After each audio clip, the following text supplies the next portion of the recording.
160 trainees showed up to the academy. The Archmage instructor announced that only a quarter of them would make it through. From the sidelines, the Patriarch observed, waiting for a certain kid to appear. The test was simple. Break through his aura with pure willpower and touch him. First up was this silver-haired prodigy, daughter of a sword master. 4 years of training already under her belt. As the teacher's aura hits her body, he tells her that if she uses her mana even for a second, she loses. She walks forward, grits her teeth from the pain of the hitting aura. Even suffering, she pushes through the storm and grabs the instructor's hand. Pass. Next is Dorian. Bros is shaking before he even stands up. Drops to one knee the moment the aura hits, stomach empty and boxers full of shit. But somehow he drags himself forward. And after struggling for minutes, he finally touches the instructor and immediately throws up. Pass. Then Burin. Main family heir. The elf releases his aura the moment he steps in, gets slammed down to one knee. He was mocking everyone before but got humbled really fast. He crawls like a cockroach, while the teacher says that he does have some potential but has no real purpose behind his strength. Bro remembers his strict father and then forces himself to grab the instructor. Another pass. And then the instructor calls the last name, the same the Patriarch is interested in. Rayon Zegart. This is the kid the whole family came to laugh at. The worthless, useless disgrace. The one doctors said wouldn't live to 20. The instructor smirks, says he won't go easy, and releases an aura so heavy the parents in the audience feel the ceiling collapse on them. Everyone's test was much easier, so why was he the only one getting the full aura from the teacher? Our boy doesn't even raise his hands, just asks if this is really the test. The instructor cranks the pressure higher, tells him to try and endure it. Rayon finally lifts his arms, takes one step, then another. The whole room goes silent. Then he just walks up and pokes the instructor in the stomach. I passed, right? The grandfather watching from the throne. Everyone on the grandstand and even this snow bunny mother were all confused with how easy that was. Because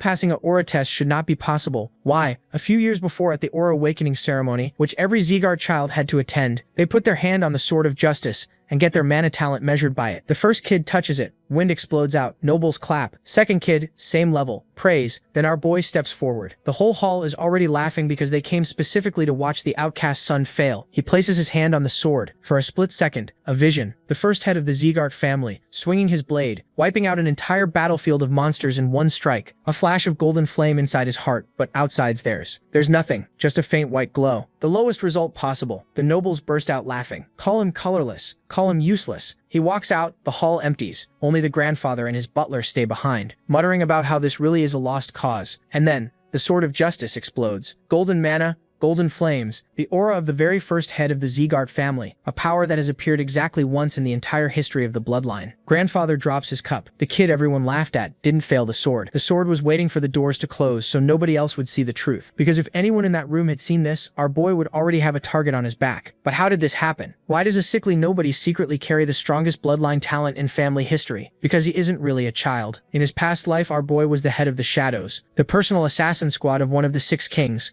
a man named Darius, the legendary sword saint everyone on the continent bows to. The Shadows aren't normal killers. The family kidnaps kids when they're young, brainwashes them, raises them in the dark, and pumps them out as disposable weapons. No will, no feelings, no thoughts of their own. And our boy was the best one they ever produced. And one random day, by pure accident, the brainwashing broke. He stumbled into a breathing technique called the Ring of Fire, a legendary art that hadn't been seen in centuries. And the moment he started using it, the chains in his mind cracked. For the first time, he had his own thoughts. That hope lasted the same time as me in the bedroom, about 15 seconds. Darius called him in under the moonlight, complimented his work, said he was ready to lead the Shadows, then snapped his fingers and activated a second collar, a parasite worm planted in his body, designed to eat his heart whenever Darius wanted him gone. And Darius just smiles and explains that brainwashing alone is never enough. Every hunting dog wears 2 collars. He'd known about the broken brainwashing the whole time and had been waiting for the right moment. Our boy refused to die for nothing. Even with his heart being chewed apart from the inside, he grabbed his sword and charged, landed one cut on Darius's hand. That was it. One scratch. Darius took his head off without a second thought. In that final moment before death, a system window appeared. Something offered to take his body and use his rage. He refused. The possession failed, and the next thing he knew, he was a baby in a noble's arms. The woman caring for him was named Sylvia, and it all still felt unreal. Holding him close, she smiled and asked him to try saying mama.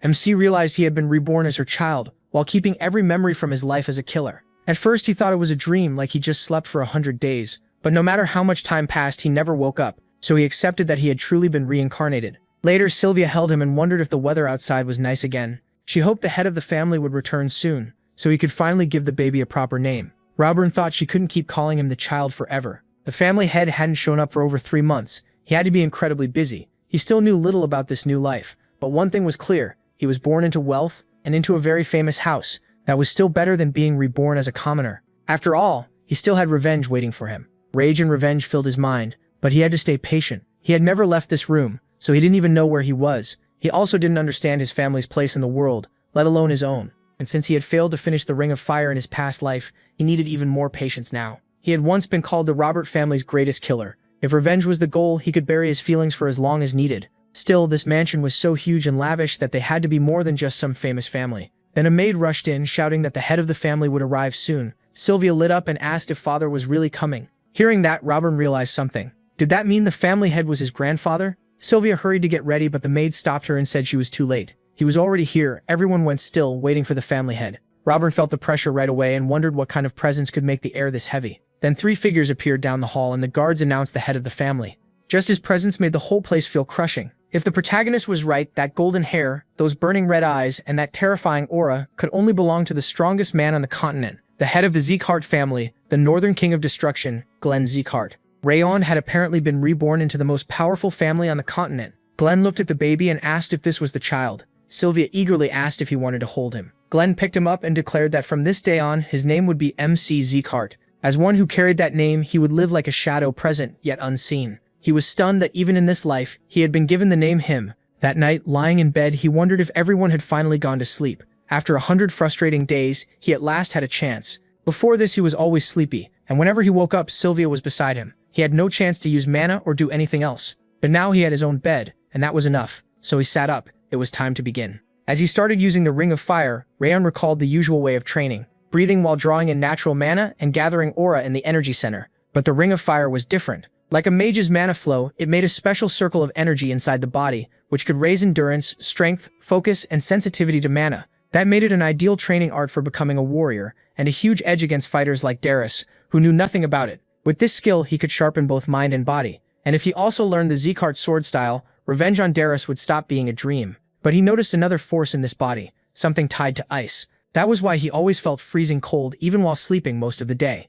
About 9 points in his body were blocked. At this rate, the cold would kill him, so he had to break through it with the Ring of Fire. Still, wasting such pure ice energy felt wrong. What if he mixed it with the flame flow and spread both through his whole body? After a while, Rayon realized it was working, slowly but surely. Then he suddenly toppled over and wondered if such a short session had already worn him out. Damn, he couldn't. And in the next instant, he fell asleep. Right then, Glenn came to check on him. The next morning, Ron started crawling across the floor. Watching happily, Sylvia praised him and told him to keep going. The protagonist was sick of this. He was a grown man inside, and acting like a little kid was driving him crazy. Sylvia picked him up, smiling as she praised how clever he was. MC grumbled to himself that even the constant cold felt better than this. Just then, the ragged saint walked in. He called out for Sylvia from the doorway. Seeing him, Sylvia happily greeted him as His Holiness. With a smile, he told her to drop the title and just call him Sir. Rayon stared in surprise. Was this really the famous ragged saint? The man was known across the whole continent for his holy power, healing arts, and medical skill. He was the greatest doctor alive and also the hardest to find, since he was always traveling. He said he heard she had given birth, so he came to see the baby for himself. Sylvia handed him over with a smile. The saint noted the blonde hair and red eyes, saying the child looked just like her. Sylvia beamed and asked if he was cute. He said of course Rayon was cute and joked that he looked nothing like Glenn. Then he asked for the boy's name. A little tense, Sylvia answered that his name was the protagonist. His face soured. He asked if Glenn had really named him after a shadow. Calling a child that, he said, was a terrible idea. MC was surprised he spoke to the family head so casually. Still, he had heard the Ragged Saint and the Northern King of Destruction were close friends. The old man said he wanted to examine the child. He placed a hand on his stomach, and his smile vanished. His condition was bad. Sylvia quickly asked what was wrong. The saint explained that the protagonist was under a frost curse. Ice energy had blocked his mana paths, and it would only get worse with time. If treated, he could recover. But if nothing was done, he wouldn't live long. Sylvia asked in horror if he was serious. The old man said he'd write a prescription for her. Then a maid rushed in and said the family head was looking for him. She offered to lead him there right away. The Ragged Saint said he'd finish up first, then go. The maid nervously added that the head wanted to see him immediately. Annoyed, he muttered that Glenn was always in a hurry, then told her to lead the way. Rayon finally understood it was a frost curse, but knowing the name of it didn't solve anything. Still, since he was already building the Ring of Fire, he figured he could handle it. Then Sylvia's tears landed on his face as she broke down, saying this couldn't be happening. She couldn't lose him. There was no way he could be told he wouldn't live long. She swore she'd do anything to make him better. He couldn't die. He couldn't stay sick. Rayon wondered what this pain in his chest was. His heart felt like it was splitting apart, and his whole body ached. Watching her cry hurt more than anything. So he reached out his tiny hands and tried to wipe away her tears. Then clumsily, he said, "Mom." A little later, Sylvia rushed into the main hall. She had come to see the family head. Hearing the noise outside, Glenn asked what all the commotion was about. Ignoring the maid trying to stop her, Sylvia burst in. Glenn frowned and asked what kind of behavior this was. Had she forgotten her manners? Dropping to her knees, she bowed her head and begged him to save Rayon Zegart. He had to know about MC's condition. The boy was her whole world. She pleaded with him to help. Holding his cup, Glenn coldly said, "This was a perfect example of how hard a martial artist's path could be. Why should he help someone who couldn't benefit the family?" Sylvia reminded him Rayon was his grandson. Glenn shot back that she got that child after running away from the family, and the only thing he'd given the boy was the Zegart name. She should be grateful for even that, he said, and never ask for more. Then he ordered the guards to remove her. As they dragged her away, Sylvia screamed for him to save him Zegart. After she was gone, the ragged saint let out a sigh and called Glenn a stubborn fool. He asked why Glenn couldn't just be honest, especially after calling him in to check his grandson. Glenn took a drink and told him to stop talking and get to the point. The saint said what he found was clear. 9 mana paths were blocked by ice energy, and the problem would grow worse as Rand got older. Glenn's aura could hold the cold back for now, but the boy would likely never become a martial artist. Glenn calmly said that as long as the protagonist stayed alive, that was enough. The saint pointed out that Glenn had acted very differently earlier, and told him to admit he thought the boy was cute. Then he asked again, why name him the protagonist Zegart? Out of all the names he could have chosen, why pick one tied to a shadow? Glenn replied that the name didn't simply mean shadow. Long ago, it had a very different meaning. Sometime later, Sylvia held Rand in a spoonful of medicine, telling him to bear with the bitterness. It wouldn't taste good, but he had to take it. She fed it to him, expecting him to fuss, but MC calmly reached for more and mumbled instead. Sylvia called to Helen in delight, saying he was taking it so well. Helen said it was amazing. Most kids hated bitter medicine, but he seemed to understand why he needed it. Tears filled Sylvia's eyes again and she hugged him tight. Rand thought it was a little bitter, but this fire-type medicine was exactly what he needed.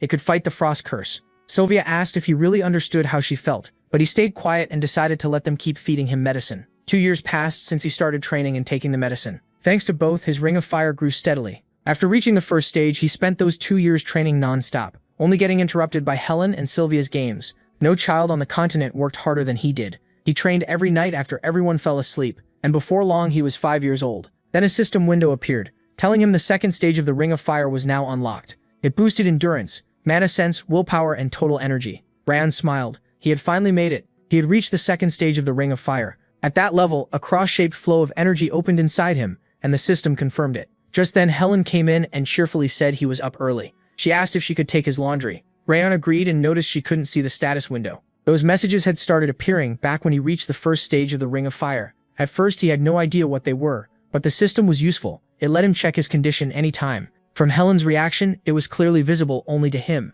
Even after reaching stage 2, though, his weak stamina and frost curse were still there. Without the fire medicine, improving this fast would have been much harder. Still, the medicine wasn't the only reason. For 5 years, Sylvia, Helen, and everyone in the annex had cared for him like he might die at any moment, and that helped too. Now he was already 5. The frost curse was still an issue, and so was his low stamina. He tired out the moment he moved too much. But in his past life, he was called the greatest assassin, and he had mastered the Ring of Fire. Once he fully rebuilt that skill with his old experience, these problems would disappear. And after learning the Zegart sword, he'd be able to take Darius's head. But he couldn't rush. Darius was one of the strongest people on the continent.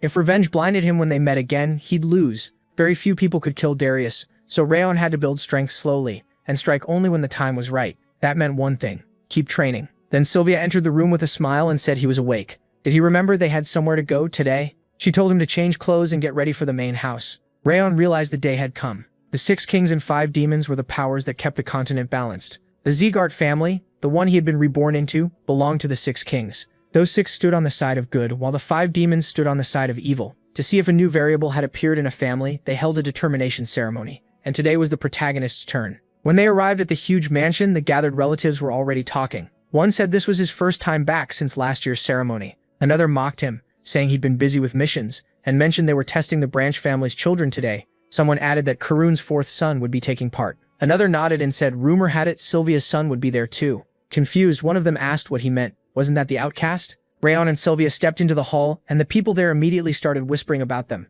They mocked him for being so small and said the rumors about his sickness had to be true. Others called Sylvia an outcast, and sneered that even trash was now allowed into this sacred hall. They couldn't believe her son was in the ceremony. To MC, it sounded like the main family had all agreed to insult them together. He didn't care what they said about him, but hearing them talk about his mother made his blood boil. Sylvia softly called to him. Her voice stayed calm, and with a gentle smile she told him it was fine and to just look at her. Then a man's voice rang out, telling everyone to greet the head of the Rayon Zegart family. Glenn walked in and took his seat on the throne. He realized it had been 5 years since he'd last seen him. With a stern look, Glenn said everyone seemed to be present. A moment later, the Sword of Justice appeared in the middle of the hall and the ceremony began. Rayon was startled. So that really was the Sword of Justice. Anyone who touched it would have their mana talent measured on the spot. The assistant announced the start. First up was Burpiren, the protagonist Sieghart. He answered and touched the sword. MC remembered that after age 4, a child's mana path starts closing. So this ceremony was used to judge both current ability and future potential. When Burpiren touched the blade, a strong wind burst out.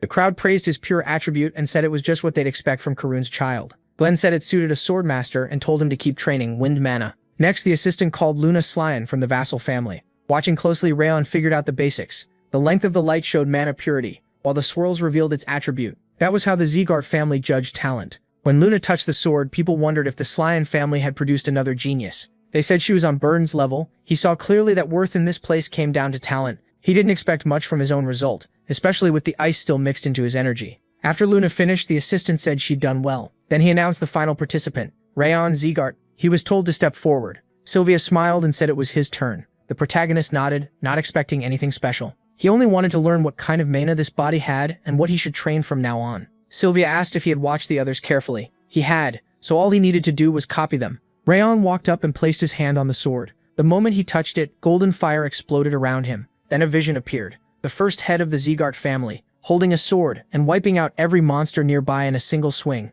using overwhelming power. When it ended, Rayon saw only a faint white light around the sword. The crowd laughed, saying they'd never seen such a tiny reaction. It was colorless mana, with no quality worth mentioning. To them, even the god of battle had ignored an outcast child. Sylvia came over, still smiling, and told him he had done nothing wrong. Around them, people sneered that they hadn't expected much from him anyway, but even this was worse than expected. They had clearly come to shame him, saying the only things he'd inherited were Sylvia's hair and red eyes. Glenn finally said, there had been enough noise, the ceremony was over. Everyone was dismissed. After the guests left, the head of the family stayed behind. He muttered that maybe this really couldn't be helped. The butler Rowan called to him sadly. Glenn hadn't expected much, but then he noticed something strange. The sword suddenly blazed with light. He stared in shock and said it was a golden glow, bright as the sun. This was the aura of the first Sieghart head. Fire so fierce even demonic flames couldn't compare. Golden mana and golden fire had appeared only once in the entire family's history. The mana poured out in a thick gold light, beautiful and blindingly bright. Golden flame. What kind of person was Rayon?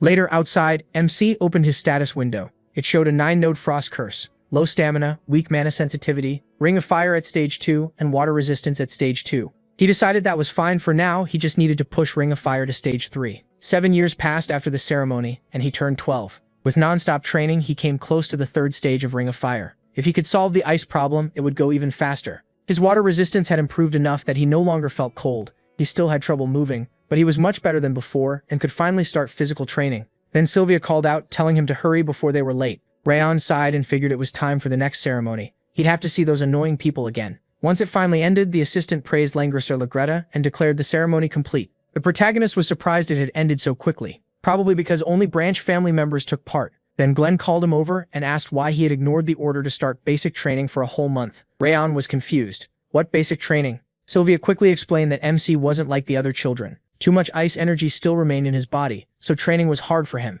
MC was shocked she knew that. Glenn answered coldly that inside Sieghart territory there were no exceptions for anyone carrying the family name. If he couldn't walk, then he could crawl, but he would still train. That was the Sieghart way.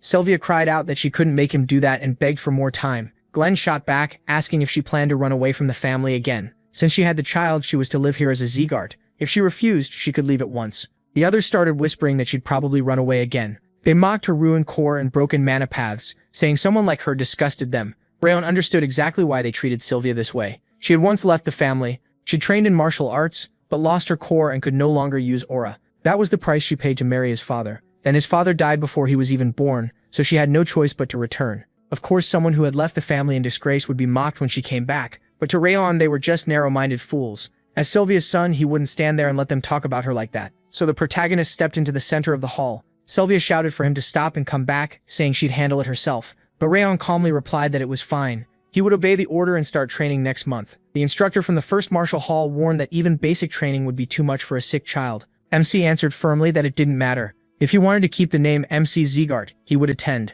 Glenn asked if he truly understood how heavy that name was. At once he felt a crushing aura bear down on him, making his blood surge. It felt like his whole body was being flattened, but he kept looking straight at Glenn as his heart pounded wildly. This power was far beyond the Robert family, so this was the strength of the Northern King of Destruction. Sylvia grabbed him and begged Glenn to stop, saying Rayon was still too young to understand. The instructor also tried to calm things down, reminding him the protagonist was only a child, but Glenn said he was the one speaking. Sylvia, trembling, insisted MC still couldn't train and begged him to stop pressuring the boy with his aura. In that moment, Rayon remembered what he used to be, an assassin, someone who lived in darkness, always closer to death than life, but that life was over. He wouldn't hide in the shadows anymore, he wouldn't live as a killer again. Now he was Rayon Zeegart, and he would win back Sylvia's rightful place. He walked closer to the throne and said he had grown up shut away in the annex, so he didn't know how great the Zeegart name really was. If training would teach him that, then he would accept it. He would protect Sylvia and bring back the smiles of the people he cared about. Glenn asked what that meant. Was he planning to judge the family during training?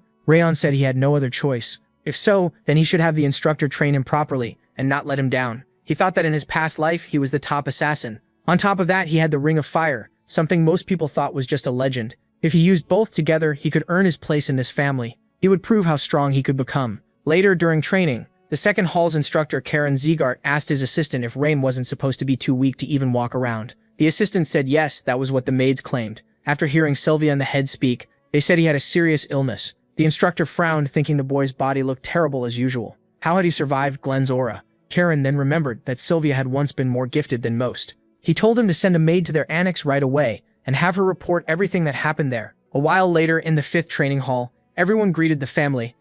Glenn walked over to the sofa and called for Rimmer Dias, the instructor, telling him to quit acting like a rag and stand up. Rimmer rose and said Glenn looked as sharp as ever. His fake sleeping act had failed again. While the other instructors worked with their hands, he, the so-called chief instructor, worked with his head so it all balanced out. Glenn said flatly that he was already 50 and should start acting like it. Glenn said flatly that he was already 50 years old and needed to grow up. Rimmer just smiled and brushed that off. Age meant nothing to an elf. Then he asked if Glenn came because of his youngest grandson. Sylvia had already visited, but he hadn't expected Glenn too. Glenn asked, surprised, if she had come. Rimmer nodded and said she asked him to make sure Rayon Zeegart didn't get hurt. If that was Glenn's reason too, there was no need. He had already made it clear he wouldn't go easy in the 5th hall, not even for the family's favorite youngest child. Glenn calmly said that was fine. The protagonist didn't need special treatment, and he had no interest in weaklings. Robert looked at him in surprise, realizing his care for the boy ran even deeper than expected. He wanted to give MC the love he couldn't give Sylvia. Glenn snapped that if Robert weren't an old friend, his head would already be on the floor. He told him to be harsh, cut off the weak right away, and teach only the ones worth teaching. Robert smiled and said he'd handle it his own way. Glenn answered that was exactly what he wanted. With that, Glenn turned to leave. Reimer smiled and told him to take care of himself. After Glenn left, Reimer wondered what kind of boy Round was. Later, he opened the status window. It showed the 3rd stage of the Ring of Fire was now unlocked. It boosted his mind and spirit, mana sensitivity, energy amount, endurance, strength, agility, and water resistance, while weakening the frost curse. He smiled, feeling the difference right away. Mana came easier and his mind felt clearer. He remembered Sylvia warning him not to push too hard on the first day. Thanks to her stopping him, his progress had been smoother. The status window also let him track that progress. Still, this was only the start. Training in the Rayon Zeegart family was famous for being brutal. Reaching the 3rd stage of the Ring of Fire was just the first step. It was the strong base he needed to keep growing fast. With that, he'd rise quicker than the others and silence everyone mocking them. After that, he would go after the Heavenly Sword, Darius, and not stop until he cut his throat. Just then, Sylvia called to him and asked with a smile if he was still awake. Bran asked why she was here so late. She sat beside him and said he was going to the training hall tomorrow. She wanted to talk about that. Did he really have to go? Truthfully, she wanted to stop him. He never complained, even when he was hurting. What if he got badly injured there? It wasn't that she opposed it, but maybe they should wait one more year. Bran said there was no need. He wouldn't keep putting up with people from the main and side branches speaking however they wanted. He was sick of their contempt for her and the workers in the annex. He couldn't accept it anymore. If he did well in training, he believed they would stop treating them that way. Sylvia said she understood why he hated living apart and hearing others talk badly about them. She had fallen for his father by chance during a mission, but they couldn't stay together because he was only a knight. So she gave up her energy core and mana, then left home. Ron had an older sister too, 2 years older. The 3 of them lived quietly until the Eden mercenaries attacked. His father wasn't strong enough, and she was pregnant with the protagonist, so they couldn't fight back. Her father had secretly sent guards, but they stayed hidden too far away and couldn't help in time. By then, Ron's father and sister were already dead. With nowhere else to go, she returned home. Now everyone treated her like a sinner, and she believed she deserved it. MC thought Sylvia was selfish. She had left her family for love, then came back after losing it. He understood why others treated her coldly, but she was still the woman who gave him life and a mother's love. Maybe she was selfish to others, but to him, she was his only mother in both lives. He asked if she regretted it, if she wished she had stayed with her family. Sylvia smiled and said she regretted nothing. At home, she had been invisible. Only after leaving did she finally feel loved and alive, and that was enough. Those days had made her truly happy, so she had no regrets now. She asked him to forgive his awful mother. Rawan said then it was all fine. He was fine, so she shouldn't worry. Smiling, he thought that no matter what others called her, she was still his only mother. First, he'd restore her place in the family. Then he'd take revenge on Darius. Hearing that, Sylvia burst into tears. He quickly asked why she was crying. After a while, he stepped out of the room and said it had taken a lot to calm her down. He still needed to practice the Ring of Fire and get some sleep. There wasn't much time left before training began. Back in his room, Rayon sat down to train and thought it was good that the Ring of Fire moved faster after reaching the third stage. He wondered how strong it would be at its peak. Then blue flames suddenly burst out as he used the skill and the second demon lord appeared. It said the time had finally come. His rage had reached it. In anger's name, it would help make his revenge real. A system window appeared saying the rage trait had awakened. The spirit told him to offer up his soul and body. Then it paused. Why was there a child here? Rayon asked in confusion what it was. The spirit snapped that it should be asking him. That kind of rage shouldn't belong to a child. No, it had to be him. There really was an endless black rage inside him. So he should hand over his soul and body, and it would help him get the revenge he wanted. Rayon wondered if it came from the rage he felt toward Darius before he died. Still, this thing showed up pretty late. He didn't want anyone else's help, and said firmly that he didn't need it. He would get revenge himself. He would kill Darius with his own hands. The spirit said he had it wrong. It hadn't come to persuade him, it had already decided. A freezing flame wrapped around Rayon, and he wondered what it was. The spirit lunged at him, and shouted that now all he had to do was gladly give up his body. As it closed in, the protagonist realized how cold it was. Not just his body, even his mind felt like it was freezing. This thing wasn't fire. Its true element was ice. The spirit told him to think about Darius, and let his rage boil over. Even if Darius were a god, he would still kill him. Rayon realized he was only enduring because of his water resistance, but the attack wasn't just cold. It kept feeding his anger too. The spirit said it would wipe out his enemy completely. In return, it only wanted his body. MC thought that if he gave in, what would happen to Sylvia and the maids? No matter what, he couldn't let it take his body. The spirit urged him to stop resisting and accept his rage. He would feel better that way. There was no reason to hold back. It wanted to avoid damaging the body it planned to use, but if he kept resisting, it would devour his essence anyway. He desperately thought that his body was about to break apart. He was near his limit. He couldn't hold on much longer. At this rate, he was finished. Then he realized something. If water resistance had let him endure the cold this long, maybe the Ring of Fire could fully seal his body and soul. The protagonist took his stance and with no other choice left, decided to bet on that. He wanted to live. Feeling the fire energy, the spirit blurted out that even though it had only been a short time since his awakening, this made no sense. He was only a human, just a kid. Rayon answered firmly that he'd get his revenge on his own. He wouldn't let some ghost take his body. The spirit snapped, furious that MC called the Lord of the Demon World a ghost. He just smiled and asked how he could be a demon lord if he couldn't even kill a child. Guess the demon world's rulers aren't much after all, so he should disappear. Then the protagonist remembered the spirit had only just awakened. Maybe that was why he couldn't use his full power. Right then, a system window popped up, saying new skills had been unlocked. Rayon stared in shock, wondering what additional skills meant. The spirit was just as surprised. Those were his status windows. Where had MC gotten them? MC said it was a screen that showed his traits as stats, then asked if it had something to do with the spirit. The spirit said he made that system himself, so how did he have it? The protagonist asked why he made it. The spirit refused to explain, and the protagonist guessed it was meant to help someone grow fast.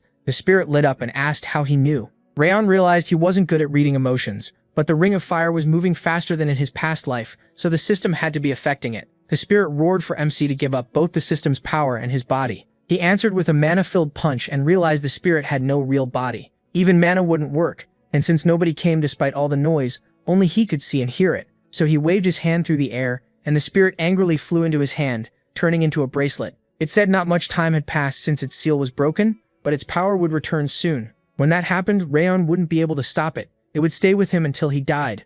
The protagonist thought the thing was a total leech. He wanted to get rid of it now, but that might mean losing the system. And then there was Sylvia and Helen. Better to keep it close and watch it. For now, he'd hold it back and get stronger as fast as he could. MC asked why it chose a flower bracelet since it really didn't suit him. The spirit grumbled that MC should respect his taste. MC sighed and let it go. A little later in the hall, Helen said she was sure the young master would be fine. Sylvia said she knew, but still. Just then he came down from the second floor and said with a smile that he was ready. It was time to head to the training hall, so they went outside. Sylvia told him to stay alert and take care. The protagonist promised to be careful and said they'd meet again. Helen asked Sylvia why she was sending him off with such a sad face. She might make him worry. Sylvia stepped closer and forced a smile, saying she believed in him. Raewon told her not to worry. He wouldn't push himself too far, and if things got bad, he'd back off right away. As MC started to leave, Sylvia asked if he'd really be okay. Helen said he was already feeling better, maybe well enough to handle the training. He looked much healthier than before. She remembered saying goodbye to him and added that out of all the Zeegard instructors, his teacher was the most observant. He was working hard too, so she believed he'd make it. He smiled and promised he could handle it all without getting hurt. He'd made Sylvia a promise, and no matter what, he'd keep it. She just had to trust him. Hearing that, Sylvia sadly said to come back home safe. Sometime later, at Zeegard's 5th training hall, Rayon looked around and thought there were a lot of people here. Not just his own line, there were kids from vassal families and others who got in by recommendation. Helen had said this year was especially crowded, so they were even opening the 6th hall. Then some students started talking about him. One mocked that a light push would probably make him fall apart. Another asked why a weakling like him even came. Then someone laughed at his flower bracelet and called it ugly. The spirit exploded, yelling that those parasites knew nothing about taste and that he should destroy them. Raysom walked over calmly and asked why they were buzzing behind his back instead of saying it to his face. Didn't they know how pathetic that looked? One shouted at him to shut up. The pathetic one was the protagonist, the kid sent to the annex. Another sneered that he wasn't even from the main branch, so how dare he lecture them? Rayson coolly pointed out that neither were they, so what gave them the right to judge him? Could they only insult people below them or something? One of them grabbed MC and raised a fist, but Burn stepped in and told them to stop. Training was about to begin, and there were people from outside watching. Did they really want to shame the name of Zeegard? The students quickly sat down and apologized. Burn then asked Raon why he was making trouble on the first day. He should know his place. He was just dust, and if he didn't want to be thrown out of the annex, he should stay quiet. Burn thought it was just luck that the family head had noticed him, yet he was already acting like he was someone important. A loser like that would never survive training. As he turned to leave, Burn warned him to quit. Now if he didn't know how to behave, he wouldn't last anyway. Rachel calmly mocked how full of himself he sounded. Where did all that pride come from? Just because he was from the main branch? Or was there another reason he talked like that without knowing anything about him? Maybe his father told him to do it so he should run back crying and ask him to punish bad little Burn. Burn flared up and shouted how dare he. Then Reimer kicked the gate open and called out with a grin, "Were they fighting already?" Pretty bold for a bunch of kids. Seeing him, Rachel thought this was the famous sword of the Zeegart family. He'd heard Reimer retired because his energy core was damaged, so he didn't expect to see him here. Reimer casually asked why they didn't save the fight for after the ceremony. Burn backed off and got back in line. Reimer introduced himself and said he was glad to see them. He'd be their instructor during this training period. Then he added that there were 160 recruits this year, which was way too many, so they'd hold a small test to cut the extras. He only needed a quarter of them. The students cried out in shock. Only a quarter? Why? Reimer explained that he only wanted the best. The spirit raged that he was an arrogant bastard for looking down on them, but Rachel ignored him and kept listening.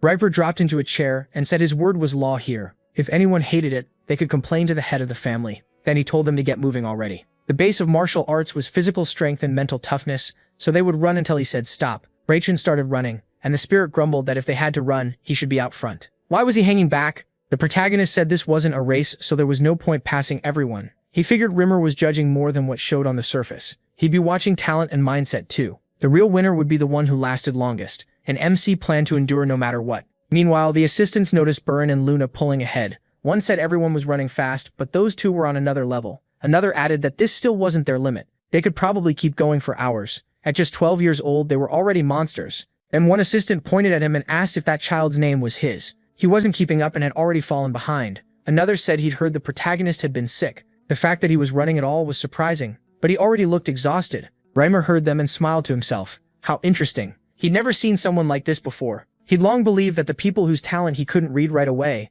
often became the strongest on the continent. Usually he could see a child's future clearly, but Rachel showed him nothing. That meant MC was clearly beyond what he could read, and Rimmer found that very amusing. Around then, the other students started mocking him again, saying he talked big but was stuck at the back. Another said he deserved it and would be cut soon. Someone laughed that he wouldn't last 10 more minutes. Rachel thought that was strange. They were only running even though they'd been promised hellish training. In his past life, he'd had to sprint from enemies and wild beasts, so this felt way too easy. After a while, one of the staff looked at the way the protagonist was running and stared in shock. What the hell was this? Rayon should have used up all his stamina by now. He was running past his limit, and he shouldn't have had any strength left. Was he really running on willpower alone? He was training like he was ready to die for it. The instructor smiled, surprised, and said MC had caught his interest. Meanwhile, Burst noticed he was still running and snapped, asking why he hadn't stopped yet. Everyone had said he was too weak to train. He remembered an instructor telling his father that the saint in rags said Sylvia's son likely wouldn't survive childhood. With the frost curse, learning martial arts should have been impossible.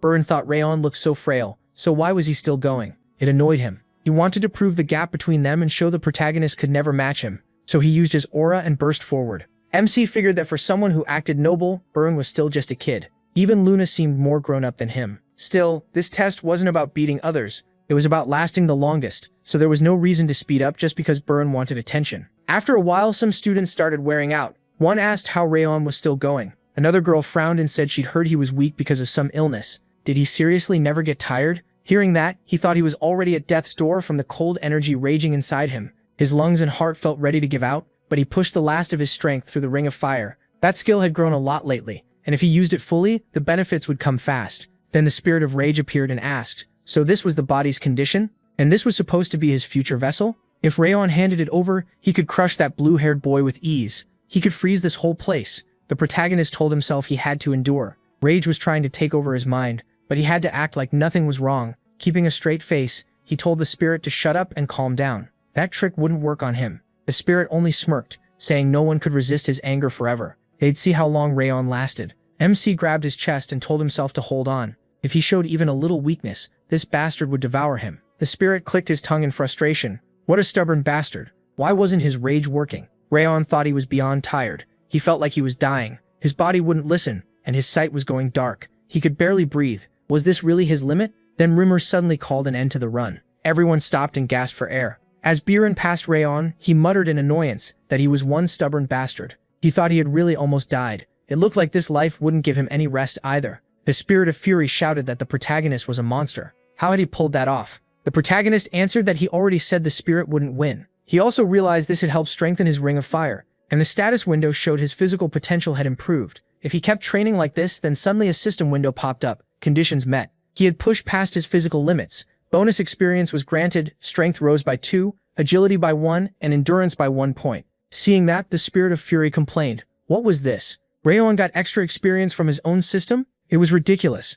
The instructor gathered everyone and said they had done well. The test was over. As for what he said earlier that he would only keep a quarter of them, that was a lie. They could relax. The students protested, saying they had run themselves to death for that test. Reimer explained he couldn't throw out that many people on the first day, but that only applied today. If they kept performing like this, most of them would be cut. He had told all 160 of them to run with everything they had, but not one had truly done it, except a single person. Some gave up and others secretly used aura. Honestly, he didn't care what they did to pass this one test. But from now on, they'd better follow his orders if they wanted to stay. It would not be this easy again. For now, they were only provisional students. In 6 months, they'd face the final test, and then he would judge them. Only the best would remain, though he wouldn't be the one ranking them. Now they could head to the dorms provided by the Rayon Zeegart family. He also pointed out the training hall to the left. Later, Remmer stepped into the forest and found Glenn sitting in his usual spot. He asked how things looked. Remmer smiled and asked why Glenn was even bothering to ask. Since he was here, he had clearly seen everything himself. He must have noticed how talented Burin and Luna were. The other kids also had the potential to support the family one day, but he couldn't read MC at all. MC had clearly been exhausted, so how had he run that far? It was the first time Rimmer had met someone he couldn't see through. Ever since his core was damaged, life had been dull. But now it felt like things were about to change. Glenn jumped down from the rock and said Rimmer seemed to want to teach the new students himself. He told him not to get distracted and focus on his job. Rimmer watched him leave with a smile and said this year's class had a few students worth special attention. Glenn answered that it was only a coincidence. Rimmer would never become a martial artist. Rimmer just smiled and said he knew it wasn't a coincidence at all. Later he said that since training was done, he was heading to the training hall. The spirit of fury stared in disbelief. Was he seriously going to train again? Did he ever rest? The other students heard that and cried out in disbelief. To them it was impossible. Sometime later, a few of them sat together in a room, grumbling that there was no way Revel lasted that long by himself. He must have cheated. Another said everyone knew he was sick. Crayon, the protagonist, Zeegart from a side branch,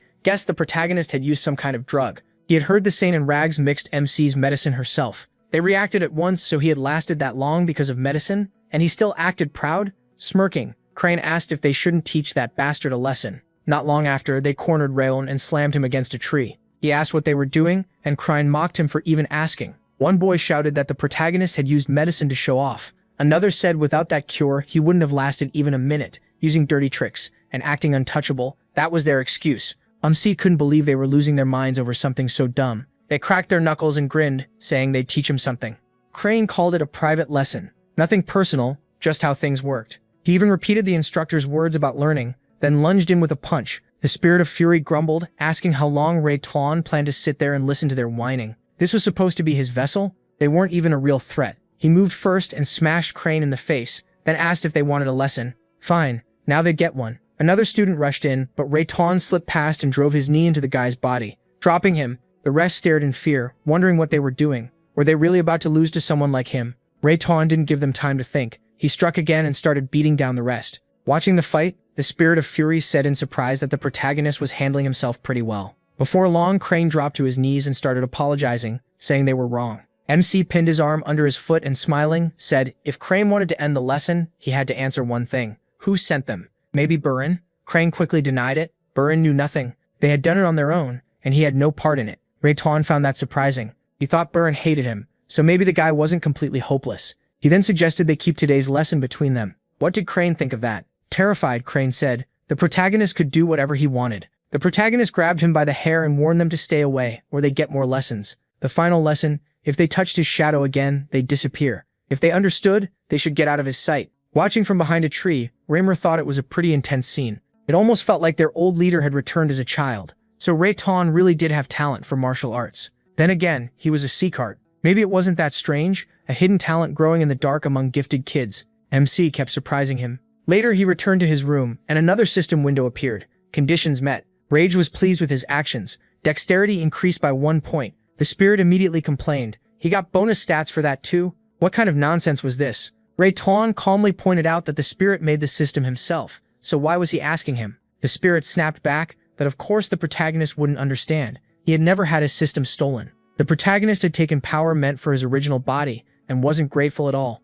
Then he made an offer. How about a bet? If MC won, he'd get a bonus. If he lost, he'd stop resisting Rage. System windows popped up with Rage's offer. If he got the best result on the training test, he'd gain 2 points in every stat plus 1 extra stat of his choice. If he lost, he'd suffer a 10-day Rage penalty. Radon asked if this was the test Rimmer had talked about. The spirit said yes and reminded him Rimmer planned to pick the top students. Then he asked what a stat of his choice meant. Rage said he could take one of his stats, though of course it would be lowered first, since he was still inexperienced. The protagonist then asked what the Rage penalty was. The spirit answered that he would give in to Rage. He'd fall a little deeper under its control. It might only be a little, but that would be enough. Ray-Ton wouldn't be able to control himself as well anymore. So that was his real goal. Still, judging by how he usually acted, MC didn't think he was lying. The spirit had always answered him honestly, and the reward for winning was way too tempting, like a poisoned apple you still wanted to bite. Making the top group would be tough for a weak, sickly kid, but he had memories from a past life, so he said the deal didn't sound bad. He accepted the challenge and the spirit smirked,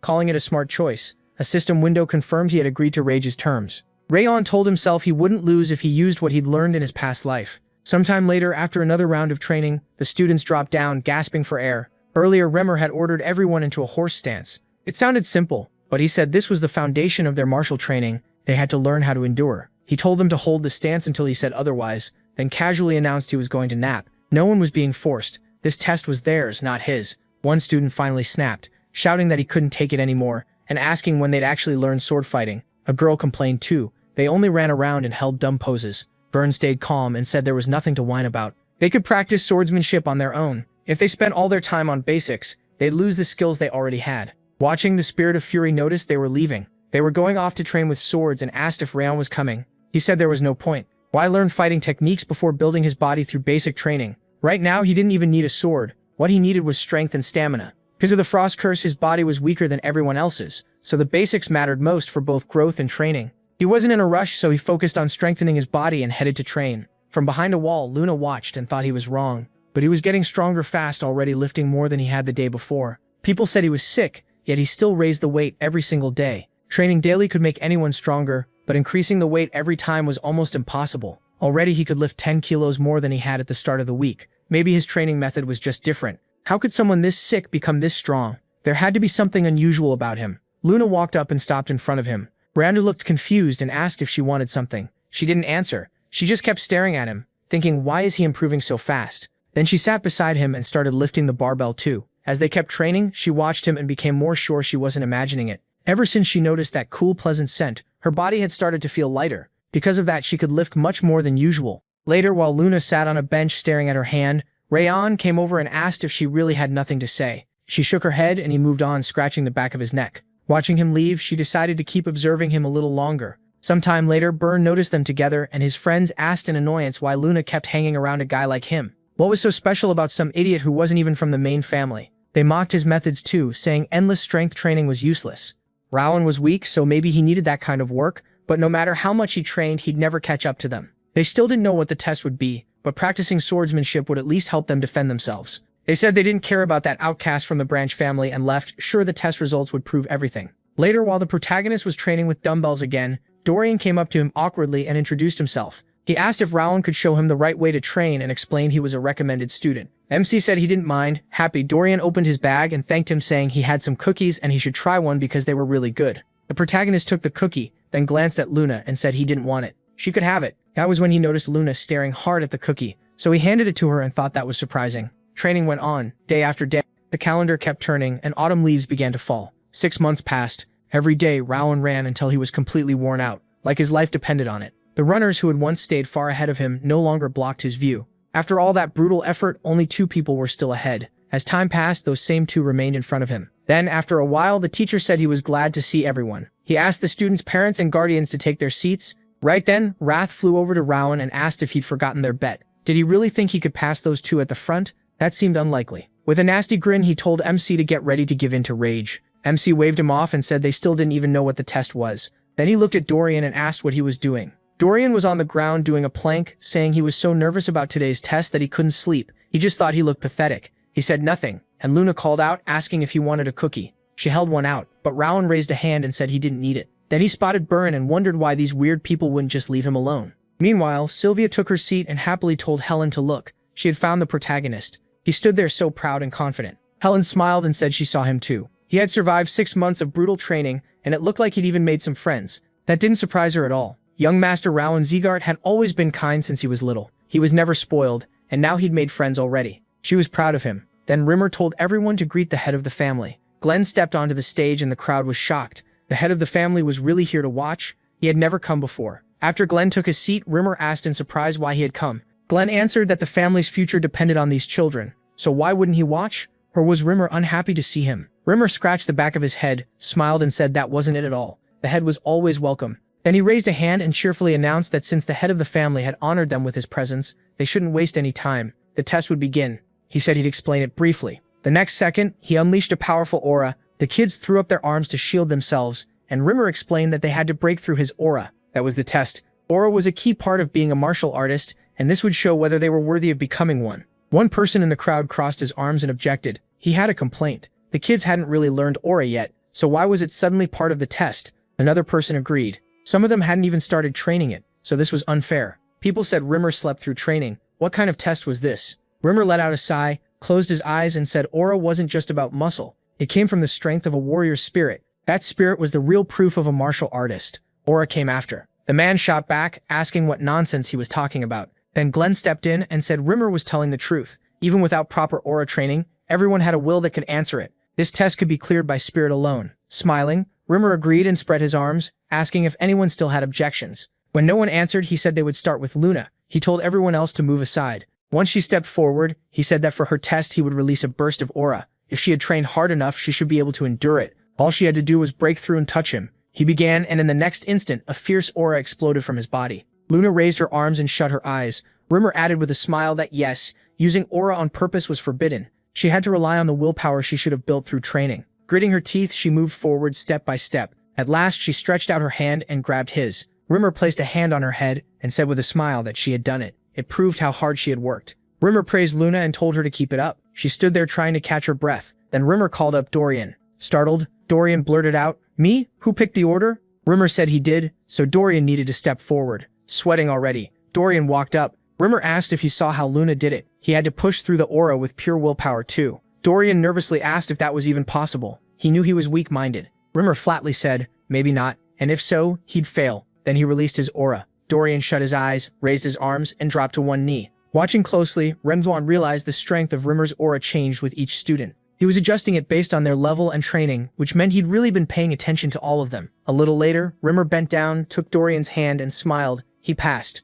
Rimmer said Dorian's problem was low confidence, not lack of ability. He just needed to trust himself more. Right after that, Dorian threw up, and Rimmer hoped the lesson still got through. Next was Burin Seagart, and he answered right away. As Burin stepped up, Rimmer said he'd begin at once. Then he folded his arms and unleashed his aura. Burin tried to shield himself and wondered if the others had really endured this too. From the outside it had looked easy, but now he understood how hard Luna's turn was.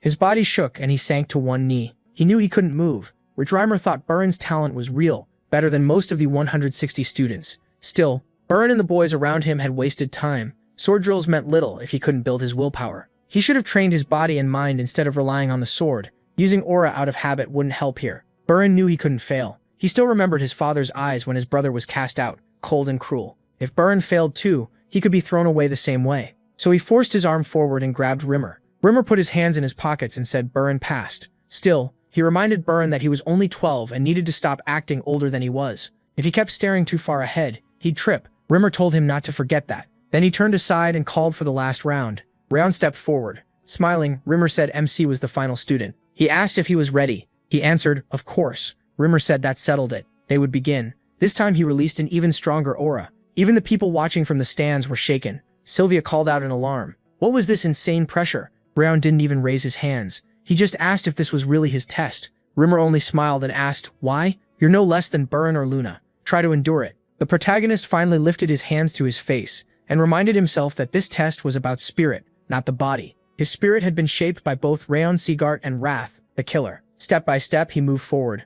Stared confused. Was he seriously holding on? Even the family head grew tense. Reimer was stunned. How was MC doing this? It made no sense. This wasn't supposed to happen. Then Rayon reached out and touched Rimmer's stomach. Everyone froze. He asked, I passed, right? The children could only stare. He broke through that much aura? How could a sick kid who couldn't even use aura pull that off? Frowning, Rimmer asked who he really was. They'd known each other for 6 months, yet this was still Rayon. Rimmer raised his voice. What the protagonist had done should have been impossible. That aura burst was far beyond his level. Rimmer had only meant to tease him a little. There was no way MC should have overcome it. He just gave a calm shrug. Rimmer let out a surprised sigh, scratched the back of his head, laughed, and admitted he got carried away. Then he apologized. Rayon Seagart had been the last student tested, so the exam was over. Now Rimmer would name the top rookie. The best student of the 5th training hall is the protagonist Seagart. Tears in her eyes, Sylvia happily said. Their MC was the best. The maid turned to her and cheered that young master MC did it. The others were confused. Rayon Seagart only broke through the aura burst, so how did he rank above young master Burin? Burin suddenly shouted that he objected. Rimmer asked what was unfair about it. Burin argued that his stamina, strength, and intelligence were all below his. He couldn't accept someone like that being first. Clutching his chest, he insisted the protagonist must have cheated somehow. People started murmuring. Maybe Burin had a point. How could MC do that under the frost curse? Some said he didn't even have aura, so maybe he and Rimmer had tricked everyone. With all the rumors around him, it sounded believable. Pointing at Rayon, Burin said they were warriors of the Seagart family. The best student should be decided in a duel, not by some stupid test. Reimer smiled and asked if Burin just didn't like his score and wanted first place. Flustered, Burin denied it. Reimer then looked to the family head and said, the exam was already over, so what did he think they should do? Glenn turned to Rayon Seagart and said the others clearly disliked the result. Did he want to fight Burin for the title of best student? He firmly refused and thanked him. The test was over, and the results were clear. Why fight over something with no gain? Then he looked at Burin and said that if he loved talking about the main branch's honor so much, he should learn to lose with honor too. Burin snapped and called him an idiot. Glenn said they would handle it this way. There would be a reward for first place, a bronze emblem for the winner. Rayon was surprised. Gold, silver, and bronze emblems were given for achievements, and each could be traded for rewards. Even bronze was valuable, especially coming from the family head himself. Since no one seemed happy with him taking first, the protagonist agreed. Resting his face on one fist, Glenn said fine. Then they'd start at once, and this time the real top student would be settled. 1 round only. Any use of aura or weapons meant instant disqualification. They could rely only on their own bodies. Reimer raised his hand and announced the start. He dropped it. Burin rushed in fast and threw a punch, but Rayon slipped to the side. Burin followed with a kick, and MC blocked it with his hand and foot. Burin gathered force into his fist and yelled that this was the righteous tiger fist, his father's technique. Using martial arts moves wasn't against the rules, so he wasn't cheating. Then he drove a punch into Rayon's stomach, and the crowd shouted for Lord Burin. They said he couldn't answer back. Burin kept attacking, thinking the protagonist was just a stray from a sideline, someone weaker than him. He believed MC should simply give up first place. His father's words came back to him. There was no reason to care about weaklings like that. Burin couldn't let his father down. His father was watching, and Burin had to prove himself. He couldn't let Rayon stand above him. He threw punch after punch, while he kept dodging. Then the protagonist noticed something. He could read Burin's fists and clearly see every path of every strike. Burn charged power into his fist again and shouted for MC to give up. He rushed in, yelling that it was over. He kicked off the ground and jumped. Rayon looked up and calmly asked, "Really?" He focused strength into his own fist, and their punches collided. Burn's hand was knocked back and he stared in shock. "What?" Then Rayon struck again and Burn coughed hard. The crowd shouted that it was impossible. Wasn't that the righteous tiger fist? How could he, on all fours? Burn struggled to breathe and glared at Rayon. How did he use the righteous tiger fist? The protagonist answered that Burn had shown it to him himself, so he just copied it. The crowd couldn't believe it. How was that possible? Had he been practicing it in secret? Otherwise, how could this happen? Reimer covered his mouth, shocked by what he was seeing. First, Rayon had turned aside Burn's righteous tiger fist by twisting the flow of power, seeing another fighter's mana flow that clearly was already amazing, and then he used that flow to copy the technique himself. That kind of talent could make someone the strongest on the continent. It was the gift Zeegart had waited for. Smiling, Rimmer declared they had a winner. It was a clear victory in front of everyone. He put a hand on MC's shoulder and lifted his arm. The test was over. A moment later, Sylvia ran to her son and hugged him. Wrath appeared behind her and complained that he was hungry, so they should go home. Around them, parents rushed over too, congratulating their children for passing. Rayon Zeegart put his hands on Burn's shoulders, and as the crowd moved, he spotted Burn's unhappy father. Not long after, he was standing in that man's office, looking down at the desk. His father called for him, and he jolted upright. "Yes, father?" Corin asked if he remembered his order. Burn answered that he was told to become the top student and lose to no one. Turning around, Corin said that was right. He hadn't asked for much. All Burn had to do was beat the fool from Slyan, claim first place, and he still lost. Worse, he lost to the son of a woman stripped of her place in the main branch. Corin said Burn had shamed them in front of everyone, and was headed toward the same end as his brother. When Burn tried to speak, his father cut him off. He had already wasted his first chance. Still, he had one more shot. The top student would be chosen again at the end of the first semester, and this time he had to win. Then Corin dismissed him. His father turned away and Burn quietly accepted it. As he walked outside, those words kept echoing in his head. He couldn't let this final chance slip away. If he wanted to be seen as part of the Rabza Zeegart main branch, he had no other choice. He slammed a fist into the wall and yelled. He had tried so hard to be the best. Covering his face with both hands, he kept walking, then looked up at the building ahead and wondered why he had come here. Maybe his feet had brought him there out of habit. He stepped inside, thinking it felt empty because the test had ended today. He picked up the dumbbells, then glanced over at the lockers, and walked closer. He stopped at the one with Rayon's name on it, and opened it. Peeking inside, he told himself he was only looking, not stealing. Then he froze. Why are there so many shoes in here? He picked one up and counted at least 10 pairs. Had Raon really worn through all of them in just 6 months? Burn had barely changed his own shoes twice. He pictured him training until he was drenched in sweat and realized he'd been grinding non-stop, while Burn acted proud, swung his sword around and skipped the basics whenever he could. This was the real road to strength for Raon Zeegart. That was when Burn understood he'd gone the wrong way. His eyes drifted back to the dumbbells on the floor. He put the shoes back where they were and left the building. At the same time, Raon checked the system window while Wrath floated beside him, still stunned. Wrath said he'd lived for hundreds of years and had never seen anything like the protagonist. What was he? Really? The protagonist said he didn't know, and if Wrath wanted, he could make something up. Wrath said he shouldn't joke around. MC still owed him a stat. The window showed the bet rewards. +2 to all stats, 1 bonus stat of his choice, and 1 of Wrath's stats transferred to him. He also got a random trait. Legendary Sense, first stage. Wrath grumbled that Legendary Sense was an amazing trait he didn't deserve. It widened his senses, and even at stage 1, it boosted them by about 10 times. Raowan blinked. Really? That's pretty good. Then he asked why it was called Legendary Sense. Wrath said he named it that himself. Didn't it sound cool? The protagonist said his taste was awful. Wrath flared up. What? He snapped that MC had no eye for beauty at all. Sometime later, he was in the yard when Zeegart came over and said the head of the family was calling for the young master. Sylvia clutched her chest and worriedly asked if the protagonist had done something wrong. With a hand over his chest, Raowan Zeegart smiled and told her not to worry. The head simply wanted to personally give him the bronze emblem. A little later, MC bowed and greeted the head of the family. Sitting on his throne, Glenn said he didn't want to, but a promise was a promise. Raowan Zeegart stepped forward with an emblem on a tray and presented it to him, saying this was the promised reward. The emblem could be traded for anything of equal value. The protagonist said he wanted to use it right now. Sylvia and the protagonist Zeegart tensed up. He asked what it would take to restore Sylvia's old position. The head of the family said he assumed Raowan meant returning her to the main branch. MC confirmed it. At the same time, he wondered why the man's aura suddenly felt softer. Glenn answered, achievements. If he earned enough, that wish could come true, but it wouldn't be easy. In this family, gaining recognition was like reaching a star, almost impossible, especially for a child. Raowan just smiled, but not truly impossible. He reached for the emblem and said that was enough. After thanking the head for the answer, he turned to leave, but Glenn stopped him. The protagonist turned back, and Glenn said he hadn't used the emblem for a reward, he had only asked a question. Glenn would have answered that for free. Raowan was surprised. He never expected the Northern King of Destruction to say something like that. Then Glenn told him to name the reward he actually wanted. MC clenched his fist. There was something he needed more than anything right now. He said he wanted a growth technique. The head replied that the basic course instructors would teach him one. He bowed slightly and said he needed an aura technique far stronger than the beginner one, something worthy of a bronze emblem. The shadow technique from his past life wasn't enough. To restore Sylvia's place and kill Darius, he needed the strongest method possible. Glenn repeated, a growth technique.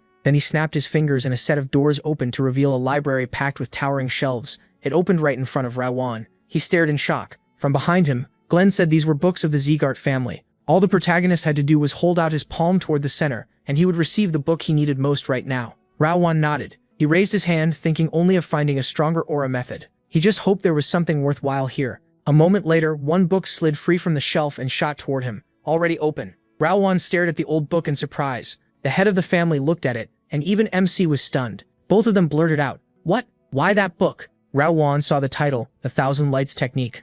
He asked what kind of technique it was, and touched a page. At once a bright flash filled the room. The pages burst apart, the book dropped to the floor, and flames swallowed it. In that instant, Glenn remembered a servant kneeling before him, and asking if he truly meant to abandon Sylvia. Glenn had answered that he didn't care. At that time, the family's prosperity was all that mattered to him. When the servant said Sylvia had run away because of a man, Glenn brushed it off as a petty issue. Back then, he believed emotions were useless, and only the family's power mattered. That mindset helped him reach the peak of martial skill. He raised the family's standing but lost something important. Then came the report that his daughter and son-in-law had been ambushed. Eden had found Sylvia and moved against them. She survived, but the other two were killed. From what he heard, the attack was so sudden they barely had a chance to resist. He called himself pathetic. His feelings had already broken through, but it was too late to undo the past. Still, he had to protect Rayon Zegart and Sylvia this time, even if they hated him for it. He looked down at his hands in shock. What was that? Something had flowed into his mind. Then the head of the family called out to him, rising from his seat to ask what he had just done.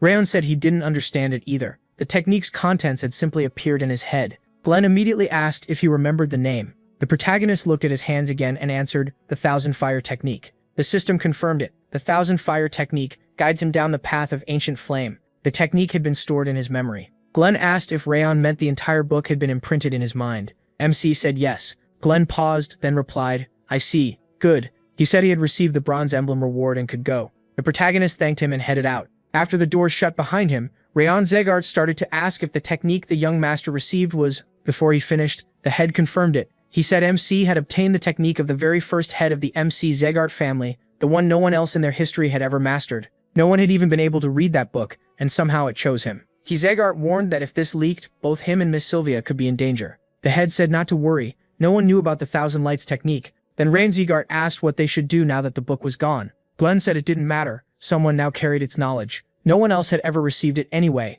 Without that child, the book would have kept rotting on the shelf. It felt like everything was about to change. Meanwhile, the protagonist sat on his bed and stared at his hands, thinking it was strange that Glenn had let him choose a book at all. Even a silver emblem, or a gold one, shouldn't be enough to earn knowledge like this. This technique was on the same level as the Ring of Fire, a legendary art. It was absolutely worth learning. Still, when he reached out and tried to focus, he failed again. It was still beyond him. Wrath floated nearby and said things weren't going exactly the way Rayon planned. He warned him to keep going carefully. If someone touched him while he was in that state, it would be dangerous.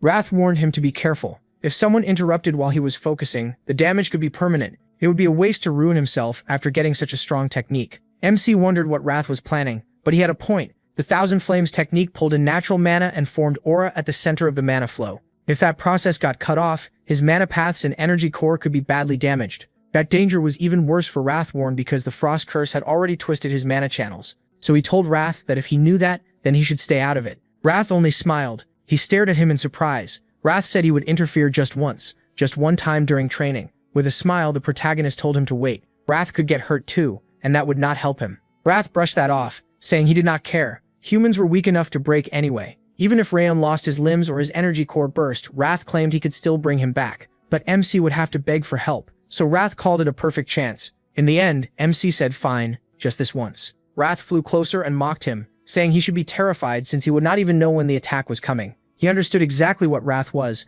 an enemy from the demon world, always waiting for the chance to seize his body, the very form of rage. Wrath had been quiet for a while, and that made Wrath lower his guard. Now he knew he had to stay alert again. He put a hand on the bed and decided to leave that for later. Something else mattered more right now. The protagonist stood and headed to the window. Wrath asked if he was going now, and he said yes. She came every night. That was no accident. Looking outside, Wrath said it was time to deal with it. He was about to do some work he had not done in a long time. Near the pond, Judu sat down and wrote on a sheet of paper. She thought she usually sent useless chatter, but tonight she had something real. As a servant in the annex, she had watched closely. Could he really get a technique that valuable for only a bronze emblem? And the mana flow she felt while he trained his aura was unlike anything normal. That kind of information was worth sending. It could be useful even at the martial hall. Watching a child had been easy enough. She folded the note and wondered how much longer she had to keep doing this. Then she sent the message into the water and said it was time to head back. Before she could move, a knife pressed against her neck. Wrathworn stood behind her and warned that if she made a sound or even moved, he would cut her throat.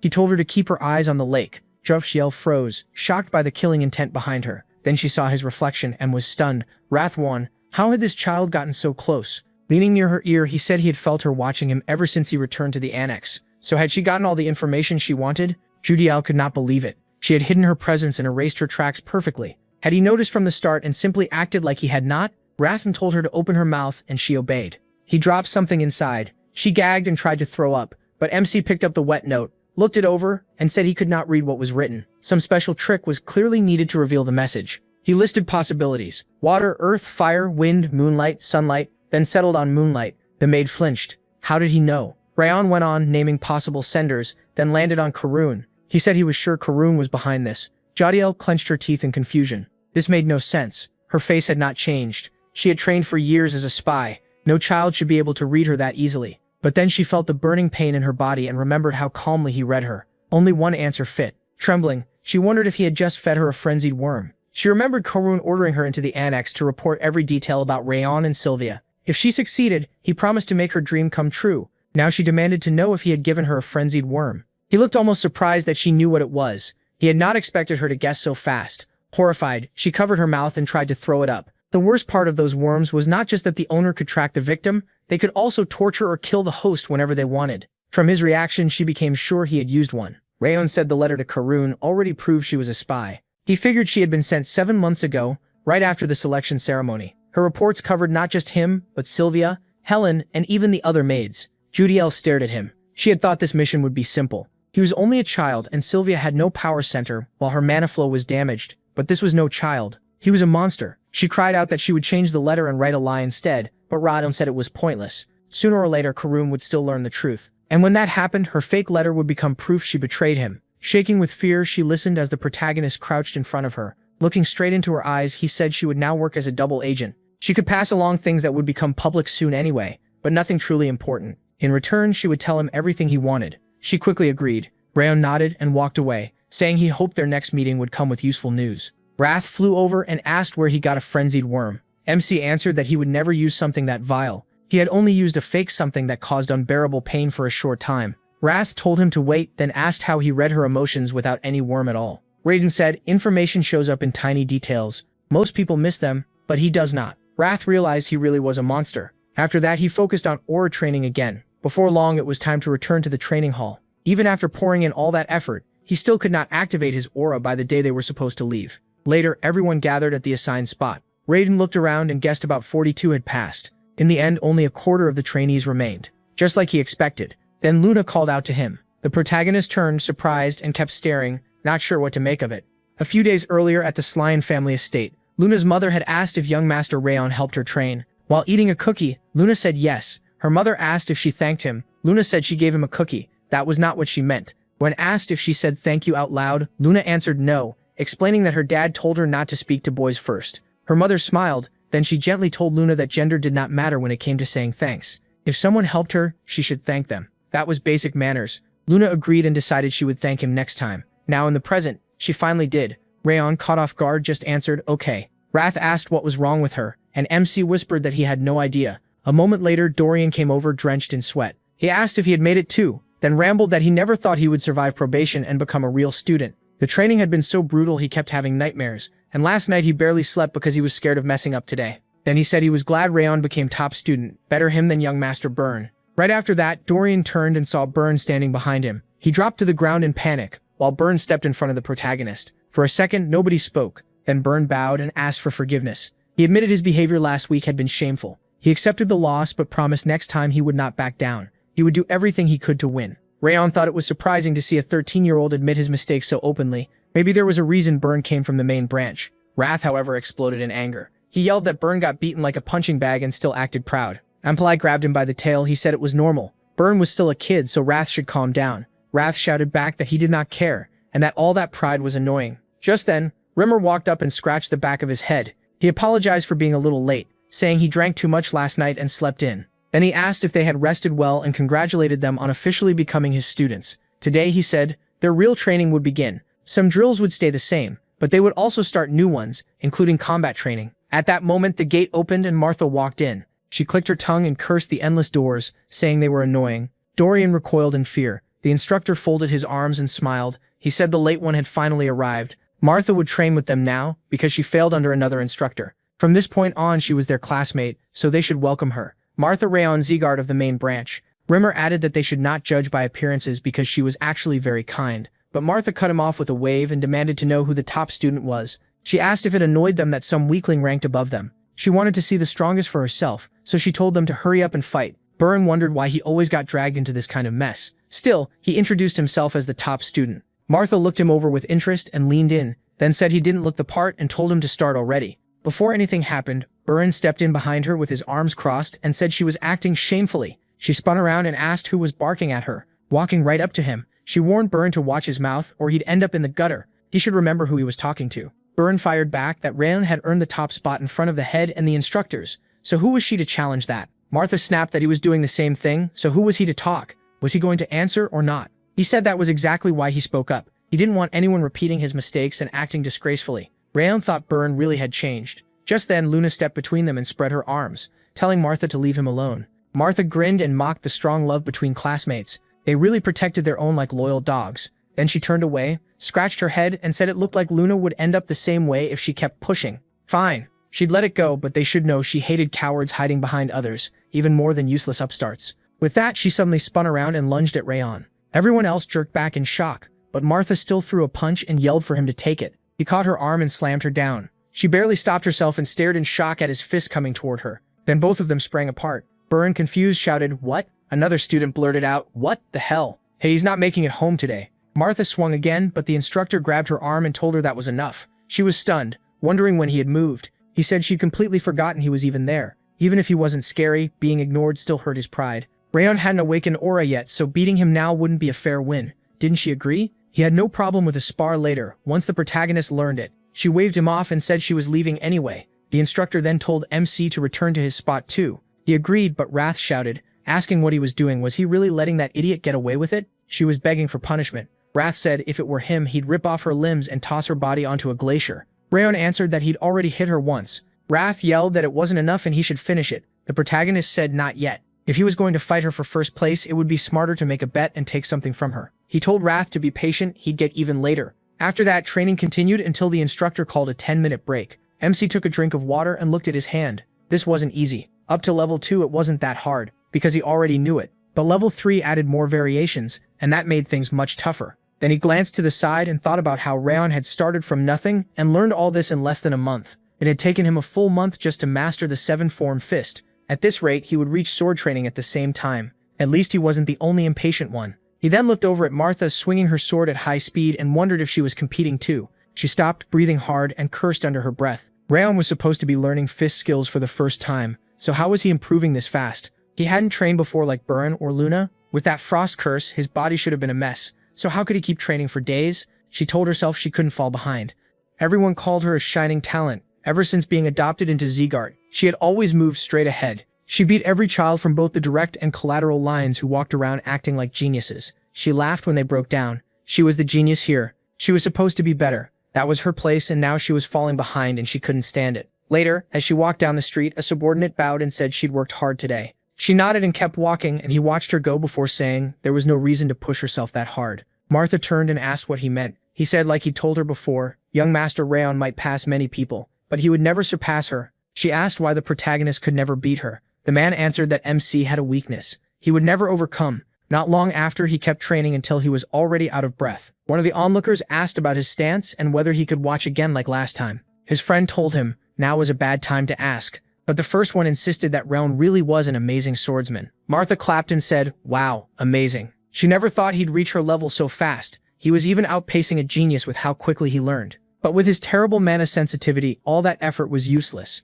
Too bad his talent wouldn't matter, though he might make a great instructor for young swordsmen. The others just watched in silence. When she turned around, she noticed no one said anything, which was exactly what she expected. Of course they hadn't known this flaw. Raon probably wouldn't awaken aura even after 4 months. Back in the present, the subordinate said, "Young master, the protagonist wouldn't be able to awaken aura." Martha was stunned. What? He said it made sense she didn't know, since she had only recently joined the family. At the mana sensitivity ceremony, young master MC's result had been the absolute lowest possible. In the 5th training hall, the only one who still had an awakened aura was Raon. Even with the bronze emblem growth method, it was only a little above average, better than the Linden method everyone starts with, maybe. But since he still had an awakened aura, the man believed the ceremony result was correct. He could become a brilliant swordsman and fighter, but not awaken aura. That meant he could never become a true martial artist. After a while, Martha brushed back her hair and thought she was still angry about falling behind that idiot, but at least she could finally stop thinking about him. Then she noticed Luna standing beside her and asked if she wanted something. Luna said she had to go. Martha chuckled and asked if that was all. Luna repeated that she was leaving, and Martha said fine, she was going too. As Martha headed off, she waved and added that she needed to go to the advanced classes, which were only for the main branch. Later, Rand sat on a bench with a towel in hand and let out a long sigh, saying that was enough for today. Looking at his hand, he thought this was actually fun. On the battlefield, he had relied more on survival tricks and quick kills than true martial arts. The only thing he had really sharpened was his assassin skill. He'd never imagined learning martial arts for himself could feel this good. Then Wrath floated over and yelled, asking if Raon had finally lost his mind. He couldn't believe he'd done nothing when that girl kept bothering him. The protagonist blinked. A girl? Wrath meant the black-haired one, the one who kept talking trash. MC asked if that had happened. He hadn't heard because he was too focused. Wrath yelled that he should pay better attention. If someone said that stuff about him, he'd freeze her solid. He said he'd already told him it wasn't worth fighting her now. Even without the Thousand Lights technique, he could beat someone like her easily. Then he opened the door and stopped when he saw Luna. He asked why she was there. Luna opened the box in her hands and held out a dessert, telling him to eat. He took it and noticed it was cold. What was this? She just repeated that he should eat it, and he agreed. As he did, he remembered a killer's basic rule: never eat something from someone else. Still, he didn't think Luna would try to harm him. After swallowing it, he was surprised, and so was Wrath. The cold aura only made it taste better. What was it? Luna asked if he liked it, and when he said yes, she told him it was scoop ice cream. Then she shut the box and turned away, starting to leave. Wrath reached out and told her to wait. Wrath yelled for her to give him one too before going. What a weird girl. The protagonist watched her in surprise and wondered if she had been worried about him. Luna was actually pretty sweet. It looked like there had originally been 4 scoops in the box. Had she left the last one for him on purpose? Giving up her favorite dessert must not have been easy. He sighed and said it was kind of her. He'd repay her someday. A little later, they went outside, and Wrath said that in that case, Raon should at least ask for more sweets. MC then entered the building and said he was back. Jodo lit up. She hadn't seen him in so long. So why had he taken forever? He said it had only been a week. She asked if he was hungry and said she could cook right away. He said he was fine, but she told him to sit down quickly. Then she handed him a note and said she was about to send this report to the Central Hall and the Arts Division. He asked if anything else had been ordered. She said nothing major. Until recently, they had only told her to keep a Judal. Said they used to watch him closely because his sword skills improved so fast. But now, since he still can't train aura, it feels like they've started to lose interest. Rathon asked about his mother. Judah said they didn't seem very interested in Miss Sylvia either, and she worried they might call her back. The protagonist thought that was bad. Sylvia had been very useful. Then Judo carefully suggested maybe he was hiding his aura talent on purpose. Caught off guard, MC asked who thought that and what she meant. She lowered her head, told him to forget it, and apologized for asking something so rude. Wrath said it was fine and told her she could go. She answered that she understood. Wrath laughed, amazed that someone thought he was hiding his skills on purpose. He answered that using the situation to his advantage made sense. Wrath pointed out that aura training was clearly hard for him, and asked why. The protagonist said he didn't know either, so all he could do was train more. Wrath could only call him a monster and tell him to sleep. Rayon headed for the door, saying only training would help him with aura. Before he could finish, he stopped in shock when he saw Rimmer waiting outside. MC called out, and the instructor looked over and asked if he'd slept enough. Surprised, he asked why he was here. Rimmer said he'd come to teach him. He placed a hand on the protagonist's shoulder and said he would show him what attribute he had. A little later, they walked into the forest, and Rayon said he thought this was supposed to be about attributes, so why were they climbing into the mountains? Rimmer just told him to be patient. Lazy as he was still a great teacher. MC asked how he planned to teach him out here. Rimmer turned back, remembering the first day he saw Rayon's technique. Those flames had been so fierce they felt like standing inside a volcano. His technique was far beyond everyone else's.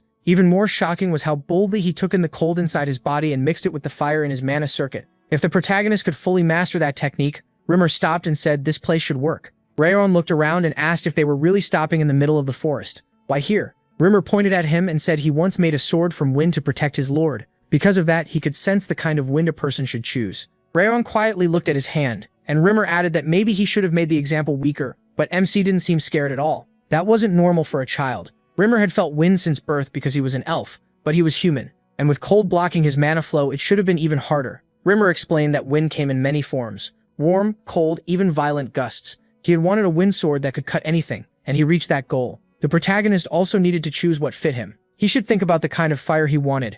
Rayon looked at his hand again and said they were in the north, where making a strong flame wasn't easy. It might even burn down the whole forest. Rimmer waved that off and said, yeah, that would be a disaster, but he knew a better place. After a while, they reached a charcoal workshop, and Rimmer called out to the old man inside. Belkin answered that he'd been wondering why the flame kept flickering. Rimmer had been messing with it. Rimmer folded his arms and told him to let it go since he wouldn't succeed today anyway. Looking around, Rayon asked where they were. Rimmer said this was the home of the hottest, fiercest fire in the north, a charcoal workshop. Belkin turned and asked what kind of junk he dragged in this time. Rimmer told him to relax. This was the master's grandson. Belkin scoffed, saying he'd retired long ago, so even the master coming himself wouldn't matter. Rayon stared at the fire and wondered if this was really just fire. He had seen countless flames in his past life, ones made by others, ones he'd made himself, and even magic fire from wizards. But this was different. The heat, the shape, the sparks, this was the fire he wanted for himself. He reached toward it, then clenched his fist and turned to see the flame had already been lowered. Then the old master introduced himself and said if Rayon expected him to bow politely, he was in the wrong place. MC was stunned. This craftsman was famous across the world for his work. Could this really be him? The man rumored to have made Glenn's Sword of True Paradise, the one who vanished 30 years ago, had been here all along. Rayon bowed, said he was glad to meet him, and introduced himself. The craftsman asked Rimmer if he'd already told the boy who he was. Rimmer denied it and said this old man was the craftsman of Sieghart. Belkin snapped that he was retired. Rimmer agreed, retired for over 10 years. Since then, all he'd done was tend this furnace. He spent the whole year making fire here, so there was no better place to feel a true flame. When Rayon asked for help, Belkin wanted to know why he hadn't gone to the forges. He said there were too many eyes there. He didn't want anyone seeing the technique before he mastered it. Belkin asked what he meant. Rimmer simply said the protagonist was Sylvia's son. Belkin turned back, and MC said he wouldn't be a bother, but begged for one chance to feel the flames. Belkin said he made charcoal, golden charcoal, a kind that could create a fire hotter than white or black charcoal. He'd already spent 10 years trying to invent it, so Rayon could do whatever he wanted, as long as he stayed out of the way. He thanked him with a smile. Later, the two adults stood outside, and Rimmer told Belkin he was kinder than expected. He hadn't thought the old man would agree so fast. Patting his shoulder, Rimmer added that if he kept being nice, he'd bring him some good liquor. Belkin said he wasn't doing this for Rimmer. The moment the boy stepped inside, the furnace flames flared up. The heat jumped so much, it ruined the charcoal. That meant Rayon's aura had the power to control fire. If this really was that child, he might make Velkin's dream come true. For 7 months, the protagonist kept visiting Velkin. He focused on the kind of fire he wanted, and little by little, he began to understand it. People say fire is the wildest and strongest element, but it changes once you can control it yourself. A flame sharpened through years of training is steadier than any other element, and the Thousand Flames technique helped even more. Rayon had told him to think about the fire he wanted. Rayon kept searching for that image. What he truly needed was power to deal with Tellus and restore Sylvia to the place she deserved. The road to those goals ran through darkness where he couldn't clearly see his next step. He needed a bright torch to light the way, a flame that could become his weapon against monsters, stronger than rain or snow, a fire that never wavered. That was the kind of flame Rayon wanted. He felt burning energy sink into his body. The heat of the workshop was entering him, and he had to focus to catch that fire and feel it deep inside. Had meditation brought him into a spiritual state? Now he could actually see images forming in his mind. If he focused just a little more, a voice suddenly cut in. It was Wrath's turn. Didn't he say from the start he'd strike when Rayon was most exposed? Now MC could taste the frozen flame. MC grinned, thinking Wrath had finally made his move. Why now? He'd almost forgotten about him because he'd been so quiet lately. But Wrath had never been an ally. He was a demon lord that wanted Rayon dead. The pressure was terrifying. His body felt like it was breaking apart, and even breathing hurt. If he tried to move carelessly, he'd die at once. So what could he do? Stopping the Thousand Flames technique would mean certain death. All he could do was gather his aura. He had to think if he wanted to live, but his mind was fading. Wrath mocked how pathetic his struggle looked. Did he really think he could hold Wrath back again? It was useless. His body and soul belonged to Wrath now. As Rayon started to black out, Wrath said all his effort and resistance had meant nothing. He was no different from the man working that furnace. Still, Wrath said not to worry. He'd take revenge for him. The protagonist caught one word: furnace. That was the hint he needed. This was all or nothing. If he didn't risk it, nothing would change. So instead of taking in the natural mana heated by the furnace, he chose to absorb the mana from the flames themselves, a far hotter, stronger fire that could swallow everything around it. Rowan accepted it all and activated the fire. Wrath screamed, asking what he was doing, and MC answered that he was going to win.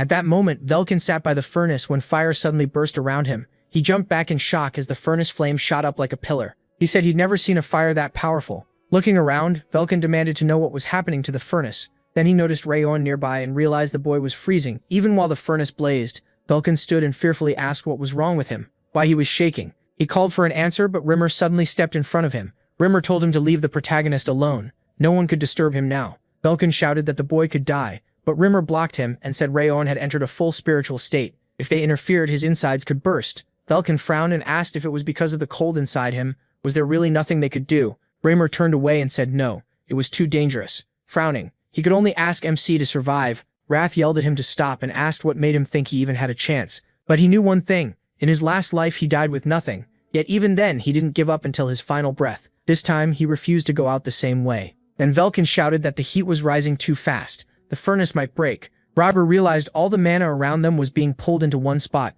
Was Ron absorbing it? The protagonist let out a scream, and Wrath cursed. Then MC opened his eyes and seized the fire with his hand. Right after that, a huge explosion went off. The shockwave blasted through the roof and Reimer shouted, asking if Ron was okay. He called for an answer. Velkin also shouted his name, but Reimer froze in surprise when the protagonist stood up, wrapped in shining flames. Golden flames? A system message appeared. He had mastered the Thousand Flames technique. Because of the intense heat, it rose to second rank. He also gained second rank fire resistance. 2 mana nodes were freed from the frost curse, and the poor stamina penalty was removed. The leftover ice energy turned into frost aura, which also reached second rank thanks to Wrath's cold. An energy flower bloomed in Rayon's hands. He touched his chest and thought this turned out even better than expected.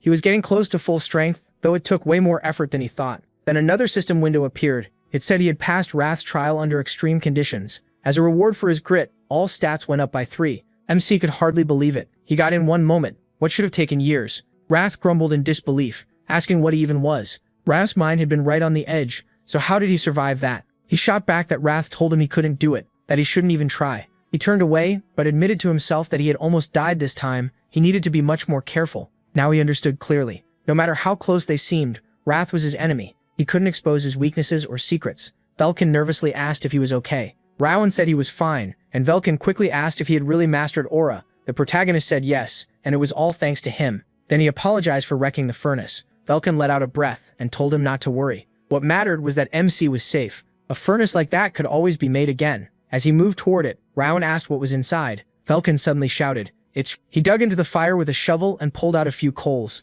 calling them golden coal. Sometime earlier, people used to whisper that Velkin was always heading back to his workshop, trying to make golden coal. Most thought it was just a legend, and that he was wasting time out of boredom. Now Velkin said they got lucky. Golden coal was stronger than white coal, and burned longer than black coal. Thanks to Rayon, he finally made what he'd chased for decades. He asked if that tiny amount was really it. Velkin looked at him and said that every time the protagonist came to train there, the furnace fire grew fiercer. His breathing technique gave it new strength, and the heat filled the whole workshop. Velkin said he was just an old smith who had spent his life at the anvil, but even he could tell this happened because of Rayon. So he had one question. What was MC's goal? What kind of swordsman did he want to become? He answered that he wanted to be a swordsman who never gives up, no matter the enemy or the situation. Velkin smiled, surprised to hear that from someone so young. A swordsman who never retreats. Good. In 3 or 5 years, Rayon should be ready to truly master the sword, and once he was certain of his path, he should come back. That treasure would be waiting. The protagonist asked if that meant Velkin would forge him a sword even though he'd quit.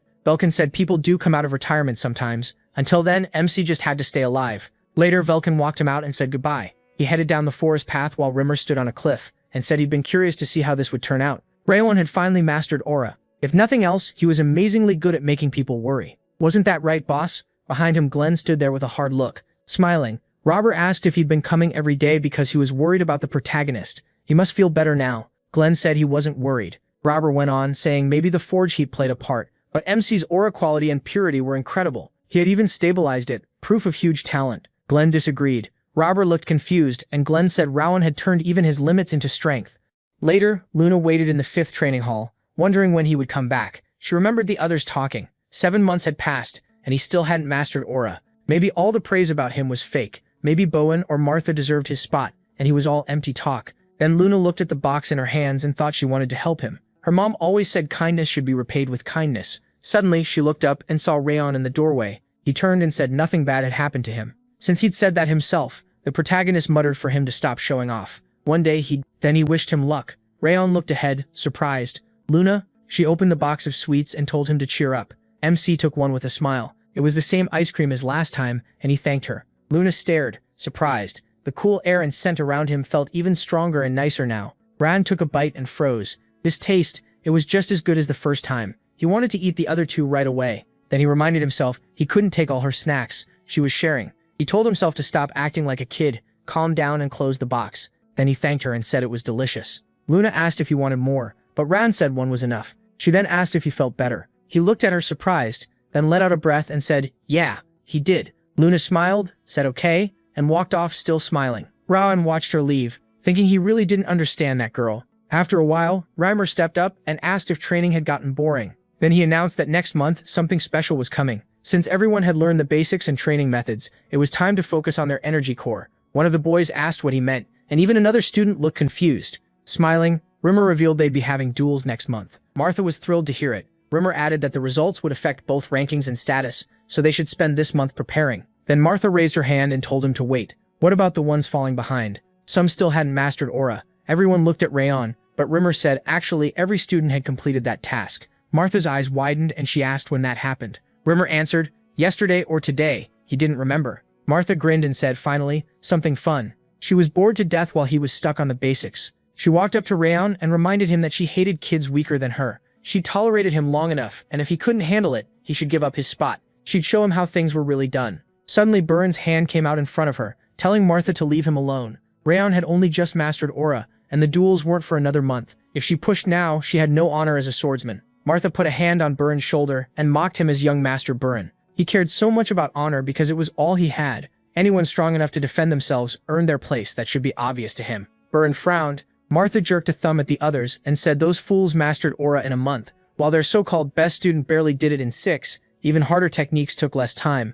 That meant the protagonist had no talent, and Burn knew it because they'd both gone through the determination ceremony. He stayed silent, thinking that a swordsman without aura could never become famous.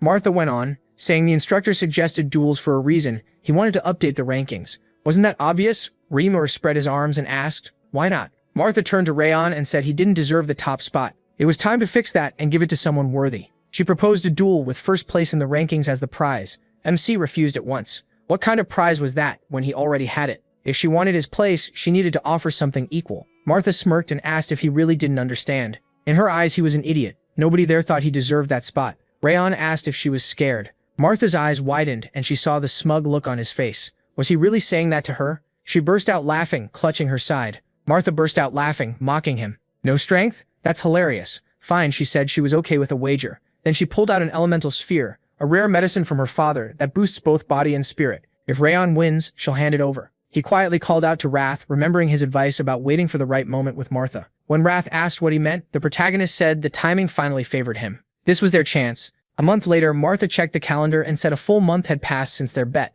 Now she was finally going to make him pay. No one her age had ever beaten her, and for the first time, someone had actually hit her. 8 months later, she finally had her shot at revenge for that humiliation. Rayon had only learned aura a month ago, while she already had 3 years behind her. Fighting him should be easy, but waiting on someone she saw as talentless was still annoying. Even so, she had to keep getting stronger. There was someone she wanted to save. Martha frowned. MC Zegart is finished. After a bit, Reamer called out for everyone to listen. He said watching a match can teach them just as much as sparring themselves. They should study every fight and think about what they would do in that spot. No need to panic, just show what they can do. He announced the first match, Burn versus Dorian. Dorian nervously raised a hand and Reamer asked what was wrong. Dorian said he wanted to forfeit. Burn turned in shock and Reamer pointed out they hadn't even started. Clutching his stomach, Dorian said he felt awful, shaky, heavy, and sick from not sleeping. Wrath looked disgusted and said that if Dorian served under him, he'd lose his head. Rayon figured that sounded about right. Reamer still told Dorian to at least try. Even losing would help him grow. Dorian looked up and said he understood. A moment later, he was flat on the ground, giving up. Reamer told Burn to control his temper. Honestly, he should have ended it in 5 moves. Burn said Dorian's attitude just got under his skin. Then Reamer asked Dorian why he always ran. He had the skill to fight back and could have lasted much longer. Dorian apologized, saying he was just too scared. Remer let it go and called for the next match. Luna versus Kane. Remer told them to begin. Kane rushed in with a loud shout and swung his sword. Luna didn't move at first. Then she caught the timing and blocked cleanly. Remer stopped them there. He told Kane he was too tense and needed to hold his sword with confidence. Luna had defended well, but she still hadn't fully finished her aura. She answered with a quick yes. After a while, Remer called the last match. He joked that everyone must have been waiting for this one. The students stepped forward, clearly excited. Remer announced Martha and Rayon Zegard. Martha attacked first, but he blocked it with a frown. Then he shoved her back and countered, catching Martha off guard. She smirked and leaped back. She admitted she didn't expect him to stop all her attacks. He had skill, no doubt, but to her that talent ended at swordplay. Someone like him, with no gift for aura, would never stand out. Martha lifted her sword and charged again. Rayon blocked and let out a small grunt. Martha looked surprised that he held it, then mocked him. How much longer could he keep that up? She said aura depends on talent, even more than swordsmanship. In her eyes, his aura had barely grown at all in 7 months. With something that small, he'd never become a true swordmaster. Frowning, she warned him to give up now or her next strike would break his bones. Rayon swung his sword and snapped back. Talent, talent, you people never stop talking about it. This whole house is obsessed. Martha smirked, saying of course someone clumsy like him would hate hearing about real talent. She said she enjoyed showing people like him what true talent could do, so they'd finally accept the truth. The protagonist answered that he'd prove her wrong, that talent isn't what matters most. Martha stared at him in surprise, then Rayon used the 1,000 flames technique. First flame. Martha froze and blurted out, "What is this fire?" She could tell right away it wasn't ordinary. It looked small and calm, but something inside it made her shiver. After a brief silence, Martha tightened her grip and said the games were over. She took the Hearthstone stance, single point. Rayon watched closely and realized it was a technique that compressed aura into one spot. For someone her age to use it, that was real talent. Her next strike would be dangerous. Martha said she admitted he was strong, but his weak aura wouldn't survive this. She kicked off the ground and rushed at Rayon Zegard. MC swung and condensed the fire right in front of her. The students cried out as the impact split the ground. Smoke covered the arena, then slowly cleared. Martha was down, her sword broken in her hand. The students shouted, "He won." No way, even Lady Martha lost. What kind of aura is that? Rayon just stretched and stayed quiet. Then he noticed her fist was still clenched even while unconscious. To him that mattered more than skill or talent. Martha's willpower was incredible. Later, Glenn asked if the protagonist Zegard had really beaten Martha. Rimmer spread his arms and said yes, completely. Martha had trained her aura for over 4 years, which made it even more amazing. Glenn looked down and said the flame he saw that day was remarkable, like a flower made of fire. It was small, yet impossible to compare by size alone. He was sure the whole family knew by now, so Rayon needed guidance before pride got to his head. Rimmer agreed. Then Glenn asked how Martha was doing. Rimmer said her injuries weren't serious, but she hadn't left her room. It was probably the shock of losing. Glenn said he hoped she could get through it. Later, MC was planting a flower when Wrath started yelling at him to do it properly or he'd ruin it. He barked that he needed to dig better or be frozen to death. He turned and said Wrath was done, pretending to be tough, which made Wrath yell even louder. Wrath said the protagonist should be thankful for his terrible elemental resistance. The protagonist didn't care. The night after beating Martha, the miracle medicine he won from the bet boosted his stats a lot. The system showed that a stronger fire ring had formed. It had reached the 4th stage, strengthening both mind and soul. His strength, agility, and endurance all rose, and the low endurance effect disappeared. MC figured the medicine had finally pushed all his hard work into effect. A lot improved, but the 4th stage of water resistance mattered most. Now he didn't have to fear Wrath's outbursts as much. Since it was the last day of rest, he went to work in the garden. Wrath kept yelling that he was doing it wrong and needed to dig deeper without damaging the roots. Wrath gripped the little shovel, wondering why he had to sit through gardening lessons too. Wrath said to use his hands, that was the only way to protect the roots. He wondered why Wrath knew so much about this, and Wrath proudly said that in the demon world he cared for ice flower gardens that all demons admired. The protagonist asked if that was true. Right then Martha appeared behind him and quietly looked his way. Rachel figured she hadn't come to fight, so what did she want? She stayed silent, and he tried to read her thoughts. He thought she was acting childish. Then Martha finally spoke. She wanted to challenge MC again. He turned away and said she really needed to learn how to lose. Martha shouted that she wasn't denying her loss. She just didn't understand it, so she came for answers. The protagonist asked what he would get out of another fight. Martha snapped. What? MC calmly asked if she knew the custom that a loser had to bring the winner a gift before asking for a rematch. Martha got annoyed and called it nonsense, asking why he always wanted payment just to fight. Rakon said it was just principle. Martha clenched her jaw and realized he wasn't going to agree easily. Looking at the roses, she wondered if trampling them would somehow help. Instead, she said he seemed to like flowers. He answered that he really didn't, which left her confused. Patting the dirt beside the plant, the protagonist said he didn't even understand why people liked flowers. He only worked in the garden for his mother. Martha clicked her tongue, setting her foot near the flower. Then she turned as if to leave. Just then, Sylvia entered the garden and called out to Randon Zeekhart. Surprised, he answered, "Mom?" Sylvia smiled, saying she'd been looking for him, then noticed Martha and asked if he'd made a new friend while training. Martha turned around. Martha froze. So this was Sylvia Zeekhart, the woman who left everything behind for her child, then came back to save him. Sylvia smiled and said the black hair and eyes gave it away. This must be Martha. Before it could go further, MC grabbed her hand and quickly said Martha wasn't his friend, just a classmate, and he'd send her off. Sylvia asked why, saying she only wanted to talk to her son's friend. Then she walked over, took Martha's hand, and asked if it was true she had dueled Rayon. She checked if Martha was hurt. Martha said she was fine, but Sylvia still looked worried and gently touched her cheek. Sylvia said she knew Daniel had brought in a talented child, but she hadn't expected someone this gifted, and this cute too. Then she asked what had brought Martha here. Martha shyly said she only had something to tell him, and was already leaving. Sylvia stopped her and asked if she wanted to stay for lunch. Martha blinked in surprise, and Sylvia said she couldn't send the protagonist's friend away hungry. Martha just froze in shock. A little later, MC and Martha sat across from each other at the table. He glanced at Sylvia and wondered what was going on. Sylvia set a dish in front of Martha and explained that Rayon liked meat stew, so she often made meals like this for him. Then she asked if Martha was a year older than him. Martha said yes, she was 15. Sylvia smiled and asked whether training had been hard for her, but Martha said not really. Sylvia went on saying the cooks here were good, though the meat wasn't as nice as what they had in the main house, so it might be a little tough. She gave Martha's shoulder a soft pat and told her to chew carefully, otherwise she might get an upset stomach. That instantly reminded Martha of her own mother. Her eyes dropped and she quietly chewed the meat. After a while, Martha thanked Sylvia and said the food was delicious. Sylvia brushed it off. Happy Martha liked it and said she hoped she and the protagonist would stay friends.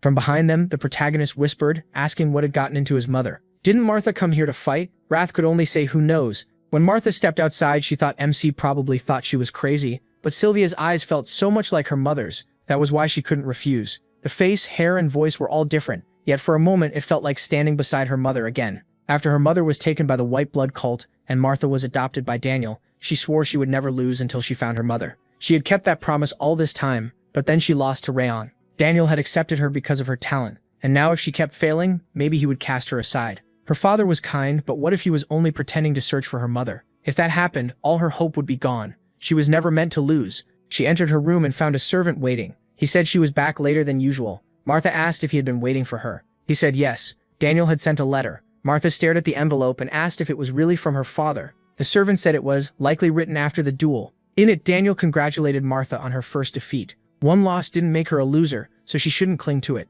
She just needed to understand why she lost and use that to grow. He added that he wished he could comfort her in person, but his mission was taking longer than expected. At the end, he asked her to forgive him for not being there. He wrote that he was still searching for her mother and would never give up, so she shouldn't doubt that. Martha stepped forward and told the servant to let her father know she understood, and that she was deeply grateful. The servant bowed and said he would. Martha turned to the door, thinking about how badly she had lost, not from carelessness, but because she was truly beaten.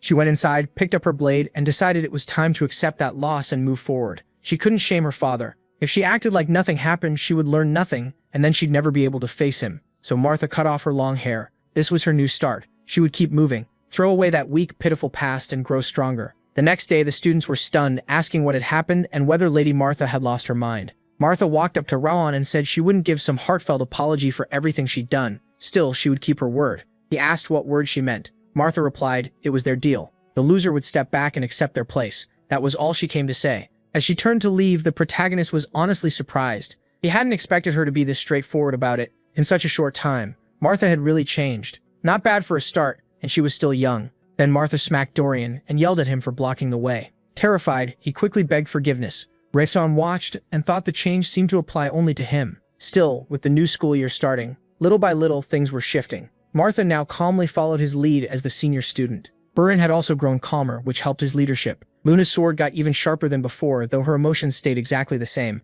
As for Rayon, brutal training had become normal. One student said it made no sense. They had only just learned river steps, and MC had mastered it in less than half a day. The student insisted he must have learned it before because nobody should improve that fast. Another pointed out that he could stand still with his eyes closed for ages, and his posture already looked better than the instructors. Later, even Rimmer was amazed. He said the protagonist's growth from meditation was unreal. He was a true monster. Glenn turned and dryly asked if Rimmer was MC's personal butler, since every time they met, that was all he talked about. Rimmer grinned and said there was no need to hide it. Glenn was clearly curious too. Then he glanced around the main building and noticed everyone seemed busy lately. He asked if they were preparing something, but Glenn said no. They were getting ready for guests. A delegation from the Kingdom of Owen would arrive in a few days. Owen was one of the 6 powers in the center of the continent and one of Zegart's few allies, though they rarely mixed with others. It was a kingdom that valued swords and martial skill. Reimer asked who would lead them. Glenn folded his arms and said the third prince was named as the representative, but Duke Tartan might be the one truly in charge.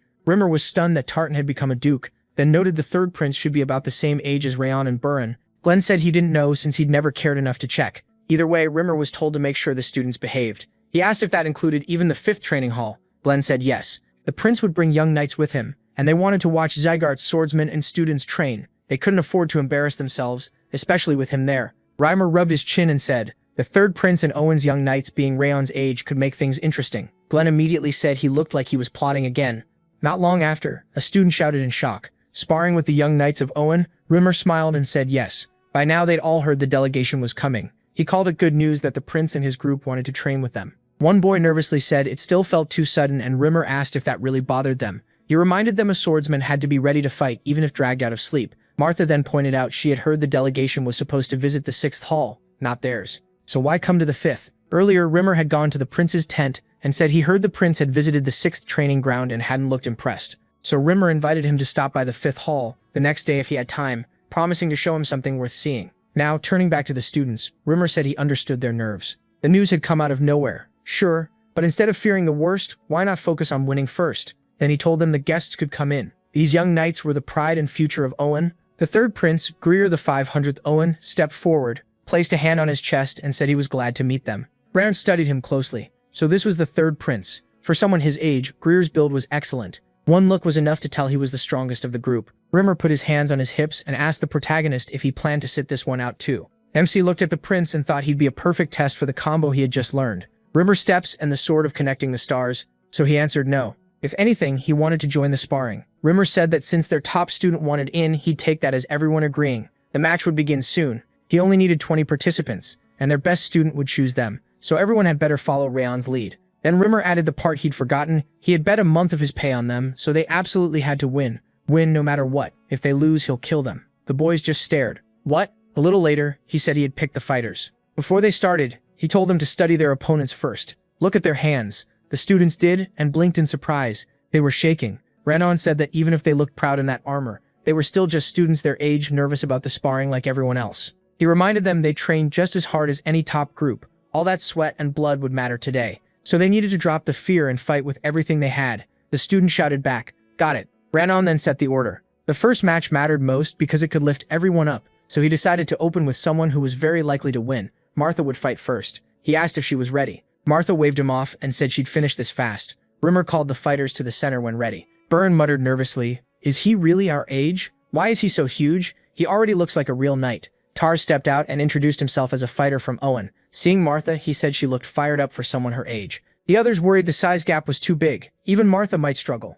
Martha just sneered. A great fight? No, she'd crush him. That was enough talking. She charged. Greer watched and thought she was surprisingly fast. The swordsmen from the 5th hall were clearly strong, worthy of the Zegart name. Their level was close to royal knights. The 6th hall had let him down a bit. They trained well but were clearly below the Robert family students. This hall, though, was the real thing. A little later, Tartan asked why Rimmer had suddenly invited them to the 5th hall yesterday. Rimmer grinned and said chances to cross blades with one of the Empire's 6 great knights didn't come often. He figured it would be a good lesson. Tartan said it was strange hearing that from the man once called the Brilliant Sword. Rimmer shrugged and said they couldn't stay sheltered forever. Then he suggested a bet. Tartan laughed, asking if Rimmer still hadn't quit gambling, and what the rules were. Rimmer held out his hand and proposed 20 matches with a prize for the winner. It'd be more fun if they put something on the line. Tartan studied him, and said Owen's students got elite training. Did Rimmer really think his side could beat them? Rimmer said he trusted his students, just like Tartan trusted his. Right then Martha slammed into Tartan and shattered his sword. He barely had time to react before Martha swung again and smashed him in the stomach.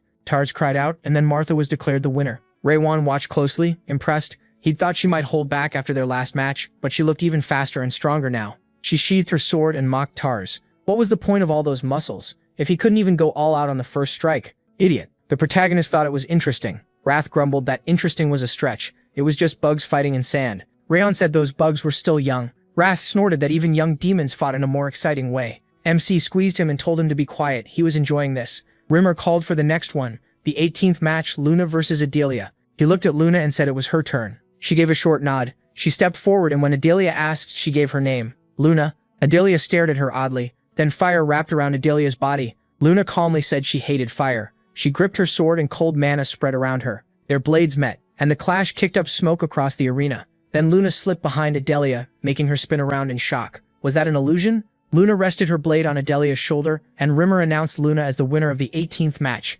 Adelia admitted defeat and thanked her for the battle. But Luna ignored that, walked to Rayon, and asked if he saw her fight. The protagonist told her she did well. Luna sat down and gave a pleased little yeah. Rimmer smiled. Now it was 9 wins to 9. Things were getting heated, so he called round 19 Burin and Saloon. Get ready. Saloon Castle introduced himself and said he had recently become a knight. Burin introduced himself as a student here. Rayon studied them and realized Saloon was strong, the strongest Owen student besides the third prince. Rimmer gave the signal to start. Burin rushed in with a sword strike. Saloon frowned. Their skill levels were even, and if either one dropped their guard for a second, it would end right there. He was sure Burin knew that too. The two kept pushing until both suddenly stopped. The students gasped, both swords had broken. Then Romer shouted that the round ended in a draw.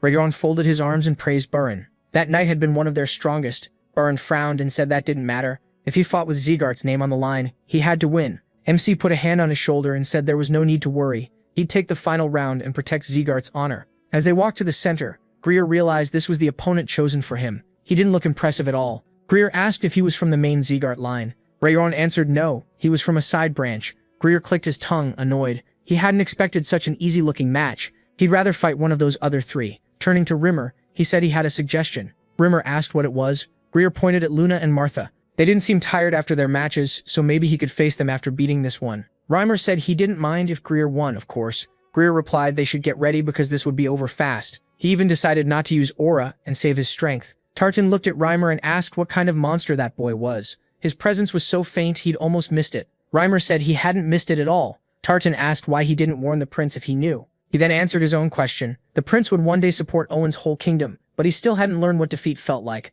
This would teach him. Still, the prince was no weakling. Even Rayon wouldn't beat him easily. Reimer crossed his arms and said he disagreed. Then he asked for another bet. Tartan looked annoyed. Again with the gambling? Reimer said it was simple. Drinks. Tartan agreed and asked who he was betting on. Reimer smiled and said Rayon would beat the prince in 5 strikes. At that moment, he grabbed his sword and rushed Greer with a stream of fire. Greer's eyes widened in fear, and Tartan blurted out, "What?" The protagonist slashed Greer's side, and the prince cried out and dropped to his knees. MC said it looked over. Reimer laughed and said it hadn't even taken 5 attacks. Greer realized he had judged too fast. There was a reason Rayon had been saved for last. He was a monster. Tartan asked if he was really just a trainee. His movement and sword skill were incredible. Reimer said that was exactly why he'd picked the protagonist to win. He'd better reserve a nice place for those drinks. Greer told MC to stop, saying he could still fight. Tartan tried to tell him the duel was already over, but Greer shouted that he hadn't shown his real power yet. If only he'd gone all out from the start. Martha suddenly stepped in and told him to stop barking like a beaten dog. If he was really a prince, he should accept losing.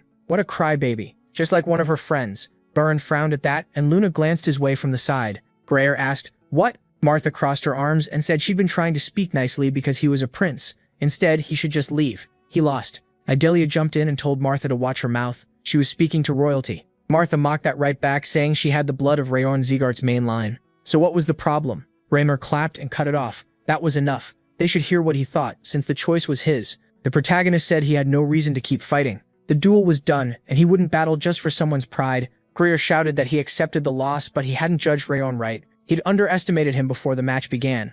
Now he was so ashamed he couldn't even lift his head. He lowered his sword and asked for one more fight. If he walked away like this, he'd regret it forever. Please, MC. MC looked at him, surprised, and thought he never expected this, especially not Greer lowering his sword. He'd taken him for just another spoiled brat. Then he answered, "Okay, but this would be the last one." Greer agreed at once, reached for his sword and looked at his pendant. He realized his own pride had blinded him to the talent standing right in front of him. This time, he would use everything he had. He unleashed his mana, shocking everyone there. Tartan shouted, "Third prince, that technique." Greer cut him off. This wasn't the time to hide his strength. He wanted to face Rayon at full power. Wrath smiled and called him a fool for showing everything so openly. The protagonist answered that it didn't matter. He could beat him again. Wrath laughed and said Greer's aura was huge. He was actually stronger. MC asked if he wanted to bet, and Wrath instantly agreed. A system window popped up. Wrath offered a bet. Beat the third prince of Owen and all stats go up by 4. If he lost, he'd take a 10-point Wrath penalty. Wrath lowered his stance as Greer faced him. Greer said he was starting now. He kicked off the ground and charged, but he blocked the strike. The people watching stared in confusion. The fight kept going, and Greer realized something. He was using everything he had, yet the protagonist handled it with ease. Was the protagonist a genius? No, monster fit even better. Greer decided to show his true best. MC studied him and recognized the Perez sword style, a technique passed down only to Owen's heirs. From Greer's energy, Rayon could tell the next attack would be his all-out move. He told him to come. Greer answered that this was everything he had. He charged straight at the protagonist. But MC had already memorized every move Greer had used. He answered with the Thousand Flames technique. First flame, Cyclatorsia. Greer froze in shock. Golden flame aura? No, he couldn't give up yet. He still had one more technique. With a shout, Greer rushed in again. Rayon sent fire mana at him. The clash shook the area, but he held his ground, stunning Greer. Greer stared at his aura as the protagonist released more mana, wondering if Rayon could really push back even this. A moment later, Greer dropped to his knees again. Rimmer declared MC Zegart the winner. Greer looked at his shattered sword and couldn't believe it. He had been faster and stronger, yet Rayon had cut right through his aura. Greer muttered that the world was far wider than he thought. Then he held out his hand and thanked him. He said he'd learned a lot from the duel, and fully admitted defeat. The protagonist smiled and said he had learned a lot too. Greer apologized for looking down on him and admitted his own poor judgment. MC said it was fine. When Greer asked his age, MC answered that he had turned 14 this year. Greer let out a breath. He had lost to a younger, less experienced swordsman. Then he held out his hand again and told him to take what was in it. He asked what it was, and Greer said it was proof that the third prince of Owen, Greer the 500th Owen, would grant him any one request. Rayon wondered why he'd give away something so valuable. Greer smiled and said losing this duel had opened his eyes. It felt like he had reached a new understanding. Lucky to lose to someone like the protagonist, he turned to leave, saying they would meet again.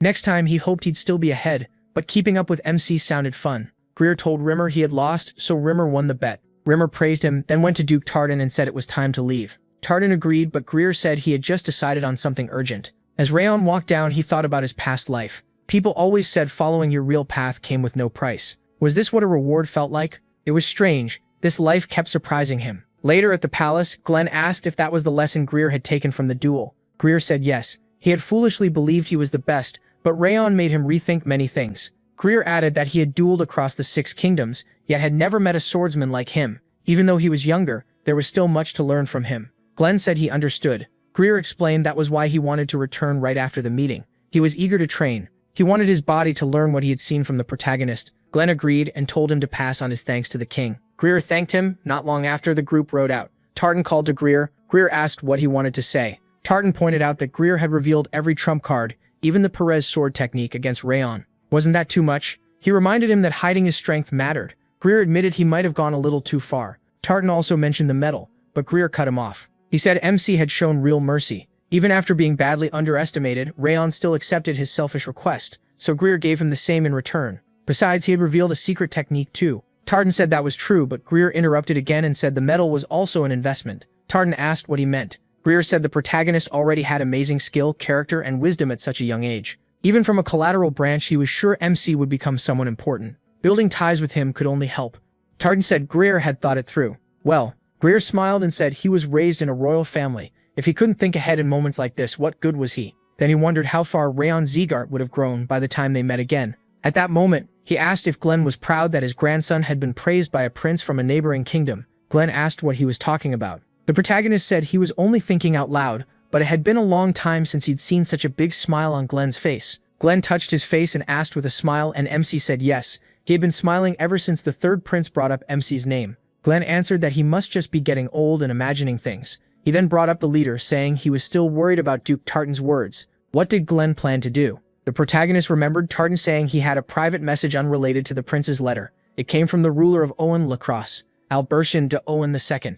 The 5 demons had started moving again. Later, Rimmer told everyone they had done well against Owen's knights. Since they were ready for the next step, he would give them special training next week. Someone asked what kind of training, and Dorian nervously asked the same. Rimmer said maybe training wasn't the best word. They were heading into a real battle, so they had better be ready for bloodshed. South of Rayon Zegart's lands, groups of toll-taking bandits had gathered. Along with the mountain gang called the Claws of the Snow Tiger, plenty of other scum were there too, making money off mountain passage rights. Lately they had grown more violent, attacking merchants and killing people. A student asked if the mission was just to scare them off. Reamer said that had been the plan at first. When asked why, he said at first and why they couldn't simply raid them. Reamer explained that the bandits had recently surrounded a village south of the mountains and slaughtered everyone there. After that, they burned it down and ran. The student cried out, and Reamer said their mission was now total extermination. Most were rabble, but many were still dangerous, so no one should let their guard down. He told them to get ready. They would leave tomorrow evening. Later, Luna trained alone, cutting falling leaves with her sword. She had decided to work on her stance before tomorrow's mission, but something still felt off. Rayon's lunges were smooth and flexible, hers weren't, and she couldn't tell what she was doing wrong. Looking toward the mountain, Luna thought MC was probably still training too. Maybe she should ask him for help. Then she shook her head. She didn't want to bother him. She had to figure it out herself. After a while, she climbed the slope and lay down, thinking she felt weaker than before, but her movements were definitely smoother. That was enough for today. She wondered if Rayon was still there. Maybe she could stop by and say goodbye before heading home. She remembered saying she'd bring ice cream, so she should get back early this weekend. Luna turned and thought, right, she'd go home early, talk with him tomorrow, and share the ice cream then. As she turned the corner, someone called out to her. Luna looked back and her eyes widened in fear. Surya smiled and said it had been a long time since they had seen each other. Luna cried out, "Surya!" He stepped closer and said it was hurtful that she wasn't happy to see her own brother. Luna started trembling, and Surya said Rimmer's training seemed to be helping. She had gotten much stronger than he expected, and he said he was proud of her. But surely she wasn't really planning to go to war and risk her life. Luna jumped back with a terrified scream. Surya mocked her, saying she had forgotten everything he taught her so fast. Maybe she needed another reminder. Then he asked for the name of her pet chipmunk.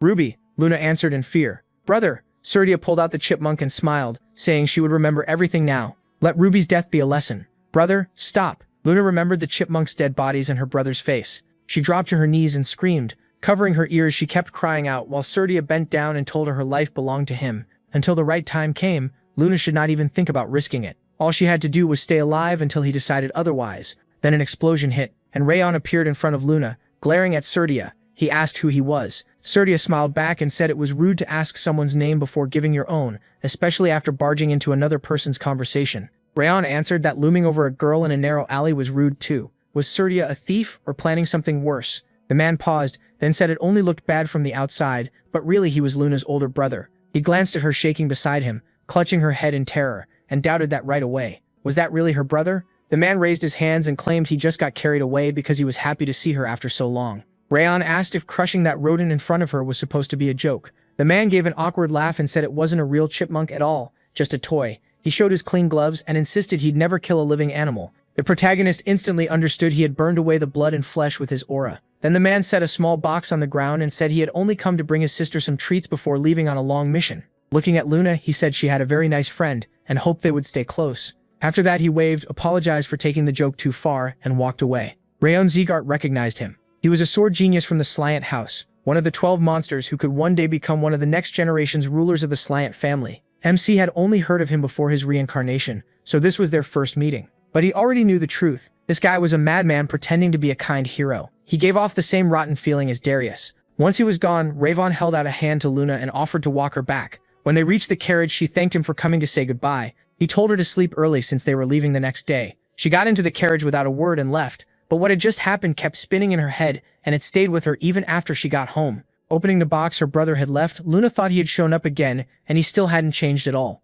Back when she was little, she once came to him with scratches on her arms from her pet and tried to explain that everything was fine, that Ruby was only upset because she was pregnant. He killed it anyway, saying his dear sister shouldn't be hurt by some animal or really do anything at all besides breathe.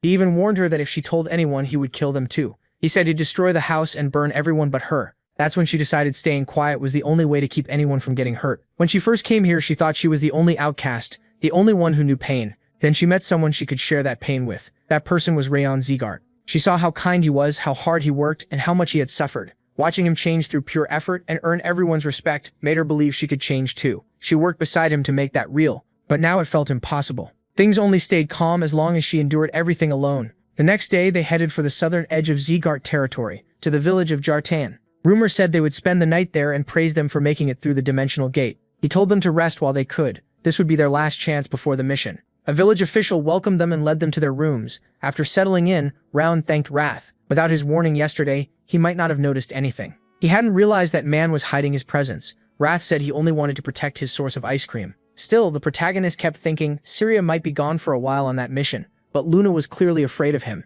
Wrath told him to hand over his body so he could kill that idiot and be back in no time. A real warrior pays back double and takes revenge 10 times over. Luna had introduced him to the world of scoop ice cream, so he was ready to do anything for her. Thinking Wrath was joking, Rowan refused, but Wrath made it clear he meant every word. Even so, MC still said no. Syria had already left deep scars on Luna. Killing him now wouldn't erase what she had suffered. He thought Luna was the first child he had ever needed to protect, in either life If anything happened to her, he would kill the one responsible himself. A few days after leaving Zegart lands, they reached a village ruined by the snow tiger claws. The moment they entered, several of the trainees felt sick from what they saw. Burned bodies were piled up among shattered homes. Byrne glanced at one corpse with visible unease, and Rowan thought the scene was beyond cruel. He checked Martha, but she barely reacted. She must have seen plenty of bodies before or made them. Then he noticed someone was missing and looked around. Where was Luna? She had walked over to a house and was staring at a burned man who seemed to have tried escaping before he died. The sight made her stomach turn. Rumor gathered everyone and said the snow tiger claws were behind this massacre. He told them to burn this scene into their memories. Then he showed them a silent whistle. It made no sound to normal ears, only specially trained people could hear it. If they ran into danger, they were to use it and help would come. He handed one to each of them and reminded them their enemies showed no mercy. But before blowing the whistle, they had to do everything they could on their own. They needed to learn to fight without help, and if the chance came, kill without hesitation. Luna trembled. The others answered that they understood, and then Rumor told them to split into groups led by the top students. Martha would lead Group A, Burr and Group B, each taking 3 or 4 people. Luna meanwhile looked down at her sword and remembered her brother's warning. He had told her she belonged to him. She must never do anything that could hurt her, and if she did get hurt, he would kill whoever caused it for it. Randall and Zegart pulled her from those thoughts by asking her to join his group. She hesitated, then agreed. The two of them moved out to search for the enemy. The protagonist studied the top of Mount Rutan and thought the high ground would make it easier to judge the area below. It was also a good place to hide or escape, since anyone attacking uphill would be at a disadvantage. But because it was the most obvious hiding spot, they probably wouldn't choose it, unless they expected their hunters to think that way. That meant the hill was still the best bet. It looked open, but there could be space underneath. Radon told Luna they would check there first and leave the forest to the other teams.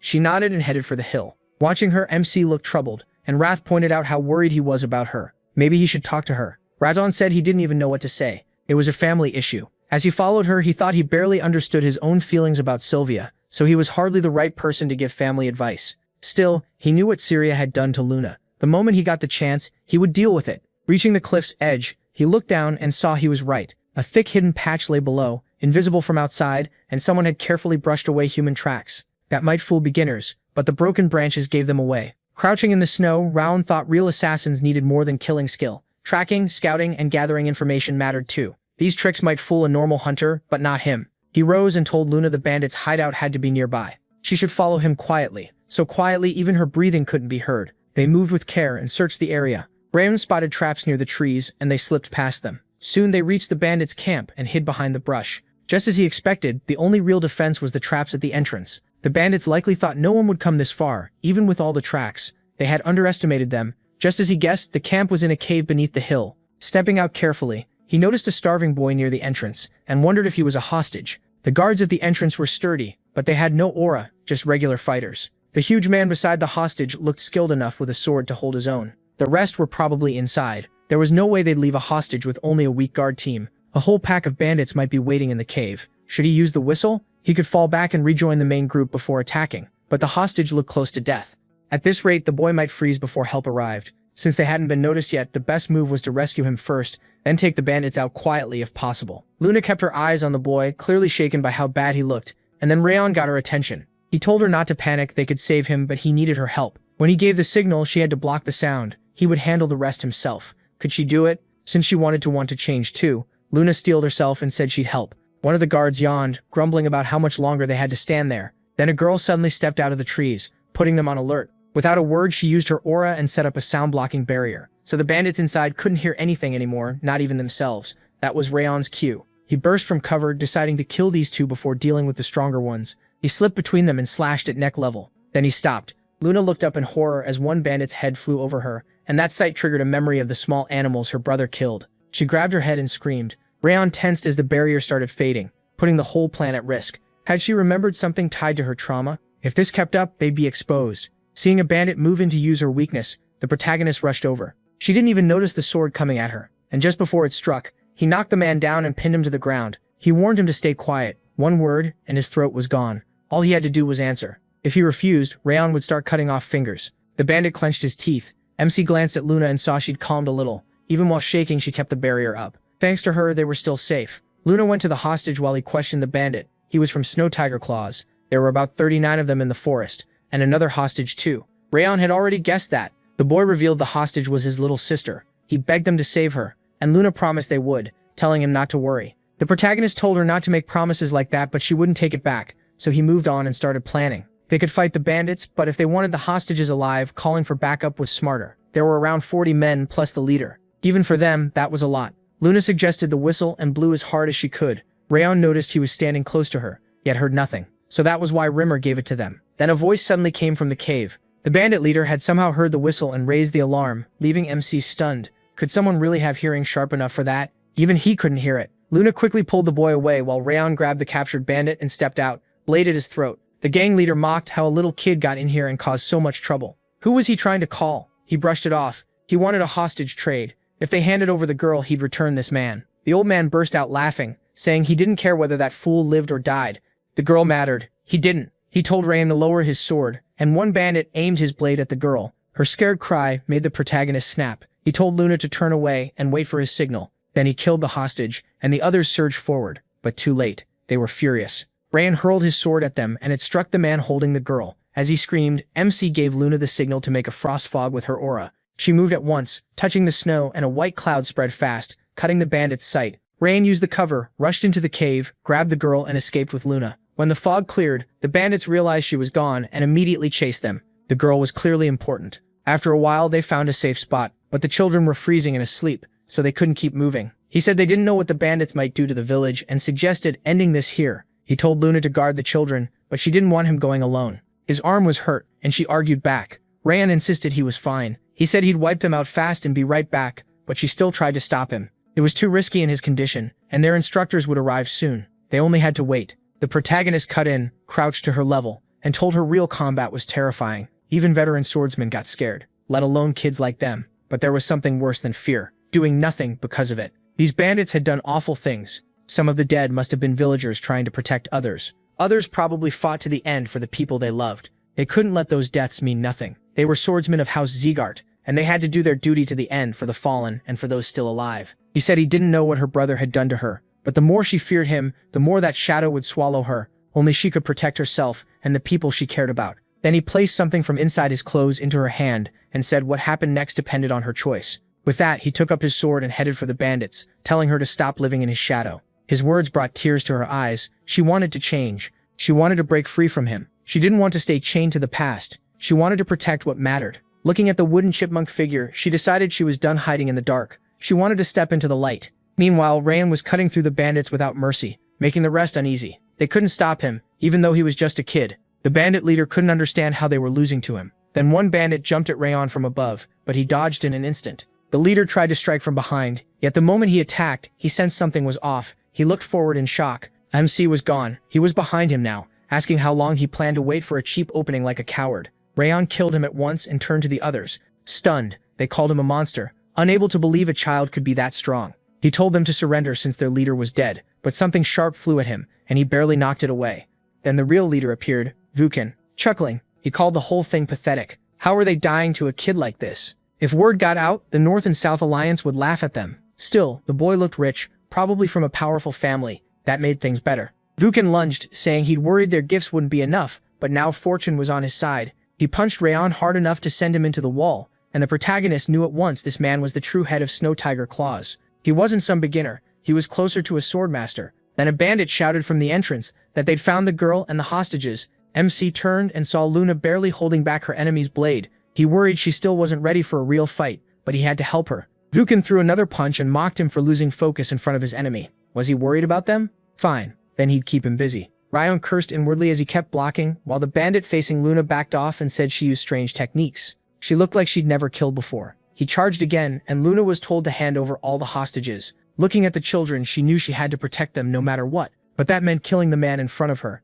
Luckily, he wasn't the strongest. She aimed her sword at him and tried to tell herself she could do it. She needed to remember Rayon's words, but her fear wouldn't fade, and her brother's shadow appeared before her. He was holding her sword. The moment she saw him, her vision darkened. She told herself to push him out of her head, but she couldn't. How could she protect anyone like this, like Rayon did? She was too scared to even swing properly. Until now, she hadn't protected anything. What was she supposed to do? Then his voice reached her, pulling her from the panic and making her look back. When their eyes met, he smiled and said it was okay. She could do it. That made her burst into tears. He had pulled her out of the darkness and shown her a way forward. She knew she'd have to thank him for giving her courage, for believing in her and helping her move on. She tightened her grip, swung her sword and cut through her brother's shadow. Then she rushed the bandit, froze his legs, and struck a killing blow. After that, she looked at Rayon with resolve, while the bandit leader sighed in annoyance and asked he cursed his men for still losing to a bunch of kids, but the protagonist shot back that they were more than just children. That girl had beaten the darkness in her past by herself. Her heart was kinder and stronger than anyone he knew. She was the kind of swordswoman who broke through limits.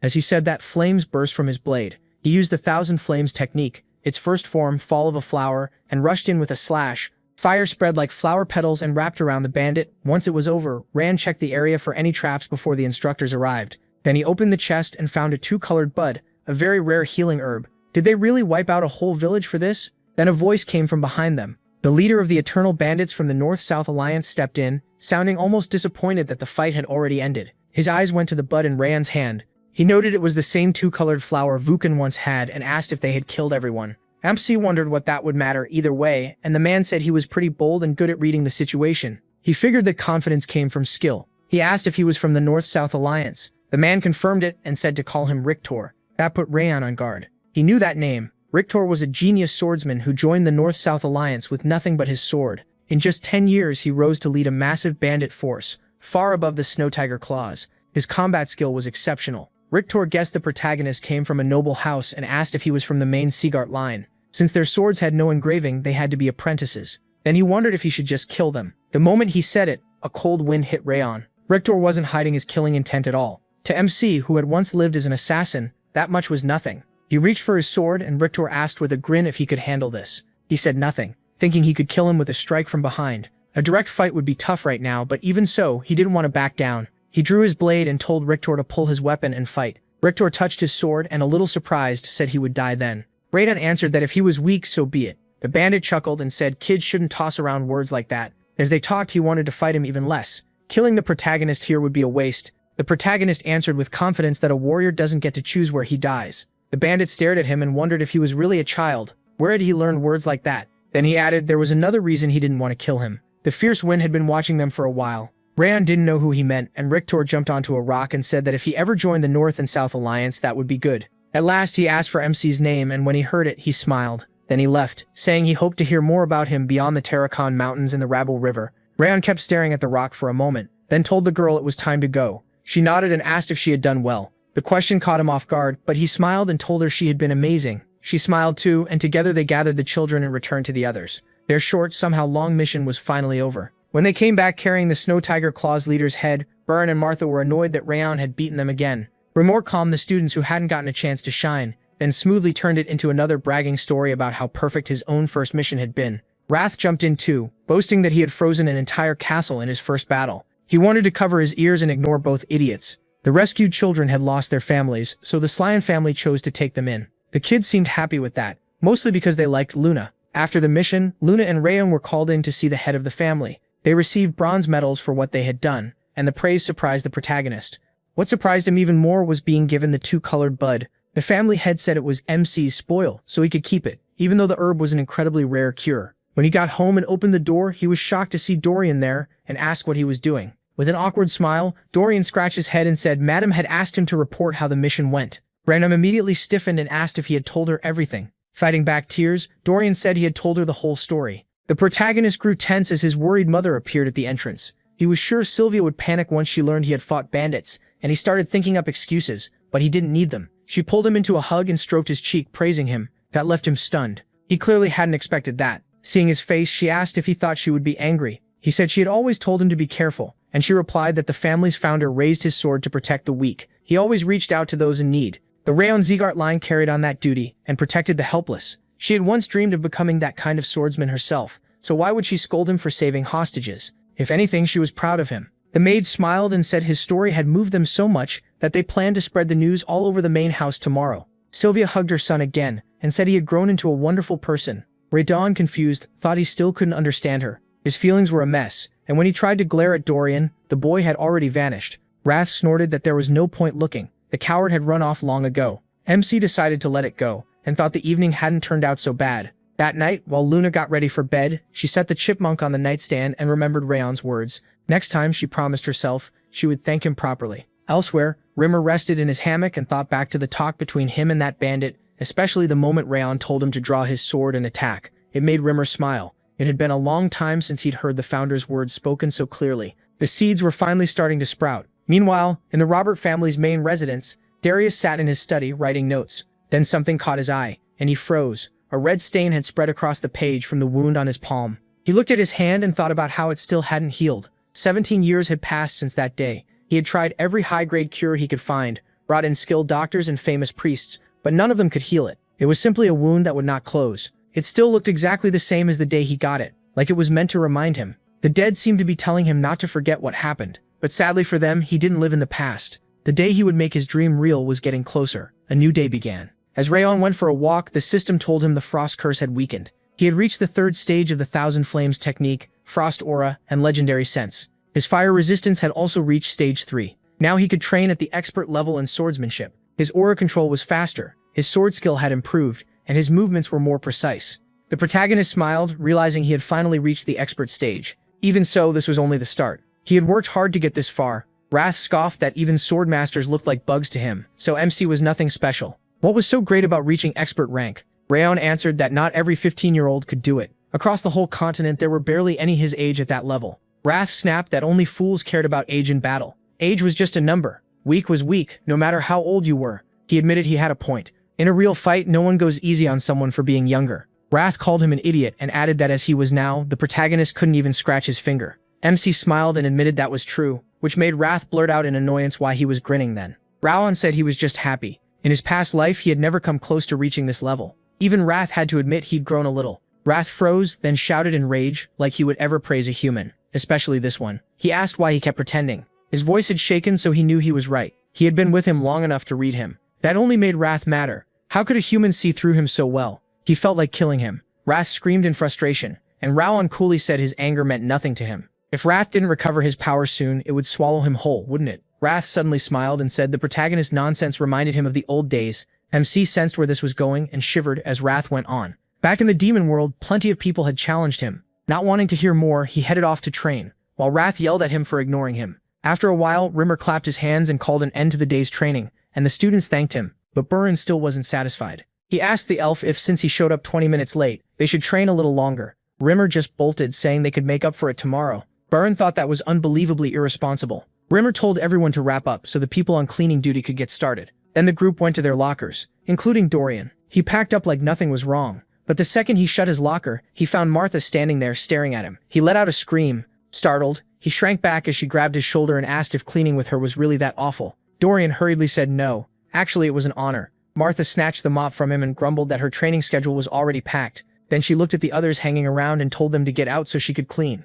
They ran off right away. Raxleo thought she only acted soft around him. Just then, Rimmer walked up behind him and said with a smile that she really hadn't changed. The protagonist turned, surprised, and asked if he hadn't already left, but Rimmer said he came back because he forgot something. That instantly made everyone uneasy. He floated up a little to get their attention, and said he had one more announcement. An important one. After a short pause, he awkwardly smiled and told them they had a second mission. Everyone's expressions fell, and the hall went completely quiet at the sudden news. Rimmer gave an awkward laugh and apologized. They were stunned that he could forget something this important. Rain thought half a year had passed since their first mission, and to him, this second one should have come sooner. Compared to his past life, the Zekar clan clearly had fewer duties. Rimmer explained that orcs had invaded the southern part of Zekar territory. Their job was to wipe them out because they threatened the villagers, and they also had to protect the village. In short, they had to defend the people and clear out the monsters. The students lit up. They'd been waiting for a mission where they could finally test their sword skills. Rimmer quickly shut that down. This time, no instructors would go with them. They had to reach the village by themselves and work together on their own to finish the mission. Burin asked what they should do if they ran into something they couldn't handle. Rimmer said that was their problem. If the mission was too much for them, they had to decide for themselves whether to go forward. The leader's skill in judging the situation would matter most. Their leader had to find the best answer. Dorian nervously asked if running away would count against them. The elf replied that normally yes, but it depended on the enemy. If they met one of the 5 demons, escaping wasn't shameful at all. It was the smart move. Dorian was relieved. Then came another surprise. They would leave the day after tomorrow at dawn.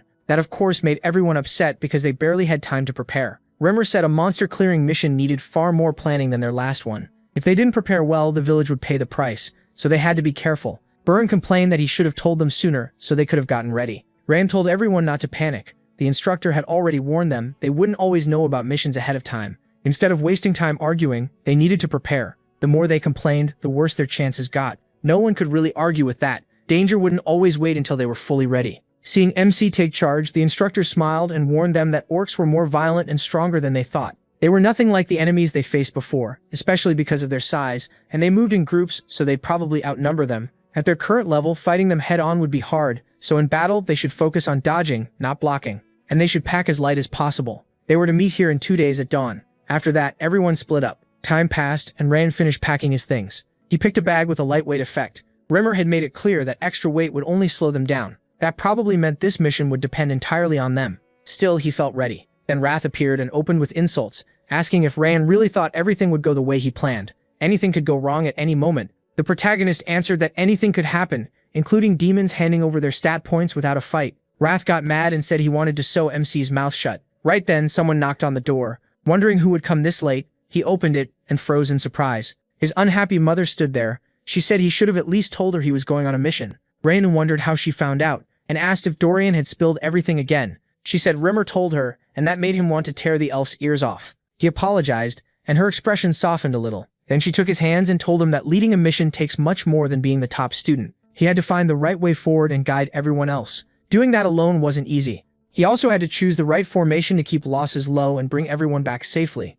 The lives of his friends would depend on his choices. Rand was caught off guard. He expected anger, but instead she was giving advice. Sylvia said monster clearing only sounds simple. In truth, it's hard. They had to make sure every single creature was killed so the villagers would truly be safe. She told him to remember that he wasn't a rookie anymore, but a full representative of Zeegard. She wanted him to prove he was a swordsman who could protect the family's ideals. Confused, he said he thought she would scold him. Sylvia shot back that of course she was angry. She was hurt too and deeply worried about him. But this wasn't the time to lecture him. She hugged him and, smiling, told him to focus on getting ready. When he came back, then she'd scold him. She was proud to see him shining after all that training, but she would never stop worrying about him. He hugged her back and soon it was time to leave. Before they departed, Rimmer gave them one final warning. Anything could happen out there, no matter what. They had to stay alert. If something was beyond their strength, they were to retreat. They answered together that they understood. After that, he wished them a safe trip. The normal route would take a month, but the path had already been prepared, so they should arrive in a couple of weeks. He wished them luck, and Ray and his leaders started organizing everyone.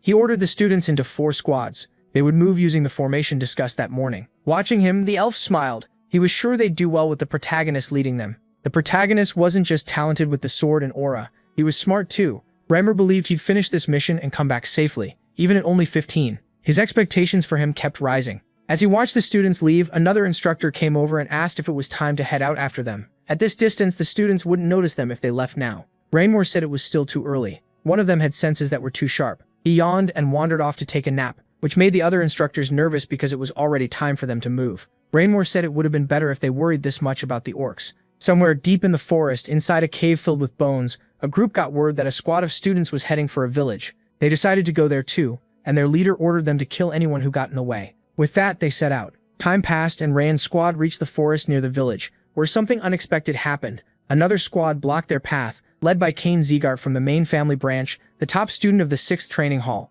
Both leaders were confused. Neither understood why they had met here. MC remembered hearing that Kane had joined the 6th hall late because of some injuries, but he looked completely fine now. From the feel of it, he was also skilled with a sword. Kane said his team was on a mission tied to the orc raid. So what were they doing here? Rand replied that his group had the same mission, which left Kane baffled. He wondered if both teams had really been sent to the same place, because no one had told him that. The night before departure, the instructors gathered at a tavern nearby. One of them told Rimmer he'd heard his students did great on their last mission. They were so young, yet they handled the mountain bandits. Rimmer grinned proudly and said that even as their teacher, he was amazed. Maybe they should be sent to handle the orc raid too, since they were doing so well. He was sure they'd finish it fast. Maybe their leader would even thank him. Then Methan, the instructor of the 6th training hall, stepped up behind him and said his students would take that mission instead. Against monsters, teamwork mattered more. He argued that Training Hall 5 was full of individualists, while Training Hall 6 fit this kind of mission better. His students had just cleared Hell Week without a single failure, so they would be the ones going.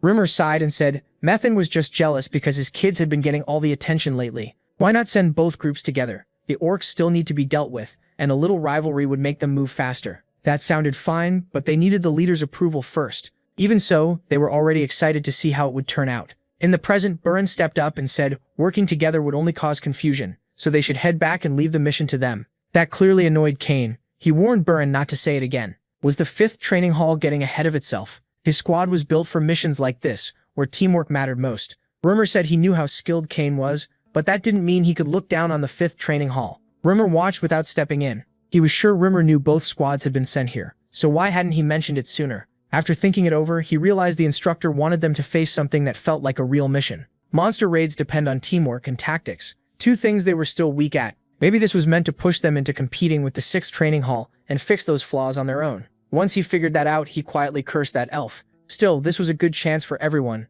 Before he left, his mother told him to prove he was the kind of swordsman the family could look up to. He hadn't stopped thinking about that since, so Rayon stepped in and told them both to calm down. There was no point wasting time arguing when neither side would back down. A competition would settle it. Burn asked what he meant. They didn't even know what was waiting for them, and he wanted a contest. The protagonist pointed out that neither side planned to give up this mission. And if it was an orc raid, there should be more than enough enemies to go around, especially elite ones, so they would compete to decide who led the mission. After that, they would take out the elite orcs first, throw the rest into chaos, and finish the cleanup. It was a solid plan. If the leading team ran into trouble, that just gave the other side a chance. Would everyone accept that? Kane did, saying it was fair. Then Rayon told them to head for the mountains first. The contest began. Burn, Martha, and a few others rushed ahead. The rules were simple: beat the other team or take their flag. Either way was better than standing around arguing. Rayon told them to make a plan first, but they were too sure of themselves and ignored him.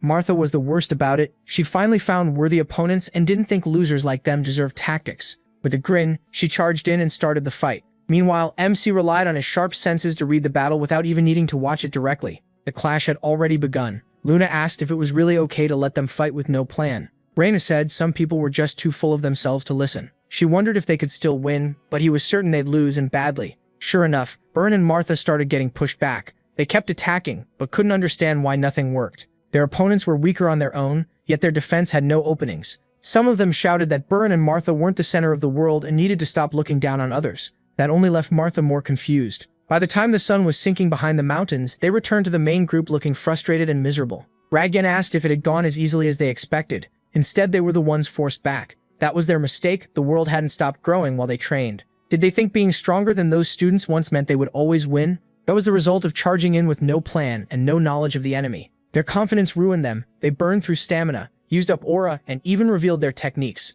Those students trained hard too, and better results didn't give them the right to look down on anyone. Luna asked if that meant they had lost. Round said not yet. They still had another shot. At once their mood changed, and Martha snapped that she'd crush those idiots this time. He smiled. At least they were ready to try again. Then he laid out a plan to win. At the same time, the 6th training hall talked about their opponents. The 5th seemed weaker than expected, though their fight had still been interesting to watch. One student warned them not to relax. The 5th training hall had beaten the Snow Tiger Claws, one of the biggest bandit groups in the Alliance. He was sure they wouldn't quit so easily. Then he saw Martha coming, drew his sword, and said he'd been expecting this. Martha called him an idiot and warned that if he insulted them again, he'd regret it for the rest of his life. Then she rushed him with a focused stare. He told his group it was a frontal attack and ordered the 4th formation, focusing their defense ahead. He stepped up to block, but she suddenly attacked from the side, catching him off guard. At the same time, Burn charged another group. Since they'd seen his opening stance before, they thought they knew exactly how to handle him and moved in. But instead of meeting them head-on, he slipped past, fooled them, and struck in one smooth move, knocking 2 swords away at once.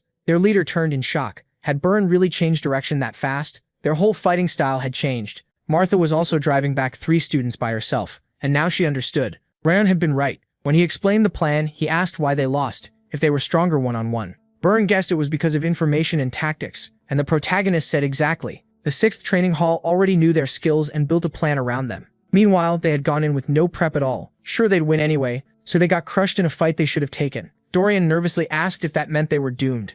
Martha grabbed his clothes and told him to shut up. Raffron said it wasn't over yet, but they had wasted a lot of strength and aura. They were behind now, but they weren't the only ones who could use information and tactics. Raffron asked if he had something in mind. MC said Kane had sharp eyes and strong instincts. He'd spotted them early and matched each of them against students who countered their strengths. Martha had power and endurance, but her attacks were simple, so he sent swordsmen who could absorb the pressure and make her waste aura. Raffron was fast but too straightforward, so they put evasive fighters against him. The easiest answer would be switching opponents, but Raffron knew they wouldn't agree to that. He was right. Martha insisted she wanted to beat her own opponents, and Barfron felt the same. He said that was fine. Then they'd just have to fight differently. Those opponents were solid, but they had a bigger weakness in how they used aura. Martha's job was to find the weak point in their defense and strike there. Barfron had trouble with fighters who leaned on instinct, but feints worked well against that type, so he needed to drop his usual style and start baiting them. Martha said it made sense, and they wondered how Raffron knew all this when he'd been sitting there the whole time. He answered that Kane did have a sharp eye, but the protagonist's senses were even better than most students.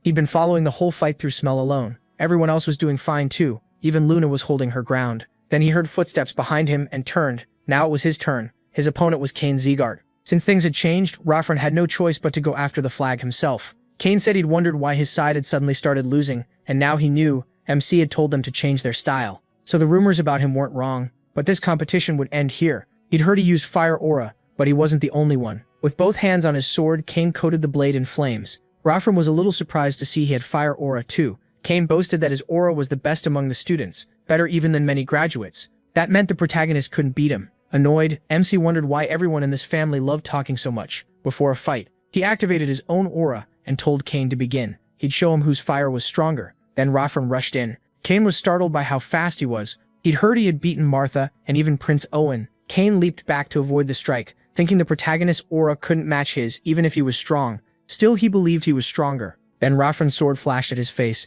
and Kane barely blocked it, only to see MC's flames blaze even brighter. A cut opened on his cheek, and panic hit him. How was that possible? His fire couldn't be weaker, or could it? He drove him back, bringing down another heavy strike. Kane blocked, but holding his sword up was getting harder. With a shout, he forced out more power, and a blast thundered across the area. In the end, Kane lost. Rafran asked, wasn't his fire supposed to be stronger? Turns out he was just weak. When his squad came back, everyone was stunned. Kane stood near their leader, deep in thought. They asked why he was there, and Rafran said the fastest way to turn a losing fight around was to take out the enemy commander. That shocked them. They hadn't expected him to see it coming. Byrne admitted the protagonist was right. Fooling them had been easy, but he couldn't have done it alone. Without MC's orders, they would have lost to the 6th training hall. Even Martha, though she hated to say it, agreed. She added that if his plan had failed, she would have stepped in. But they won because of him. The group accepted Rayon as the leader of the 5th training hall and said they were ready to follow him. He was a little surprised, thinking they had finally grown up. Hearing that pleased him. He told them they had all done well, and this fight should teach them how dangerous pride and overconfidence can be, especially when they charge in without a plan. If this had been a real battle instead of a test,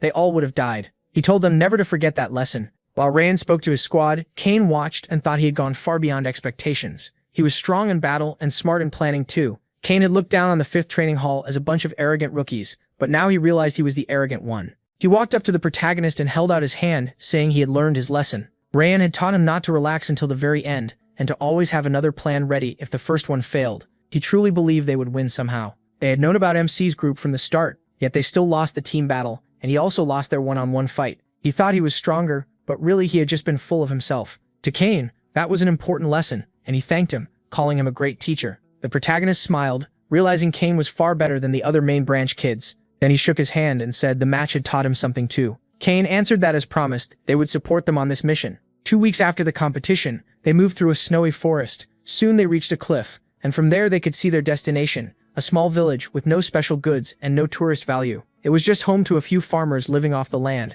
The mission itself sounded simple, another monster cleanup. Still, Round felt like someone had been watching him the whole time. It wasn't the same feeling as when mentors were nearby. This watcher felt darker, like someone sizing them up. MC looked around and decided they needed to stay careful and trick the enemy first. He called Byrne over and asked him to lead this mission. Byrne froze, so Rayon explained that during the first mission, only he and Luna had fought the Snow Tiger Claws bandits. So this time it was better if the others led. He reminded him that he once swore he would surpass him. This was the perfect chance to show how much he had changed. After some hesitation, Byrne agreed and said he'd prove it. Then he told the others he would be in command, and no one objected. They were ready to follow. Rayon then went to Martha and told her he'd explain later, so she shouldn't get mad. She replied that she didn't need a special reason. She had already promised to obey his orders. With that, she went over to Byrne and started talking with him. The protagonist then asked Wrath if he also felt someone watching them. Wrath answered that the protagonist had noticed it too, then smugly said it was obvious. After all, he had learned from him. MC asked where the watcher was and how many there were. Wrath laughed and said he wouldn't tell him the location.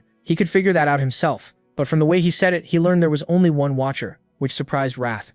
The protagonist pointed out that Wrath said he, not they, and thanked him for the clue. Wrath instantly started cursing after realizing he had slipped up, but MC ignored him. Even so, he knew they couldn't be sure there was only one enemy. Maybe only one was watching while others stayed hidden. He couldn't afford to relax. With a heavy sigh, Ratchun realized this mission would not be easy. Not long after, the man watching them returned to his commander and reported that they were Zeegard's scions. The commander asked if they were one of the 6 kings' groups, then said that together they still weren't that strong. The scout said they looked like students and had no mentor with them, so this was probably only their second mission. The commander asked if anyone had noticed him. The man confidently said no, then smirked, saying mere students could never see through his disguise. His subordinate asked why Zeegard had sent disciples at all, when they already had the orcs under control. The commander replied that the villagers must have told them everything. They didn't like the change and asked for help because the number of orcs had grown. He had expected to find the mana stone quickly, but they had been wrong. Looking toward the village, the subordinate said it was nowhere in sight. Maybe it was hidden there. He asked if that meant they should attack now.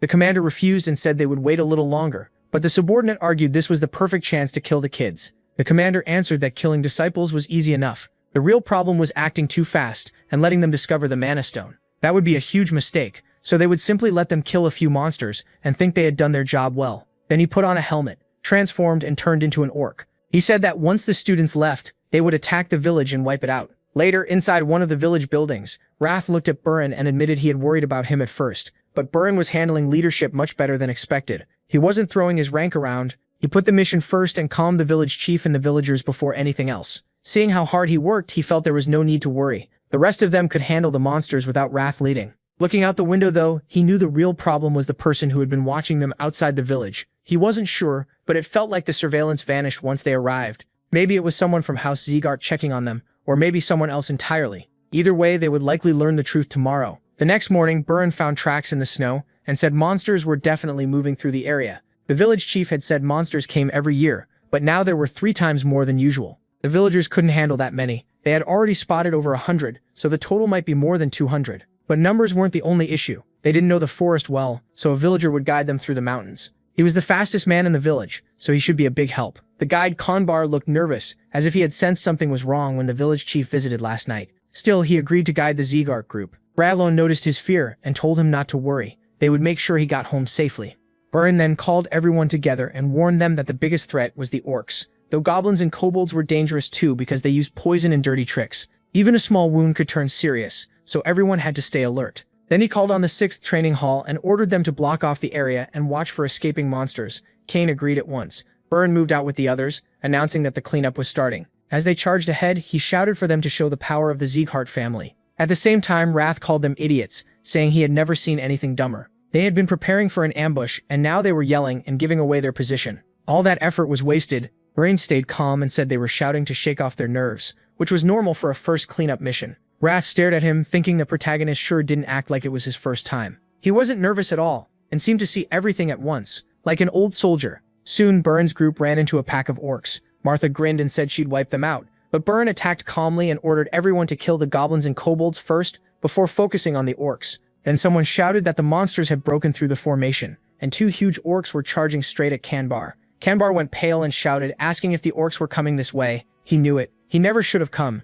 Rayon stood calmly between him and the monsters, then struck one of them with a powerful slash. Right after that, he dashed to the second and cut it down with another heavy blow. Then he stepped back and sheathed his sword, leaving both monsters fatally wounded. The stunned guy dropped to the ground and asked if they were already dead. Rakon turned to him, said his name, and asked if he was hurt. Kanbar, still shaken, said he was fine. MC calmly asked about old stories tied to these mountains, maybe a treasure or some great monster. Kanbar nodded and said there was one. Long ago, according to legend, a brutal battle happened here between the Goblin King from the west and a group of knights. People said the Goblin King's ring was still hidden somewhere in these mountains. That made Rakon realize what was going on. The presence he'd been sensing this whole time was Eden, a group that worships one of the 5 demon kings, famous for madness. Their goal is to bring back the age when monsters ruled and humans bowed to them. If that were all, they'd have been wiped out already, but they can control and tame monsters. On top of that, they can use monster powers themselves. Even as humans, they can rival the Zeegard family. That strange power is a secret even the greatest families on the continent don't know. But Razon knew because of Darius. During another mission under him, they ran into Eden. The whole Shadow Squad was slaughtered there, and only he made it out alive. He hadn't understood it back then, but now something felt off. He already knew Eden used mana stones. If Darius, one of the 6 kings, knew too, why didn't he tell the world? Wrath looked at him and asked what he was thinking. The protagonist could feel a deep dark rage rising inside himself. Just remembering Darius was enough to make his anger flare up. He forced himself to calm down. Right now, Eden mattered most. He guessed they were after the Goblin King's mana stone. Centuries had passed since that king was defeated, but Rayon was sure the powerful stone was still hidden somewhere here. Most likely, Eden was using them to make sure the mission looked finished. Once they left, the search would start again. Meanwhile, Borin rushed at a monster with his sword raised, shouting that its master was his. He'd ended in one strike, but suddenly something hit first, kicking up snow in front of him. Martha had already killed the monster and grinned, saying it was hers. Borin clicked his tongue and complained that was unfair. Then he called to the others that the monster's leader was down, so they should finish the rest. Rayon called Kambar over and asked more about the Goblin King's story. Had anyone found treasure or jewelry in these mountains since then? Kambar thought for a moment and said that when he was a child, the chief had gone into the mountains and returned with a red gem he found near the peak. MC's eyes sharpened and he asked where that gem was. Now, Kambar said few people knew, but it had been buried under the chief's house. Since then, the village had actually become warmer. Hearing that, Rayon realized things were worse than he thought. If Eden hadn't found the Mana Stone in the mountains, then the village was the real target. Sometime later, the squad reported that all the orcs nearby were dead, and the area had been cleared. Afterward, they went back to the village. The chief shook Buran's hand and thanked him for the help. He praised the Zegart family as true veterans. Buran answered calmly that they were glad to help. He stood nearby, watching from the side. Martha snapped him out of his thoughts by asking if things had really gone as planned. From his face, it didn't look that way. He turned and saw her on a tree branch, biting into an apple. Rayon said he still didn't know, but he'd explain when the time came. She hopped down and told him not to worry. Whatever happened, she'd follow his orders until the mission was over. Luna walked up, called his name, and asked what he was doing out there. He looked troubled. She couldn't see any joy in his win. The protagonist said everything was fine and they should go, since the chief was preparing a feast. He figured Eden wouldn't move until they left. The real move would come tomorrow. The next day, near the edge of Cebu village, Burin walked with the group and smiled to himself. Everything had gone well. They wiped out every monster in the mountains and only came away with light injuries. For a first mission, they had done great. Maybe that was why Rayon had trusted him with command. There had been no real mistakes in his leadership, though he still didn't get why MC handed him that much authority. Even so, he hoped he'd proven his skills were no worse than his. With a faint smile, he said it was time to leave. They went a little farther, but Rayon suddenly stopped, and the others did too. They turned and asked what was wrong. It was way too early for a rest. The protagonist said seriously that the real mission was starting now. Biren frowned and asked what he meant. MC calmly repeated that the mission still wasn't over. Confused, Biren said they'd killed all the orcs and even cleared away the bodies. Was there really something left? Rayon reminded him their mission was to protect the village. Biren still didn't get it, and asked what the problem was.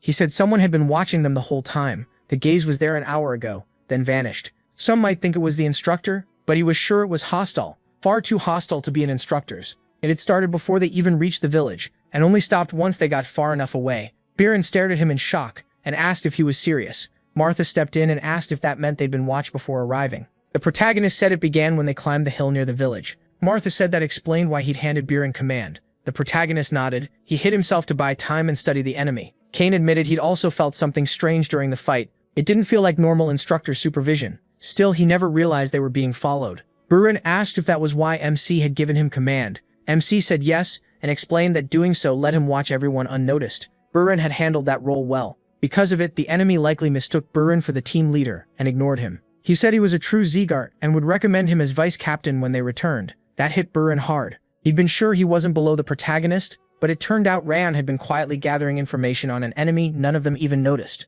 Brufin had been proud of his success and never suspected a thing. MC said they should start with one fact. Orcs rarely work with other species, but here orcs and goblins were fighting together. That meant someone was controlling the monsters. Their job was to protect the village, and that job wasn't done. Since the village was still in danger, they had to return to Cebu quietly so the enemy wouldn't notice. Camouflage would have helped, and though they didn't have any, one squad member stepped up, pulled out gear, and asked if this would do. Rajan looked a little surprised and asked where he got it. The man said he brought it just in case. He, a bit amused, asked if he really carried all that around for emergencies. Then he told them to move like they were on a stealth mission. He called for Crane and said that since he was the fastest, he should report everything to the instructor. Crane agreed and left at once. The protagonist then told the rest to follow his orders no matter what happened. 5 hours later, at Eden's temporary hideout near Mount Cebu, the scout returned and reported that the group had left. They even checked the other side to be safe, and it was clear too. Their leader said it was time to begin. Using a recovery skill, he brought many orcs up from underground.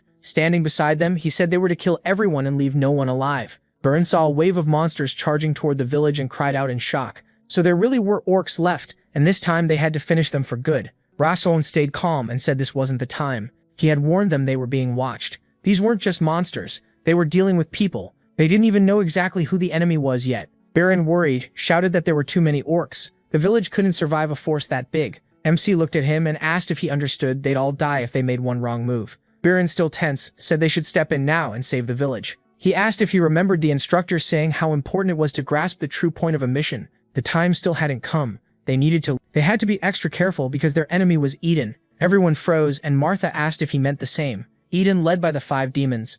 Rowan said if someone was controlling monsters, then it had to be Eden or the Monster Lord. Either way, they couldn't be careless. Byrne admitted the protagonist was probably right, and he knew how dangerous Eden was, but if they waited any longer, half the village would be killed. Was he really supposed to sit there and watch people die? To him, the Zekart family wasn't the kind to do nothing. MC thought that way of thinking was childish. Byrne insisted they fight now. That was what real family members would do. Then he jumped off the cliff after the monsters and shouted that he didn't care who followed. But if they truly saw themselves as Zekart swordsmen, they should come with him. The others didn't like being left behind, and Luna said she was going too. The moment she said it, she leaped down after him. The rest agreed. As members of the family, they couldn't back down just because the enemy served one of the 5 demons. They were recruits of the 6 kings, and they were going too. They had to protect the village. Kan called to the 6th training hall and said they were joining the fight. They would support the 5th training hall and strike Eden together. Everyone agreed and rushed after him. Rowan stayed on the cliff with a few squad members and thought things were moving just as he expected. From what he'd seen of Byrne and the others, there was no way they'd ignore this. They were bound to charge in and stop Eden.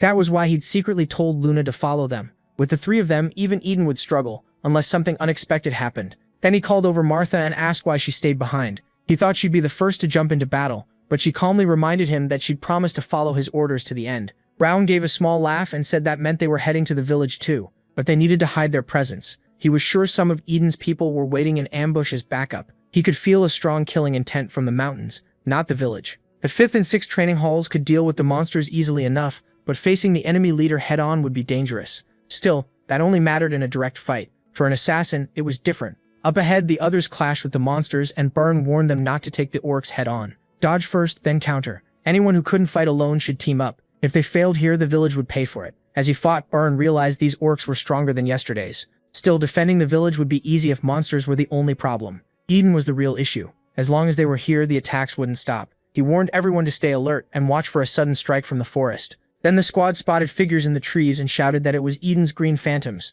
Byrne saw the goblin masks and headgear and knew it was them. He expected an ambush, but not this many, at least 40. They needed a smart plan to handle that number. He called for Kane to take command and make sure the enemy didn't break into the village. Luna was told to use her icy wind to freeze the feet of the orcs and the green phantoms. Byrne said he'd handle the rest. She calmly nodded. Then Luna swung her sword and sent out frost spikes with her aura. The orcs held their ground and stared back. Byrne used continuous flow, rushed in and cut down 2 monsters with autumn wind. One of the enemies in the trees pulled out a blowpipe and fired a dart at him. He sensed it and dodged in time. The others also caught on and shouted to block the darts with aura or avoid them. Then a small pouch dropped to the ground. They had released poison gas. Byrne realized this poison was far stronger than what monsters usually used. He yelled for everyone to cover their noses, but some had already breathed it in. They dropped to their knees, saying they couldn't even lift their swords, much less use aura. Byrne grimaced. He felt it too. It wasn't just them, even his body was getting harder to control. Luna also went pale, while the orcs and green phantoms were completely fine. At this rate, they would be wiped out. Then he felt a fierce, crushing force and turned to see Martha. She charged in with 3 others and snapped that since those idiot idealists messed up, it was their turn to deal with Eden's freaks. They couldn't let them get away. The 4 of them slammed into the monsters, giving the trapped trainees hope. They said if Martha had come any later, the poison would have killed them. They had to get up and help. Byrne smiled a little oddly. Rayon wasn't with them. Still, her arrival had turned the fight around. If they pushed harder, they could win. Some green phantoms tried to run, shouting that these rookies were way too strong and they needed to escape. But they stopped at once, stunned when their leader angrily asked if they were really fleeing the battlefield. The trainees looked up and saw a huge monster standing there. Byrne could tell this one was far above the green phantoms. It wore a leader's headdress and could speak like a human. This was the battle green phantom of Eden. Byrne shouted that even if he wasn't top rank, what was an Eden commander doing here? The monster said he came because he heard they had returned after learning about Eden's ambush. Then he glanced at Martha and said the black-haired girl was impressive for a rookie. Still, if she wanted to live, she should run now.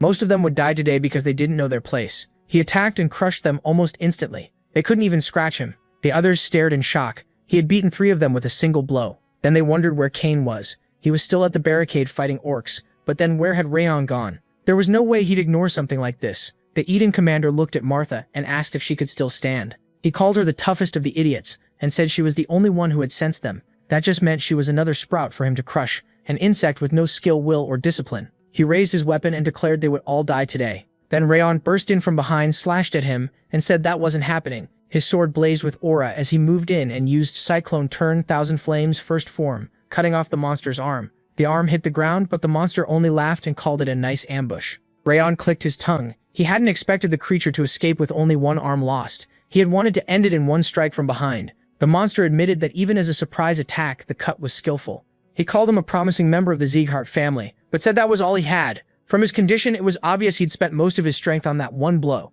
The protagonist's hands shook. He really had burned through almost everything, trying to finish it in a sneak attack. Now he could barely move right. Still, he asked if this thing was really in charge here. The monster laughed and asked if he truly thought Eden's real leaders would bother with some village. Then he stood in front of Rayon and said these crazy rookies were hard to understand. He mocked MC's sharp tongue and said they'd see how long he could keep talking. He raised his sword, thinking he still hadn't fully recovered. But neither had the monster. When he blocked the next strike, the monster sounded surprised. The protagonist was stronger than he expected. Rayon shot back that no one becomes a swordsman if they can't stop a hit like that. That answer annoyed the monster, and the two launched into a flurry of rapid strikes. Burn watched from the side in shock, trying to understand what he was seeing. That green phantom had crushed them with a few swings, yet MC was matching him blow for blow. He was even using the same continuous flow technique. Burn felt like he had been closing the gap, but his real level was already far beyond any rookie. Martha stared too and said this was Rayon's true power. Everything he'd shown before was only the beginning. Even so, she knew it still might not be enough. They looked even now, but the protagonist hadn't recovered the aura and strength he used in that ambush.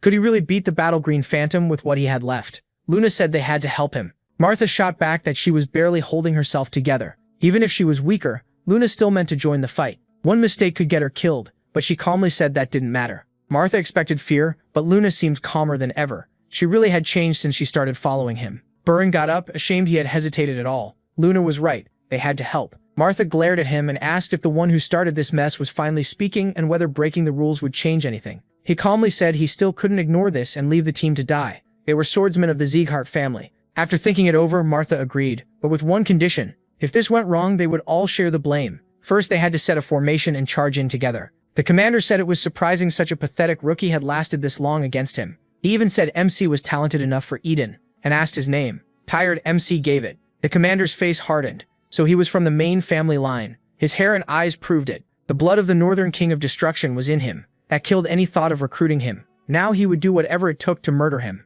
Right after that, he swung with terrifying speed. The attack came even faster than before. Ranon stared in shock. The madman had sped up again. Was he burning his own life to get stronger? The protagonist barely held on with the ring of fire, and he still hadn't fully recovered. Then he noticed Martha. She rushed in from behind the monster and slashed at his back. Annoyed, he spun around. He sneered at the insect that dared strike him, then sensed another attack and turned again. Luna was already rushing in. She stopped in front of him and unleashed Ice Aura. It was the breath of winter. Burn followed at once, charging in beside them and leaping with his sword. He used continuous flow techniques, Starlight Radiance, but the orc caught him by the body with one hand and lifted him overhead, mocking him for thinking that weak attack could win. If Burn had at least been as strong as that dumb blonde, he might have landed a proper hit, but Burn just smiled and said he was right. That kind of attack wouldn't beat him. It only had to buy time. Then the orc noticed Martha nearby, gathering a huge amount of power. She used Titanic Aura, Ultimate Meteorite. Martha brought her sword down hard and shouted for him to try enduring that. After the strike, she stopped behind him. He took the hit head-on, then whipped around and hurled Burn straight at her. Both of them were blasted away and slammed hard into a tree. The orc coldly called them insects and told them to learn their place. Didn't they get it? None of their attacks mattered. Behind him, Rayon gathered power and said he was wrong. He thanked them because they had bought him enough time to recover. He wouldn't let the chance they risked their lives for go to waste. The orc demanded to know where that power came from and who he was. Raising his sword, Rayon told the green battle phantom it should feel honored. This was the first time he would use this technique on a living enemy. He had thought he wasn't ready for it yet, but this fight showed him he could handle it. Thousand Flames technique, winds of blazing domination. He poured fierce fire into his sword and fixed his eyes on the enemy. The phantom's face tightened with worry. Something about that flame felt wrong. It wasn't like before. His instincts screamed that it was dangerous. He decided to kill MC now, no matter what, and charged with a roar. But MC moved first and unleashed a massive strike packed with power. The phantom couldn't endure the blow and crashed to the ground. He was completely drained after that attack and looked down at himself, struggling to steady his breathing. The others stared in shock and Burn said Rayon had actually beaten the green battle phantom. The protagonist lifted his sword and shouted that it wasn't over yet. Eden's green phantoms were still here. For the village's safety, they had to wipe them all out. The squad around him answered at once, ready for orders, and together they hunted down the remaining monsters and Eden members. Later, Burn came over and said Rayon had been right. If he hadn't stepped in, they would have died, and so would the villagers they were meant to protect. He was thankful for being saved and apologized for disobeying, even though he still would have gone to the village. Swordsmen of the Sieghart family couldn't ignore injustice, just because they were weak. To his surprise, MC turned away and said Burn had done well. Because of their efforts, he could use the phantom's opening. This win belonged to all of them. Without even one of them there, he didn't know how it would have ended, so he sincerely thanked them all. Burn looked away and muttered that he didn't get why Ram was saying that. Still, he would grow stronger so this never happened again. Then he wouldn't have to rely on him anymore. He turned to Martha and said she had done well too. He only recovered because she kept that freak busy. He thanked her for following his orders. She smiled and asked what use she'd be if she couldn't even do that. Then she said she'd go help the villagers fix the damage. There was no need to push himself anymore. As Rand finally rested, he wondered if the mission was really over. Then his vision blurred. His body felt weak and his legs gave out. As he started to fall, Luna caught him and called his name, asking if he was okay. He looked at her and asked if it was that obvious. She said it reminded her of the training hall before, like all his strength had left him. With a faint smile, Rawan realized he wasn't the only one watching over the team. They were watching him too. He thanked her, and then something drew his attention. A system message appeared. It said he had pushed past his limits in an extreme battle. He had ambushed an enemy stronger than himself, landed an invisible strike, and defeated someone above him in both strength and rank. He earned the title Unshakable. A status window appeared with his name, the title Unshakable, the status Frost Curse 5 nodded, and his abilities. Rage, Ring of Fire, Legendary Sense of the 4th stage, Thousand Flames Technique, Flame Resistance, Frost Aura of the 3rd stage, Water Resistance, and Invisible Strike of the 1st stage. His stats were Strength 57, Agility 58, Endurance 59, Energy 42, and Sense 64. Rayon guessed it was the reward for beating the Green Battle Phantom. Every stat had gone up, and he even got a new title and skill. He got back up, told Luna he was fine, and said she should return to the village. He wanted to check if anything had been missed. The title was even better than he expected. The system explained that Unshakable was given to those who don't flinch against stronger enemies, and when fighting someone above them, all stats rise by 3. 3 points didn't sound huge, but it would scale as he got stronger. Since plenty of stronger enemies still waited ahead, this would be useful. Another message explained Invisible Strike during ambushes. His presence would be harder to sense, and his chance of landing a fatal blow would rise. Raun thought it looked built for killing. If he'd had it earlier, maybe he could have killed the Phantom in one sneak attack. Wrath appeared beside him and complained that beating such a weak enemy shouldn't give rewards like this. Even if he made the system, where was the logic? The protagonist thanked him with a small smile and said Wrath was helping him grow stronger every day. That only made Wrath matter, and he shouted that he'd make the protagonist's death slow and painful. He promised to bite and tear at him until every part of his body begged for mercy. MC ignored the rant and casually told him to try, if he could. That calm answer made Wrath even angrier, and he screamed. Sometime later, the squad was helping rebuild the village, calling for more timber and asking where the debris had been dumped. When the wooden barricade was finished, Wrath woke up on a bed and muttered that he only meant to rest a little, but had passed out instead. He stepped outside and saw that while he was asleep, they had finished repairing the barricades. Luna spotted him, called his name and asked if he was awake. She also asked if he felt alright. Rang said he was better after the nap. Luna told him to come with her. Everyone was already waiting for him. Surprised, he asked who she meant. He headed to the middle of the village, where the elders said everyone had gathered to welcome the one who saved them. The villagers thanked the Zeganart swordsmen for risking their lives to protect them. Without them, the whole village would have been destroyed. They said they would never forget what these nobles did for them today. Ron looked at his teammates and felt something new. It was their respect and also the villagers' thanks, wonder and honest feelings. For the first time he really felt it. Back when he was an assassin, he almost never received gratitude. There had only been life and death. Everything he did was for Darius. No matter how many people he killed or how filthy the job was, Darius got all the credit. But now for the first time, Ron's own efforts were being seen. Had he ever felt this before, his hunger started to grow, the wish to earn even more praise and see more people looking at him with admiration. From now on, he would live as a respected swordsman, not a killer, and he would see moments like this again and again. Afterward, Rang asked the village chief if they could talk for a moment. He had something to ask. The chief agreed, and they walked a short distance away from the village. Once they were alone, the chief asked what he wanted to know. The protagonist calmly asked if he knew who sent the orcs to attack. The chief said the blue-haired swordsman told him it was one of the 5 demons, but he still didn't understand why they wanted such a small, ordinary village. MC explained that during the battle, Kambar said they found a red gem on Mount Cebu. The chief nodded and said he found it there when he was young, and brought it back to the village. Then he realized what Ryan meant and shouted that it couldn't be true. He told him plainly that Eden had come for that gem. The chief asked, shaken, if the whole attack really happened because of it. His village had nearly been wiped out. The protagonist said they stopped the attack this time, but as long as the gem stayed here, Eden would keep coming. The chief said that after they buried it, the harvest improved and the village stayed warmer. To them, it was like a guardian god. He never knew it was a mana stone Eden wanted. He asked what they should do, dig it up and throw it away? Ryan said no, he would take it himself. The chief was stunned that their savior would carry it away. MC explained that Eden believed the stone could bring back the dead. If they just tossed it somewhere, Eden would still find it, so taking it himself was safer. The chief worried that would put him in danger, but he calmly said it was fine. That was the way of the Zeghart family. The The chief nodded and said their family had helped him once again, and he had no way to repay it. The protagonist asked what he meant. The chief said that years ago, when he was a little older than MC, Glenn Zeekhart had also saved their village. He remembered it clearly, just like Ra and Glenn protected them from monsters. Then he added that Glenn had been kind and always smiling. He was caught off guard.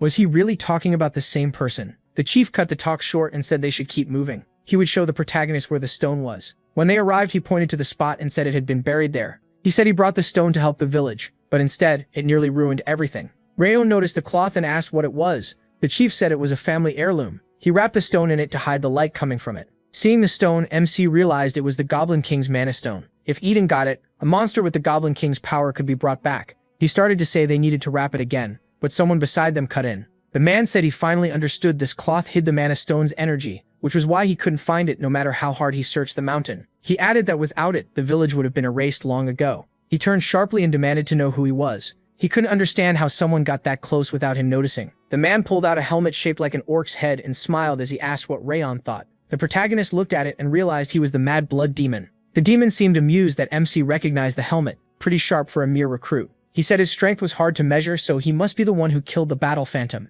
Rayon asked if this was the commander they had mentioned, the one who supposedly wasn't coming here himself. The demon put the helmet on and said coming here had become his mission. If the protagonist hadn't killed his man, he wouldn't have shown up. This was the protagonist's fault for forcing his hand. The pressure pouring off him made MC tremble. It wasn't just him, even if all the recruits fought together, they would still lose. Roth appeared and told him honestly that he couldn't beat this enemy. There were only two choices. One was to die pointlessly. The other was to hand over control of his body. At the same time, the squad was still fixing the village barricades. Byrne noticed Martha and asked why she came. With a faint smile, she said she heard he was repairing barricades and wanted to see it for herself. She teased that he was pretty good at it, maybe woodworking suited him better than swordsmanship. Annoyed, he told her that if she was done watching, she should leave. Martha shot back that elders deserved respect, so if he wanted her gone, he should ask nicely. Only one person had the right to order her around. Then she turned, saw Luna with a basket, and asked what she was doing. Luna said she was picking fruit. When asked why she needed more after the villagers had already fed them,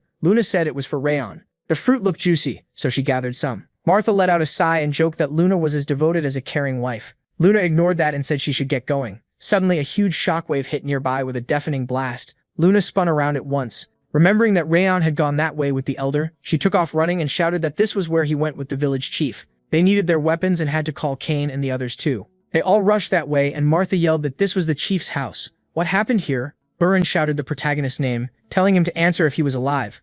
At that moment, MC came flying past them with the village chief. All of them were stunned and shouted his name. Raison hurled the chief toward Burren and yelled for him to catch him. As he forced himself up, he shouted that they had to get out of there at once. They needed to move the village chief somewhere safe and escape immediately. They were about to answer, but then a violent pressure hit them. The aura was so heavy they could barely breathe, like their lungs were being crushed. Then the demon stepped forward. He looked at them and said they had gathered quite a nice group. Seeing his ogre armor, they asked in fear if he was really Eden's commander. He mocked them for shaking, asking if his aura was already too much for them. So weak, even with the name Zegart. Raison shouted at them with a hard look, asking if they wanted to die there. He told them to get a grip and run. If they stayed, they would be killed. They had to focus their aura on resisting the pressure and get out, while taking as many villagers as possible. Burren agreed, started moving, and said he would come back for the protagonist. Raison called to the girls and ordered them to fall back and wait for the right chance. There was no point thinking about fighting now. They only needed to watch and survive. Instructor Rimmer always said to break past your limits,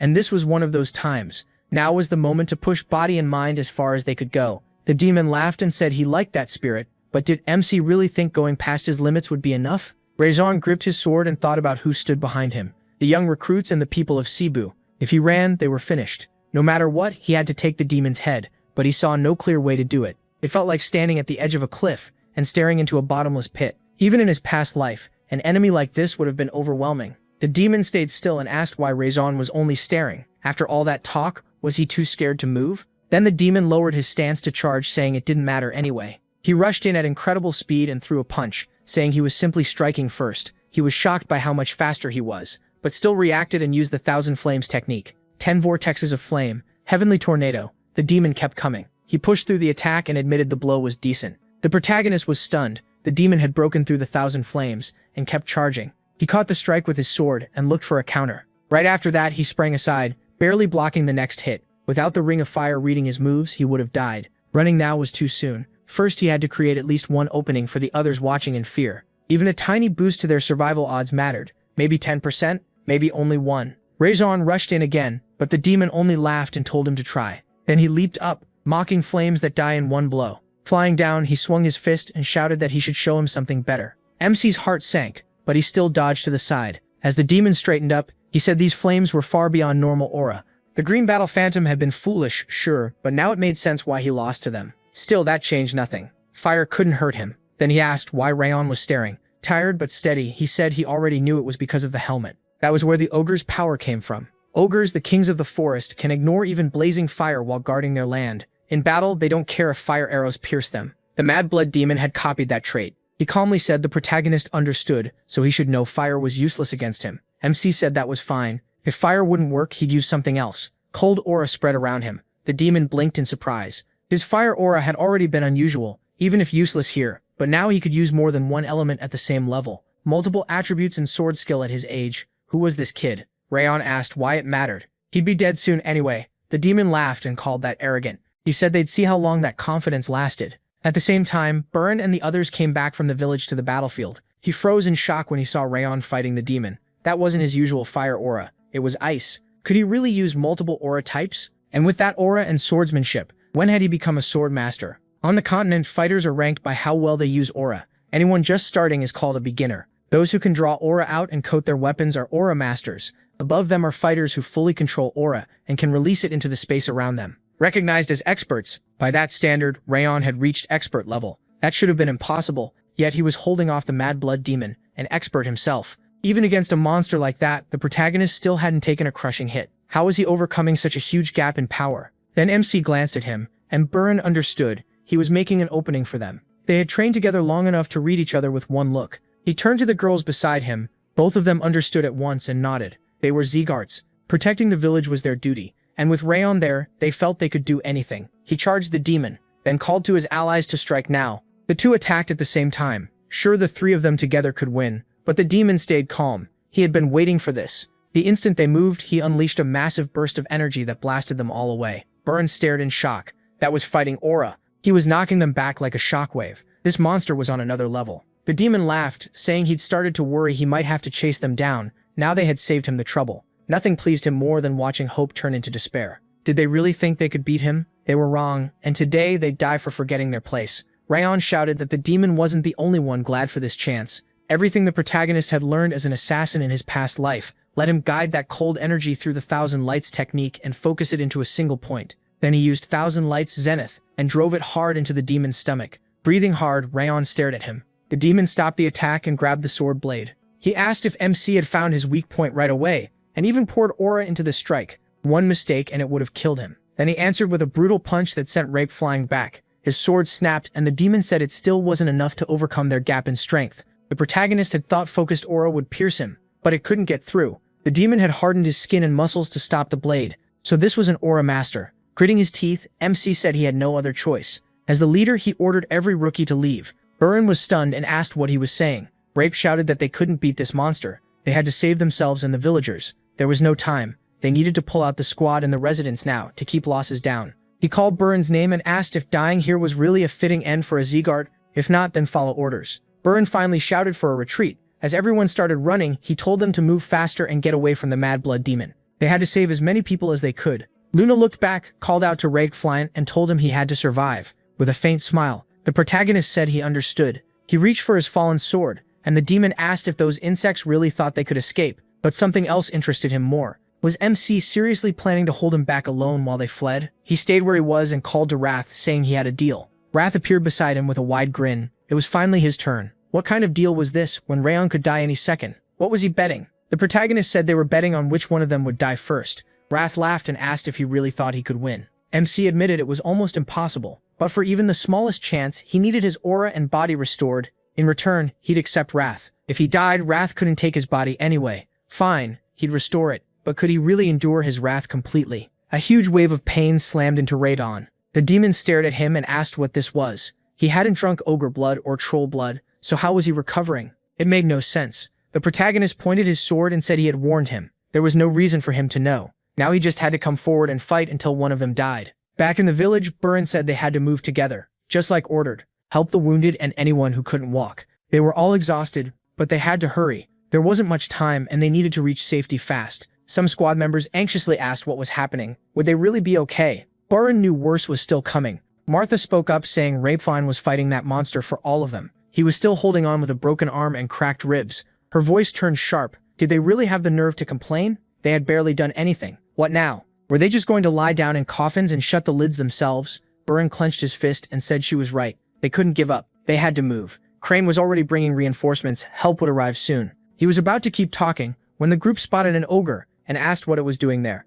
Burren turned, worried. Why had an ogre come out here? Then others shouted there was another monster too. Ogres had surrounded them. They were trapped. Where had all of them come from? Martha's face tightened. This couldn't be happening. Those Eden freaks could control monsters. The blood demon ignored them and kept fighting because he had already sent monsters after the group. One squad member dropped to his knees. Sure, this was the end. They were all about to die without even putting up a real fight. Burren shouted that they couldn't give up. Their comrade was risking his life for them, and if they died here for nothing, how could they ever face him in the next life? Martha walked up and said he finally got something right. Luna joined them too and told everyone to help the civilians and move them out. He knew she was right. They had to endure. That was the only thing they could do for him. While he fought alone to protect their lives, they charged forward, but then a sudden gust of wind drew everyone's eyes. The demon stayed calm and said Rayon was stubborn and should stop already. MC looked down and realized his broken left arm was holding him back. If he cut it off, he might last a little longer. But why was he even pushing this far? Every part of his body screamed in pain. Why keep enduring pain worse than anything from his past and still keep fighting this monster?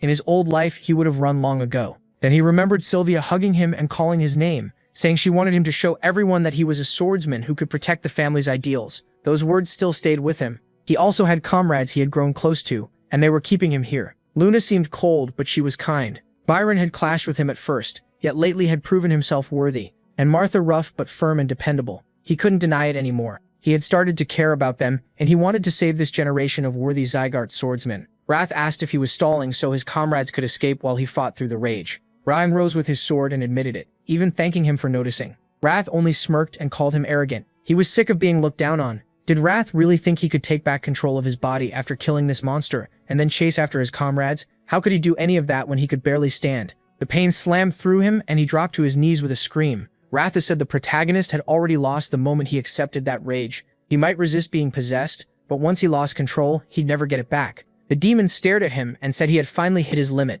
Then he grinned, saying he had a better idea. He'd go kill Rayon's friends first, and finish him later. That sounded much more fun. He wanted to see MC's face when their heads rolled in front of him. MC knew the others couldn't stand against an insane blood demon. He had to keep him here until everyone got away. The monster paused when he called his own name and declared he was a descendant of Glenn, the Northern King of Destruction. One day he would become the strongest swordsman on the continent, and as long as his heart still beat, he would not let him leave.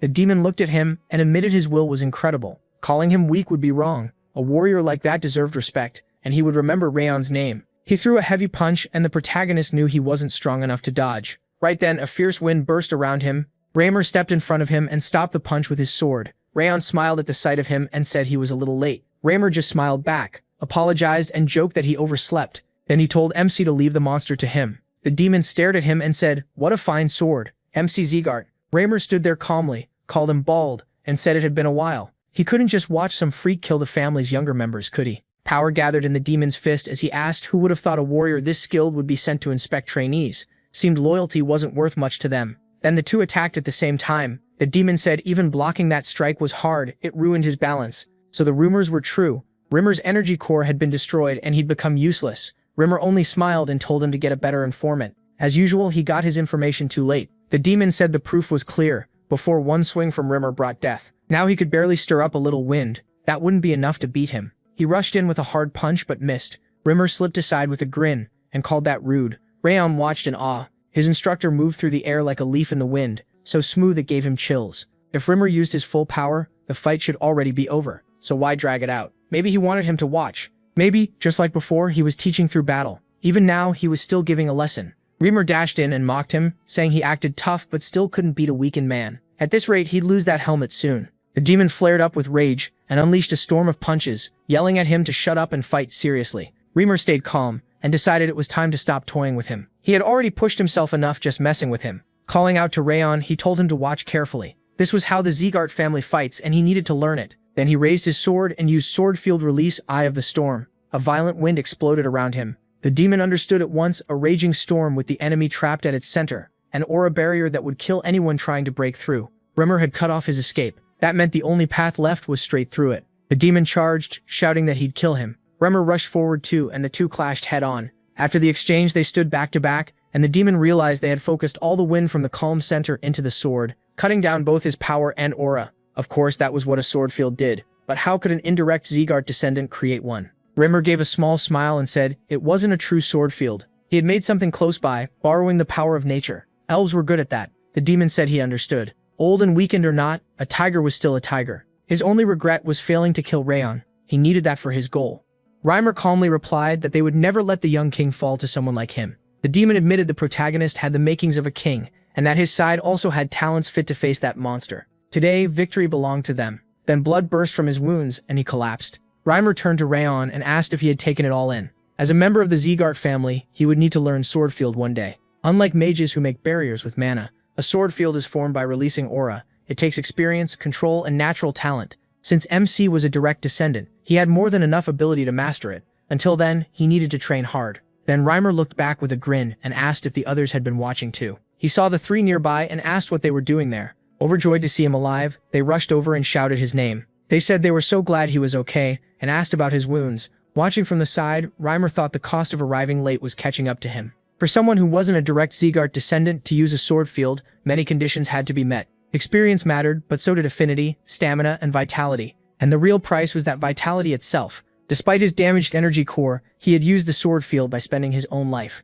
That kind of thing could never leave the body untouched. Still, he had no regrets. What he saw before joining that fight was the birth of a new king. In that moment, he decided he would serve this child as his master. Even with a broken energy core and a fading life, these children had changed everything. His world had color again, so even if this shortened his life, he didn't regret it. Before retiring, he only wanted to see Rayon become a king. Sometime later, at the Zeekart ancestral home, Glenn demanded the elf repeat himself. Was he really saying the protagonist Zeekart had faced the insane blood demon? Reimer laughed and said he knew that would shock him. That was exactly why he hurried back to report it in person and see his reaction. Glenn shouted for him to stop fooling around and give the important part. Reimer said he barely believed it himself, but he swore it was true. He wasn't the only witness. The trainees from the 5th and 6th training halls saw it too, and even the people of Cebu village could back him up. Rayon had faced the mad blood demon by himself. Glenn pointed out that a monster like that was on the level of a sword master. If that was true, how badly was the squad hurt? Reimer said most of them only had light injuries, but MC was the one who got hit the hardest,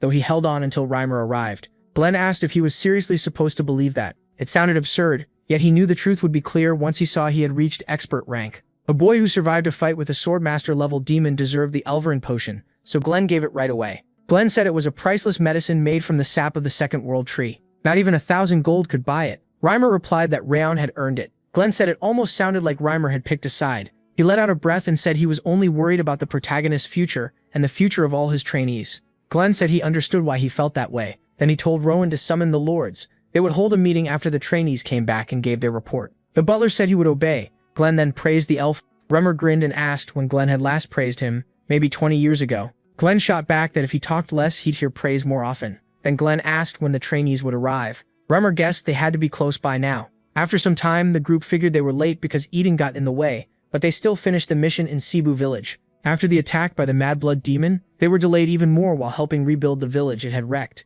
Meanwhile, Rayon, the worst injured of them all, was recovering in the village elder's house. After waking up, he instantly asked Wrath for his reward. Of course, Wrath argued the bet should be cancelled because Rimmer was the one who killed the demon. In the end, they settled on MC getting a trait instead. Wrath, annoyed, asked why that of all things. MC stared confused and asked what he meant. A system window appeared, saying he got an extra reward for winning the bet with Wrath, Unbending Will. When he takes heavy physical or mental damage, his mental strength and pain tolerance go up for a while. Rowan hadn't expected a new trait at all. Now, even if Wrath used his Wrath effect on him, he should be able to endure it. Wrath fumed, wondering why he was lucky enough to get Unbending Will. He cursed the system for handing the protagonist such a huge advantage. After all, the system was built to give the user the powers he needed most first. Without that gift, fate might have already taken this body. Wrath told himself to stay calm. He still had time. Bit by bit, he was recovering his strength faster and faster, and MC's anger kept growing too. Even if MC's progress was unbelievable for a human, Wrath believed he would win in the end. Soon this body would be his, and what was left of his soul would freeze forever in the ice. After a while, Iluni, the outer commander of the Zegart family, said they had returned. Dorian weakly muttered that he just wanted to go home and sleep. Luna whispered that she wanted ice cream. Martha sighed that she was exhausted, and Buran said it was a miracle they made it back. But Aluna cut in. They were tired. Sure, yet it was still too soon to rest. Rowan looked at the commander in surprise. Aluna said they had to report to the head of the Zegart family. A little later in the hall, the protagonist bowed and formally greeted the family head. People whispered in shock. Was this really MC? He had killed the Green Battle Phantom and stood against the Mad Blood Demon. Looking at him now, he seemed like a high-level swordsman. So maybe the rumors were true. At first he was thrown off when they were called in to report. Then he realized this was a rare chance. All the strongest people in the Zehar clan were gathered here. During this mission, he learned something important. At his current pace, he'd need a miracle to survive future fights against even stronger enemies. He needed another way to grow stronger fast. Not just Glenn and his close aides were in the hall. The leaders of the main family line were here too. That meant Glenn understood how serious this was. He also seemed like the kind of person who gave people what they had earned. So this was Rayon's chance. He needed to show what he'd done and gain new techniques to get stronger. Glenn told the protagonist he had heard the protagonist played a major part in what happened. He ordered him to report everything. C began by saying that when they reached Cebu village, the villagers welcomed them warmly. Then a Green Battle Phantom attacked, just as they were getting ready to leave. After that, the Mad Blood Demon showed up, likely because contact with his underling had been cut off. Rayon explained that if all the trainees fought him together, the losses would be too high, so he chose to act as bait. Karan snapped in anger, asking how he dared lie in front of everyone. Was Glenn really going to believe this? He was only 15, and he claimed he survived a fight with a Green Battle Phantom and even lured away the Mad Blood Demon. To her, it was an obvious lie. The protagonist turned to Dorian and told him to show them. Dorian said he'd bring the item out now. Then the people recognized the helmets of the Green Battle Phantom and the Silent Blood Demon. That proved MC had been telling the truth. Rayon then said this might be disrespectful, but he asked for permission to draw his sword. Glenn allowed it. He pulled the blade free and used his power. The people cried out in surprise. He was using sword energy, and the flames on it were incredibly strong. 10 years ago during training, Rayon's mana had seemed average. Could this really be the same boy? With power like that, beating the Green Battle Phantom made sense. The protagonist asked if that was enough. Karan cursed inwardly. If he had truly reached expert level and brought back Eden's helmets, there was no point in arguing anymore. Then Glenn addressed all the trainees and said they had done an amazing job. The unexpected praise left everyone stunned. No matter how hard the mission was, Glenn usually gave his people only the bare minimum. This was the first time in decades he had called their work amazing. A few trainees were so moved they even cried. After that, Rayon showed Glenn the Goblin King's Mana Stone and explained the goal Eden had been hiding. In the end, every trainee got a bronze medal, while MC received silver. As he left, he wondered if hoping for a big reward had been pointless. He had hoped uncovering Eden's plan would earn him more than a silver medal. Did that mean he wouldn't get any new combat technique? Wrath mocked the result, saying he couldn't believe he got nothing worthwhile even after bringing back such valuable information. He called Glenn unbelievably stupid. The protagonist thought that after receiving the Thousand Lights technique, he had started expecting more, but now that hope meant nothing. Lowen then turned to Rayon and said he wanted a word. MC wondered what was going on.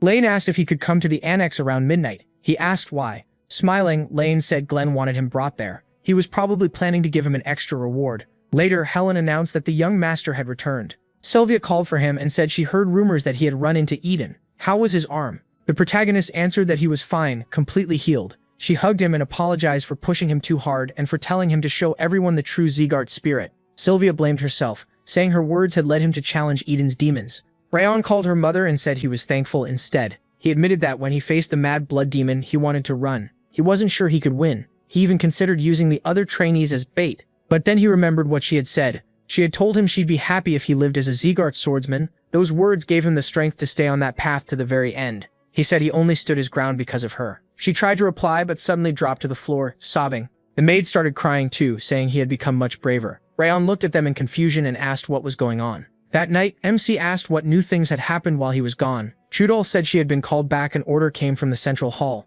She feared they were about to get rid of her. Seeing how down she looked, he guessed it probably was punishment. She had failed to report that he'd reached expert level with the sword, and what had happened in the audience hall. He couldn't let Judiel die yet. This double agent could still be useful. Rayon told her that if she wanted to live, she had to follow his orders. Startled, she listened as he said she must not go back. Instead, she had to send a letter saying she was now the protagonist's personal lady-in-waiting. She should write that his mother, worried about his condition, chose her herself. That would make them hesitate to touch her. They might even think keeping her close to him would help them gather more information. If they ever started doubting her, she should say he had almost fully recovered. Only Glenn and Instructor Rimmer knew that for sure. That way they'd believe she was still useful. If she agreed, she needed to send the letter right away and act as confident as she could. Yahello said she understood. Wrath then remarked that every move she made showed fear and doubt. Why did MC want such a useless spy? MC replied, Yahello isn't useless. She could become great bait for Karin, and he felt like he was looking at his old self. He couldn't stand by and watch someone get used, then tossed aside.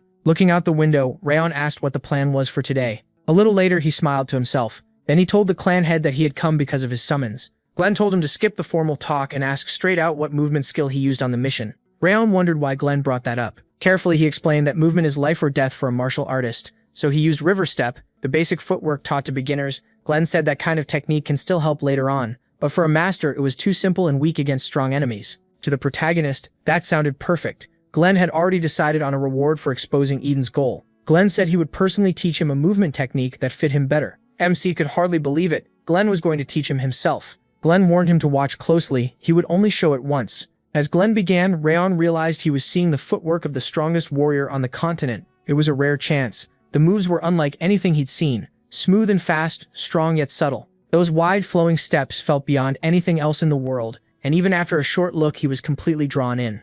He knew he never could have grasped this on his own, not even with the Ring of Fire pushed to its limit. Glenn called it the Step of Supreme Harmony. Then the system window appeared. The Ring of Fire had detected the technique, and the protagonist had learned its first stage, True Paradise. Afterward, Glenn asked if he had managed to see it. Raisin apologized and said his level wasn't high enough to understand it all. He said he only barely caught the first step, then asked if that was really enough. Glenn said that was all. This was his reward for revealing Eden's motive, and whether he mastered it or not was up to him. MC bowed and thanked him for the chance, then took his leave. Later, he laughed softly and thought he never expected Glenn to teach him the Step of Supreme Harmony. Wasn't that fascinating? After all, Glenn had created the technique himself. Rayon wondered if he could really master something that difficult. Glenn, meanwhile, was sure the protagonist had already understood at least half of it. That meant the first stage, True Paradise. He had grasped it by instinct. The whole Step of Supreme Harmony is built on that first stage. MC might not know how important it is yet, but in time he would figure out what to add to that first step, and one day master the whole technique.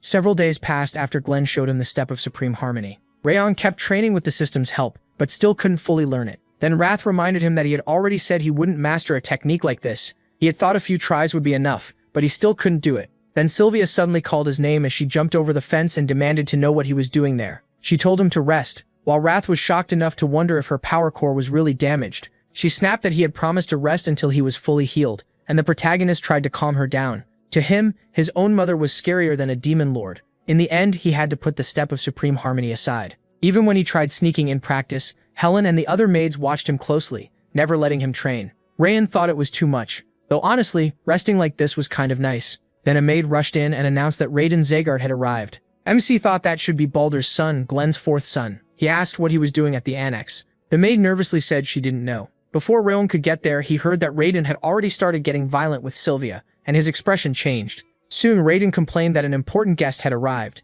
yet the servants were a mess and claimed they never got any notice of his visit. Sylvia said they truly hadn't received a letter. Irritated, he asked if she was calling his head butler a liar or him. She quickly said that wasn't what she meant, and asked him to wait while they prepared everything. Sylvia and the maids started cleaning up. Raiden, furious inside, thought this was all infuriating. He had destroyed the White Blood cult's base, so he expected the whole family to focus on him. Instead, no one cared. That bastard Raywan had stolen all the attention. How could a half-blood take what should have been his? Spitting on her hand, he shouted, asking how much longer he had to wait. Helen fired back that even as a member of the main house, he was going too far. Raiden hit her and demanded to know who she was to raise her voice at him. He wasn't just from the main house, he was her master. Even if he killed her, the worst he would get was 2 days of house arrest, and she really thought she could step in. Sylvia shouted for him to stop. Judeel turned to Sylvia and cried out that it was too dangerous. She refused to let anyone hurt her. Right then he appeared with a sword in hand. Raiden sneered and asked if he had finally shown up. He said he had come to see him anyway, so the timing was good. But what was with the sword? Did the protagonist really plan to point that thing at him, a direct descendant? He ordered him to put it away, before this got worse. He proudly introduced himself as Baldur's son, and the master of the Central Martial Arts Hall. Raiden rushed him and asked if that was supposed to matter. At the last second, Raiden's butler blocked the strike and called him a dog. MC answered with a punch to the face. Raiden yelled, asking if he even knew who he had swung his sword at. He said of course he did, then took his stance and said he was cutting down an arrogant trespasser. He shouted back in panic that this was insane. He was the rightful owner of this place. Raiden kicked him in the stomach and said he was wrong. Raiden gasped that he had gone mad, but the protagonist told him nothing here belonged to him, and this annex wasn't his either. Raising his sword, MC declared it belonged to him and his family. Raiden screamed in fear, but suddenly Yahello stepped in and ordered him to stop. He thought the man's clothes marked him as one of the Heavenly Sword Order. Why was a swordsman under the clan head's direct command here? Raiden shouted that if he was from the Heavenly Sword Order, then he should execute this trash at once. A half-blood had dared attack a direct descendant of the clan head. Yahello replied that they only follow the clan head's orders and told him to calm down. Raiden stared in shock. How could the family's watchdog disobey him? The butler whispered that he needed to stop before he made things even worse in front of a Heavenly Sword Order swordsman. Grinding his teeth, Raiden turned to the protagonist before leaving and said he wouldn't forget this day. Raiden would regret ever daring to treat him like that. He swore he would make him suffer humiliation and pain worse than death. After that, Helen apologized to Sylvia, saying she had failed in her duty and it was all her fault. Sylvia told her she was wrong. She had acted bravely and done nothing wrong. She said Helen shouldn't worry and promised to handle it. MC said he would take care of it himself. He didn't think this was just a simple provocation, so he asked them to trust him and leave it to him. The next day, Glenn told them they could rise. He said he had heard rumors about the disgraceful scene yesterday. Raiden claimed every word was true. He said he had sent a letter asking to meet him, but the annex wasn't ready for him, and its people had treated him rudely. Then he and his butler had attacked him, and he could have died. The protagonist thought he was a better actor than swordsman, nothing like what Judiel had said. Then he politely told Glenn that Raiden was lying, though the memory of his shouting and insults still burned in his mind. Raiden angrily grabbed his collar and called him trash. Raiden told him to stop and warned him not to forget where they were. Since their stories didn't match, Glenn said he would call a witness to settle it. Yahello greeted the clan head and said he would report what he saw. He explained that young Master Raiden claimed he had sent a letter, but no letter ever reached the annex. He added that Sylvia and her maids had been gardening as usual when Raiden suddenly stormed in and started complaining. MC was stunned. He had expected Yahello to side with a direct descendant, not the people of the annex, but he was telling the truth. Then Glenn turned to the shaken Raiden and said things clearly hadn't happened the way he claimed. Had he really been exposed? Raiden shouted that what mattered was that a member of a collateral line had attacked a direct descendant. This could shake the family's order. Glenn said that was a serious issue, and since both sides had acted wrongly, both would receive punishment. He yelled that this was no real punishment. If Raiden was spared, he could still become a problem for the family. Raiden told the clan head he would accept whatever penalty came, but first he had something to settle. Glenn asked what he meant. Raiden said Raiden had shamed his mother in front of everyone, and even laid hands on the maids. Yet he still hadn't paid for any of it. The clan head frowned and reminded them that both sides would be punished. Then he asked if they really meant to keep this going, his power pressing down as he warned them to remember who stood before them. Raiden felt like the whole hall might cave in under that pressure. Still, he said he understood, but Glenn himself had called this sacred ground for swordsmen. Since Glenn believed a swordsman should speak through his blade, he asked for permission to settle it in a duel. After thinking it over, Glenn said that would be worth seeing, so he approved it. The duel would be 1 week later in the central training hall. Both of them were told to get ready. Later, Baldur Zeegart, master of the central martial hall, heard the whole story with his arms crossed, so they really chose a duel. Raiden told his father that Raiden Zeegart had been arrogant enough to challenge him in front of their grandfather. If Raiden won, he could destroy the protagonist's energy core. If the protagonist won, then Raiden and his butler had to apologize to the annex staff. On top of that, the masters of the central martial hall would be banned from going near the annex. Baldur said that no matter how gifted MC was, he was still Sylvia's son by some wanderer. He needed to learn what a member of the main family branch really was. Raiden said there was nothing to worry about, he'd only been caught off guard before, and he was no match for him now. He had already reached intermediate expert. Baldur laughed, clearly pleased. Still, he warned his son not to go too far and kill him. Ruining his life as a swordsman would be enough. He should leave Raiden with no hope for the future, and Raiden smirked that he would. Later, the protagonist trained in the garden while Sylvia and Helen watched from the window. Helen worried that the young master had challenged Raiden to a duel. Would he really be okay? Raiden was already an intermediate expert, while MC had only recently become an entry-level one. She thought they should stop him before something terrible happened. Sylvia knew Helen was right. The duel was dangerous. Rayon had caught Raiden by surprise before, but in a proper fight, his odds were much worse. Her brother's sword style looked rough, but it was tricky and hard to read. Since Baldur trained him himself, a serious match was hard to predict. But after seeing his eyes, she changed her mind and said they just had to trust him. Helen cried out, asking if she really meant to leave things like this. Sylvia said that honestly she was scared too, and trying to calm herself down. But she believed the protagonist had a good reason for choosing this fight, so she would trust him. Then Judo brought him lunch, a simple sandwich he could eat fast. She warned him not to rush after training, or he might upset his stomach, and Rayon thanked her. Surprised, he asked what this was. MC realized the book had details about the flexible sword style Raiden used. It was laid out so clearly that he could grasp it at a glance. Had she really gathered all this and made a guidebook in just one day? She had even stepped in to protect his mother before. He never asked for any of it, but she kept helping him, and he felt grateful. A week passed and everyone spent that time preparing in their own way. Then the day of the duel came,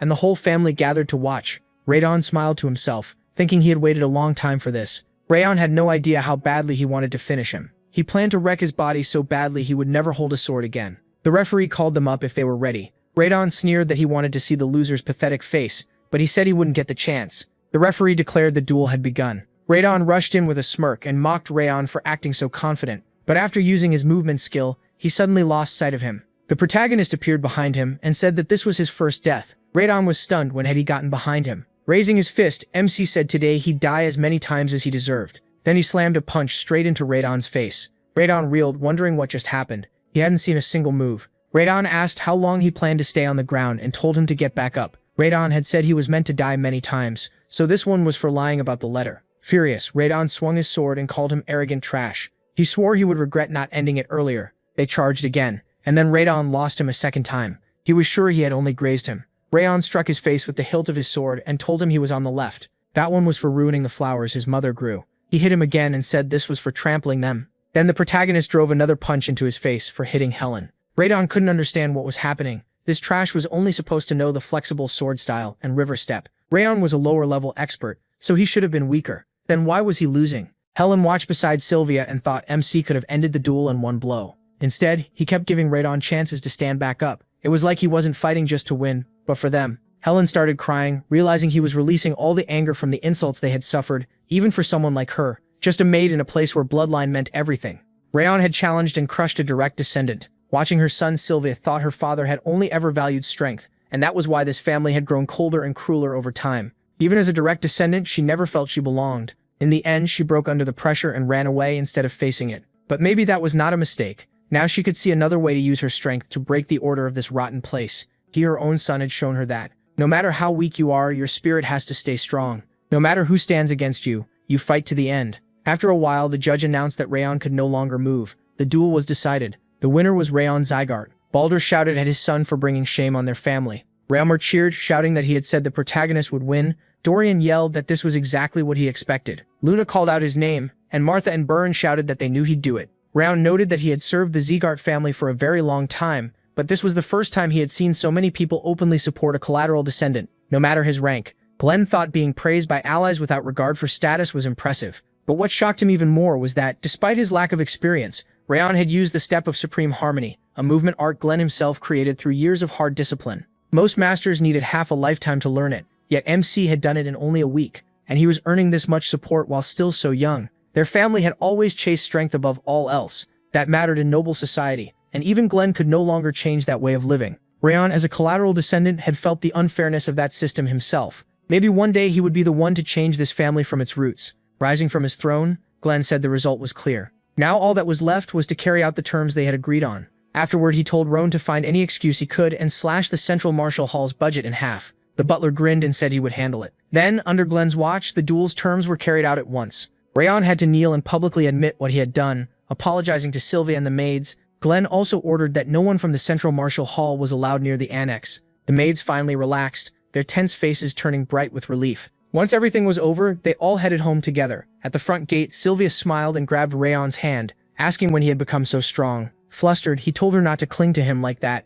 and said he would explain later. One swordswoman said he looked more like a child this way, even though he had seemed completely different just a little earlier. The sorceress added that Rimmer claimed he survived a fight with a mad blood demon because of the strength he showed, and that was probably true. The fighter said the protagonist's movements were nearly perfect, and that the boy's talent was outstanding. Ignoring him would be a mistake. They should recruit him into their squad. Another said he wouldn't mind taking Rayon into Black Tiger after graduation. The swordswoman shot that down, saying it was too soon to put that kind of burden on him.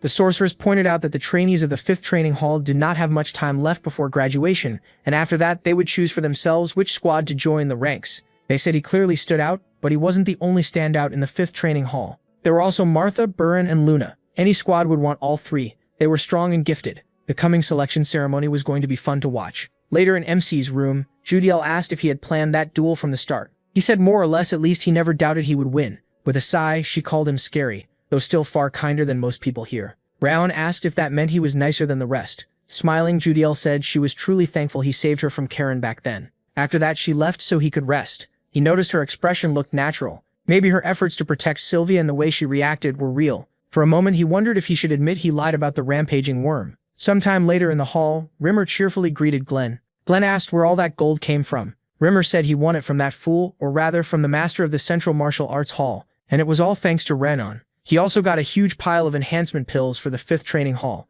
Glenn figured the instructor was making money off his grandson. Still, he knew Rimmer wasn't here just to brag, so he told him to get to the point. Rimmer nodded and said he had a proposal. Glenn asked what he meant. He had already given him full control over training. Rimmer said this wasn't about training. He wanted permission to change the graduation exam for the trainees. Glenn repeated that he wanted to alter the exam and told him to explain. Rimmer said the current test was simple, either earn the instructor's approval or duel another trainee. But these trainees had already fought the Owen Knights, and on their second mission they killed in a real life or death battle. They had already done far more than normal trainees, so the 5th training hall needed a new kind of test. Glenn found that interesting. Ryber said he wanted to make it a survival exam. The great Z-Cart name wouldn't save them there. If they could survive on their own, that would prove they were worthy of becoming true knights. Ryber grinned and asked if that wasn't a great idea. Glenn studied him for a moment and said he had changed. Rymer looked confused and asked what he meant. Glenn said that after his energy core was destroyed, he retired and stayed out of sight for a long time. But after meeting this year's trainees, he wasn't dull anymore.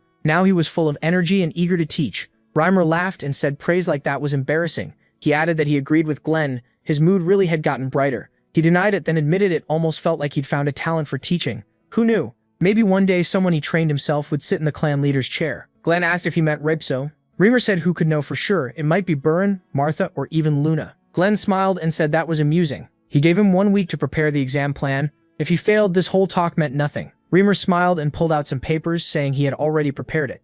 Later, the 5th training hall trainees wondered why Remer had called them together and still hadn't shown up. Then again, that wasn't strange. He was never on time. Maybe he'd spend all night gambling and drinking again. Then Remer slammed the doors open and rushed in, happily apologizing for being late. He claimed he got delayed because he stopped to see the orphans. Burns snapped that if he was going to lie, he should at least make it believable. Remer insisted he was telling the truth, then said he had an important announcement. He'd been thinking about this for a long time, and they had finally given him the push to do it. The graduation exam was coming soon. They couldn't stay trainees forever. Usually, he said, students pass by winning the instructor's approval or beating another trainee. But not this time. Their exam would be different. When they asked how, Remer said they had already gained enough experience fighting Owen trainees, battled the South-North Union even as rookies, and survived Eden's surprise attack on their last mission. So instead of pointless duels or chasing his approval, they would go out into the world alone. Smiling, he announced the new graduation test, Survival. In 1 month, they would stop being Zegart trainees and survive in different places across the continent with only their swords.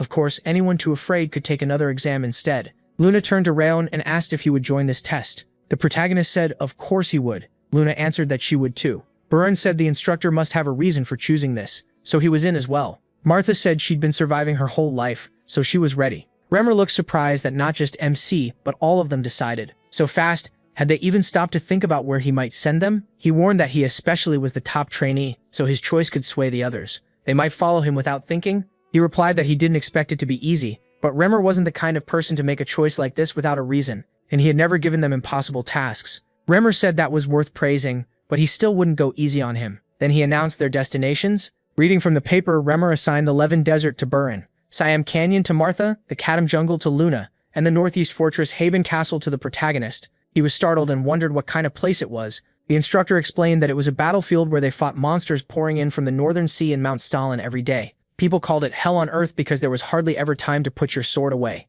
It would be hard for all of them, but hardest for Rayon. They had 1 month before departure, so they needed to prepare well. Later in the Annex Garden, Helen asked Sylvia if the young master was training too hard. He hadn't slept for days because of it. Honestly, maybe he should just give up this exam. It was too dangerous. Sylvia said she understood, but this was also a chance for him to grow. She believed he wanted to give it everything he had at Haben Castle, so they should help him focus fully on training. Meanwhile, Rayon kept pushing himself and thought that ever since hearing the exam conditions, he had trained even harder for a week and was already feeling worn down. Still, even with all that effort, it felt like something was missing. The monsters at Haben Castle were huge, and their hides were so tough that swords barely cut them. If he used the Zegart sword style, balance between attack and defense, he'd be at a disadvantage. Thousand Lights was deadly, but it burned too much aura, which was a problem in long fights. The Ring of Fire had covered for that until now, but he couldn't keep relying on only those 2 skills. He had 3 weeks left, so first he needed to learn more about Haben Castle and figure out how to improve Thousand Lights. He needed a more aggressive sword style, and to make one, he'd have to push himself to the limit.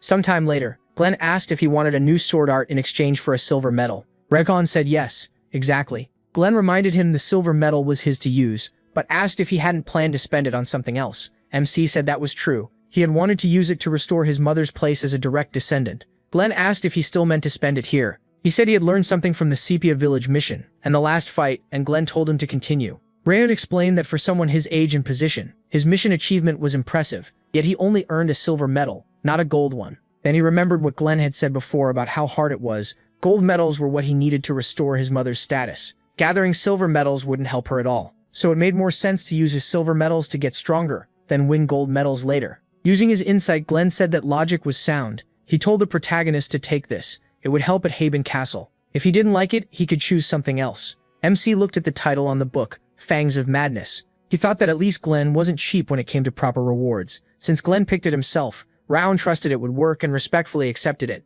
The clan head told him to give everything he had to learn it. He said he would, then got ready to leave, but Glenn stopped him. He had one question. If the protagonist came for a new sword skill, did that mean he still didn't fully understand what waited for him at Haben Castle? Was he really not afraid? He could have refused. MC said he understood after fighting Eden's demons. Glenn asked what exactly he realized. Raon answered that a life-or-death battle can bring more growth than years of training in a practice hall. He understood one thing. If he wanted to grow, he needed trials that pushed him to the edge. Still, Rimmer would never send them into something they couldn't survive. The road ahead would be rough and painful, but it would make him stronger, and he'd be thankful for it later. Glenn said he understood. Before he left, Glenn gave him one more piece of advice. A sword can be used in many ways, so the protagonist needed to think beyond his usual limits. The protagonist thanked him. Then Rimmer, who had been hiding nearby the whole time, jumped in and said this was exactly why he liked MC so much. An instructor wants a student who understands him, not someone like Grumpy Burren or overly caring Martha. Glenn shot back, asking what kind of teacher insults his own students.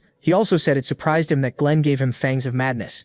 Rimmer laughed and said that kind of gift was worth a gold medal. Glenn's love for his grandson clearly had no limit. Glenn replied that he talked too much. Still, he admitted Rimmer had been quieter lately. Then he warned Rayon that just like its name, the sword style was savage. Whether the protagonist could master it or not would depend on him alone. Glenn had already done enough by handing over the book. Rimmer just smiled and said Glenn would definitely help anyway. His care for his grandson was obvious. Glenn suddenly roared that he'd had enough of him. If Rimmer was talking this much, then he must be fully recovered from his last battle. Panicking, Rimmer begged him to stop and claimed he still wasn't healed. Glenn raised his hand and coldly said Rimmer looked fine to him. That meant it was time to teach him a lesson. Rimmer quickly begged for mercy, and soon a terrible scream echoed through the hall. Later, back in his room, Rayon looked over the silver metal sword art and thought it was far too good to be called a silver-level reward. Fangs of Madness really fit its name. It was a wild style, like a beast sinking its fangs in, charging straight in to deal deadly damage with pure instinct. This wasn't something you learned from theory. It had to be earned through real fighting, so Rayon kept dueling the other students to get used to its brutal style.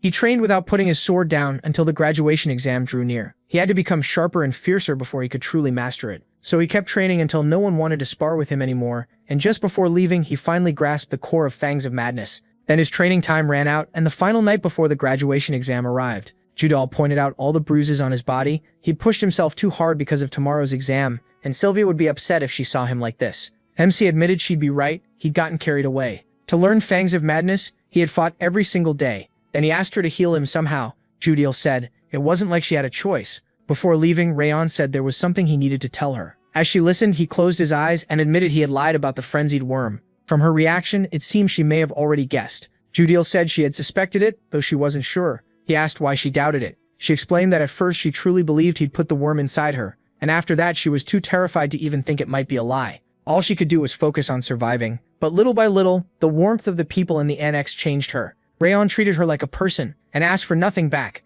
He even helped her avoid suspicion in the Central Martial Arts Hall. After living there, she realized something. The way he acted around Sylvia and the way he looked at her were all meant to protect the annex. That was when she started thinking there had never been a worm at all. She had no proof, but she still wondered why he told her that lie. The protagonist said it was because she had changed. He had been watching her closely too, and the fake mask she used to wear was slowly fading. When Rayon went wild in the annex, she risked herself to protect Helen and Sylvia, and that was real. Later, information about Rodan's sword style appeared on his bed. He asked if she had left that book there, because it had helped him a lot. He thanked her for it. Judel then said she had a younger brother. They were separated when she was taken away to serve, and now she didn't even know where he was. She obeyed orders only because she was told it was the only way she could see him again. With tears in her eyes, she apologized. Radon told her he would save her brother. He was sure Karan wouldn't stay out of his path for long, and when they met again, he would demand her brother's return. As long as he lived, he'd do it. Judal asked one question. What if she reported him to Karan? Why tell her the truth about the worm at all? MC smiled and said it was because he trusted her. She said she hadn't expected that answer. Rakon asked what she would do now. Judel said she would follow him, and if he ever needed help, he only had to call. He said he would leave the annex in her care while he was away. Kneeling, she promised to protect it. The next morning came, and with it the day of the graduation exam. It was finally time to test them. Their mission was simple: survive for a year and come back. If they did, it would be a huge achievement. Then Rimmer told their representative to give a farewell speech. Robert thought his instructor kept pushing him into this stuff even though he hated it. Still, the protagonist stepped up and said people always say what doesn't kill a fighter makes him stronger. Maybe fate threw them into it, but they had faced a real battle and survived. They escaped death while doing their duty, and that proved they were stronger now. He told them to keep growing and bring honor to the family and the 5th training ground. The graduates shouted that they would come back for sure. Remmer watched with a smile, thinking he had known from the start that Rodan was different. His skill wasn't the only special thing about him. He was calm and steady, far beyond his age, and he had the power to affect the people around him. Even with all his success, he never got arrogant and always trained harder than anyone else. What Rodan showed in their last fight looked a lot like Fangs of Madness. Watching him never got boring, because he always went beyond expectations. Reimer thought about how Mem-C had beaten all the others and even managed to wound his own mentor. What a bold kid. He just hoped he would come back alive. It would be a shame if they missed the rise of a new king. Then the protagonist told everyone it was time to bow to their instructor together. They all thanked their instructor with respect. Reimer smiled and said he'd be waiting for their success. They had to come back safe. Baron turned to Rayan and said he'd train until he dropped this year. He hoped he wouldn't disappoint him. Martha agreed. She still hadn't repaid her debt, so MC better not stop there. And if he died, she'd drag him back just to settle it. He could only think that they really couldn't be honest even once. Then Rodan called his name and held out a box. Surprised, the protagonist asked if it was really ice cream. She nodded and said she still had plenty, so it was fine. Rodan thanked her and said he'd enjoy it later. Rodan told him to be careful, and he promised that he would. After that, MC turned to Dorian and said it was time to go. Dorian freaked out and asked why he had to go to Habun Castle too. He dragged him along, saying they needed to stop somewhere first. Dorian asked where they were heading, and Rayon smiled, saying their first stop was the trading city of Cameloon. They needed gear before they started fighting monsters. Sometime later, at Cameloon's central market, the protagonist looked around and saw plenty of items but nothing useful. It seemed he'd have to visit the black market instead. Dorian noticed they hadn't bought anything, and asked if there was really nothing worth taking. Did that mean they were going underground? MC asked if he knew the city's black market. Dorian said of course. MC was surprised, since this was supposed to be his first visit. So how did he know? Dorian proudly explained that he grew up in a merchant family, so he knew all about trade. He had already guessed that much. Dorian really was born into that world. Since he'd said it himself, there was no reason to worry about appearances anymore. The protagonist smiled and said they'd go there. Then, he mentioned that the black market could only be reached through a secret path and asked if Dorian knew where it was. Rayon added that Rimmer had told him about it. Dorian then said he'd heard there was gambling in the black market, so their instructor must have known exactly how to get in. With that, they headed there. They hid their identities under black hooded cloaks and headed for the secret passage to the black market. Soon, they arrived at Cameloon's black market. Dorian was stunned by how huge it was, and even more shocked that it was cleaner than the regular city market. Still, he wondered if they could really find what they needed here. Rowan pulled out a book and said he'd check the auction catalog to make sure. After a bit, they sat on a bench and MC realized he had found it. The black butterfly was listed for auction that night, with a starting price of 10 gold coins. Dorian asked if he really planned to buy it, because it was crazy expensive. He knew he was right, spending all his travel money on it was too risky. He decided they needed more cash, so he told Dorian they were going to a pawn shop. They had to sell a few things before the auction. An hour later, Dorian asked why the protagonist was still browsing instead of going straight there. The protagonist, holding an item, said he was looking for anything useful. Since there was still time before the auction, MC kept searching. Now that he had a little extra money, he could trade, but even here useful items were rare. Still, the black market was full of hidden bargains, if you knew what to look for. Just as he was about to head to the auction, he spotted something shining. Startled, he wondered if it could really be that item. He quickly recognized it as the ring of the first head of the Segan family. He had seen it before in his memories while learning the Thousand Lights technique, so finding it here felt impossible. Brandon picked up the ring and asked the price. The merchant praised his eye and claimed it boosted strength and cleared the mind, then asked for 5 gold. Dorian exploded. 5 gold? He said the man was basically robbing them. To him, the ring wasn't worth more than a few silver. He pointed out that if it really had effects like that, it would be sold in a magic shop, not dumped in the black market. And if the strength boost were truly big enough to justify 5 gold, it should at least rival an ogre's glove or ring, which it clearly didn't. There wasn't even proper engraving on it, just a plain pattern and smooth surface. No beauty, no style, and even a few chips. Dorian scoffed that it looked like brass and wasn't worth picking out of the trash. So how could the merchant ask for 5 gold? Dorian pushed him down to 1 gold, and after struggling, the merchant agreed. Rayon silently admired him. Wrath said the ring was obviously no ordinary item, but Dorian's sudden change was honestly unsettling. The protagonist thought Dorian was an amazing haggler,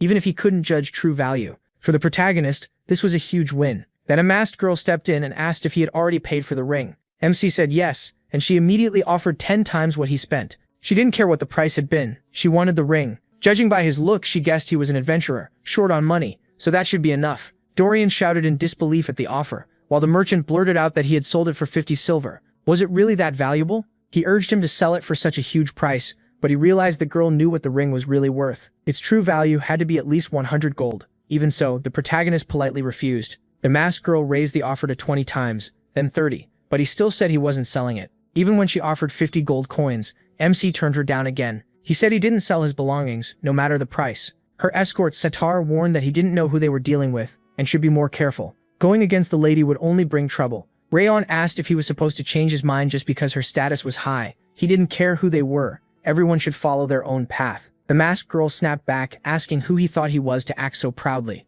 She told him to stop resisting and hand over the ring, while she was still being polite. He looked at her and said the real arrogance was trying to take someone else's property against the owner's will. Did she really want to stain a noble's honor over this, or could they part ways peacefully? She warned that he had no idea how cruel the world could be, and should think hard about why people bow to others. Unless of course he wanted to die in some alley with no one remembering him. The protagonist said if that was all she had to say, he was leaving. Annoyed, the masked girl turned to Satar and said they were going to the auction house right now. She explained that this area was usually for people coming from the pawn shop, so if he was here, he was probably heading to the auction starting soon. Whatever he tried to buy, they were to outbid him. Sometime later at the auction, the auctioneer announced a winning bid of 70 gold for Data's necklace and congratulated the buyer. Next came a silver mana stone and a ring of violent flames, both sold, and the auctioneer moved on to the next item. So far, nothing interested Rayon. He kept waiting for the black butterfly.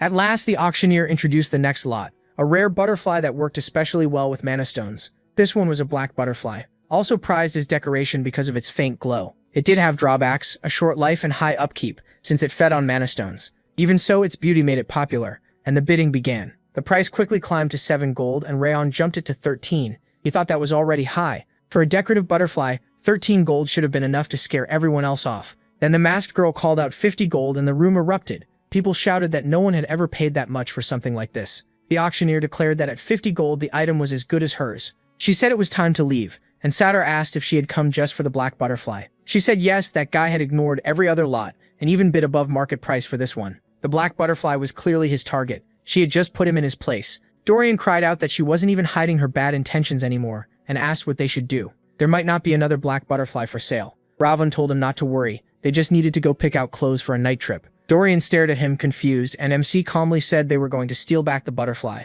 Dorian looked horrified. He meanwhile thought about how every great swordsman had their own special trait. Some were known for speed and smooth movement, others for mental strength or strategy. In his past life, the protagonist had been known for stealth. His best movement art back then was traceless steps. He never expected to use it again after learning the step of supreme harmony. But tonight proved otherwise. 10 minutes earlier, Dorian had quietly brought the night walking outfit MC requested. MC said it was excellent, especially on such short notice, then asked if Dorian had learned anything about the masked girl. Dorian scratched the back of his head and hesitated. He noticed the odd reaction and asked what was wrong. Dorian asked if they should just give up. The masked girl was Princess Jaina of the Kingdom of Balkar. He explained that she had shown incredible magic talent since childhood, and her skill at sensing magical artifacts was one of a kind. That was why the king treasured her so much. As frustrating as it was, Dorian thought it would be smarter to give up and find different gear for the mission. Round said a royal being in the black market changed things. Since her purchases would need extra checks for authenticity, she wouldn't get the item right away like normal buyers. That meant stealing it while it was still with the seller was the safest move. He said he'd be back soon. Dorian tried to stop him, saying it was far too dangerous. After a while, the protagonist thought as he moved silently around the auction house that he had been right. The princess's purchase still hadn't been handed over. One employee complained that he couldn't understand why anyone would spend 50 gold on a decorative butterfly. His coworker said rich people were just weird and told him to stop worrying and keep playing cards. Rajan spotted the black butterfly. The workers were guarding it, but they were too focused on their game. Using his skill, MC decided this was his chance. As the butterfly slipped out of the cage, he thought that black butterflies were usually kept in bird cages, because they die in a cramped, sealed container. They loved magic stones because they fed on pure mana. Once it sensed the even purer mana of the Thousand Lights technique, the butterfly wouldn't resist. It would come to him on its own. And when it did, he knew he had succeeded. One worker suddenly stared at the birdcage. His partner asked what was wrong and why he stopped playing. Then he yelled in panic. The butterfly was gone. Both men shouted that they had to find the black butterfly fast. At the same time, the protagonist slipped away with a pleased smile. A little later, Dorian waited nervously, worried that if the young master got caught, it could cause trouble with the kingdom of Balkar. The thought alone kept him from calming down. He muttered that he should have stopped him. Then the protagonist returned and said he'd found him. Dorian jumped in shock, asking how he suddenly showed up there. The MC said Dorian looked like he'd seen a ghost. Dorian quickly asked if that meant he was already done, and Rayon Zegart said yes, he succeeded. Dorian could hardly believe it. Since the job was done, they moved to head back. Right then, Jaina appeared, surprised by the unexpected meeting. She asked if he was upset and mocked him for leaving the auction without getting what he wanted. Then she offered one last deal, the black butterfly for the ring. She told him to think carefully, but the protagonist asked if she had trouble hearing. He reminded her he'd already said many times that he would not trade away the ring. Jaina's tone turned cold. If he kept refusing, he might not leave the black market safely. Before things got worse, an employee ran up to her. Jaina snapped at him for interrupting, but he quickly blurted out that the black butterfly had vanished. Someone stole it. The protagonist smirked and pointed out that she had a problem now. Jaina instantly suspected him. That mocking tone and arrogant grin got under her skin. She crossed her arms and called him a thief, saying she thought he was proud, but he was nothing more than a criminal. The MC coolly asked if he was supposed to care who she was. Jaina pulled off her mask, introduced herself, and demanded to know if he really thought he could act this boldly in front of her. Then she said she'd teach him his place. Saitar cracked his fists, ready to fight, and Jaina ordered him to handle it. He charged in and threw a punch. Rayon Zegart got into stance and asked why her name should matter to him. Then the fight began. The protagonist dropped Sitar with one punch to the face. Jaina screamed in disbelief, asking why her servant was on the floor. How could he lose to some tramp? Greer stepped in and told them to stop. Then he asked if this was really Rayon Zegart. He said he recognized the voice right away, then noticed Jaina too and asked if they knew each other. Jaina turned to Greer and asked if he really knew him. Greer said of course he did. He reminded her about the outstanding swordsman from the Zegart family. This was the protagonist, Zegart. That revelation stunned Jaina. She remembered the Northern Destruction King had the same blonde hair and red eyes. Was he really part of that bloodline? Rayon Zegart then asked what she had called him. A thief, right? Jaina had no answer. The protagonist said he'd put up with enough already, and asked if her actions should be seen as Balkar accusing the Zegart family. He gave her one last chance, apologized now, and he treated it as the mistake of an immature princess. Shaken, she said she didn't know who he was. The protagonist replied that she could explain that during the official protest for calling him a thief without proof, insulting him and starting a fight.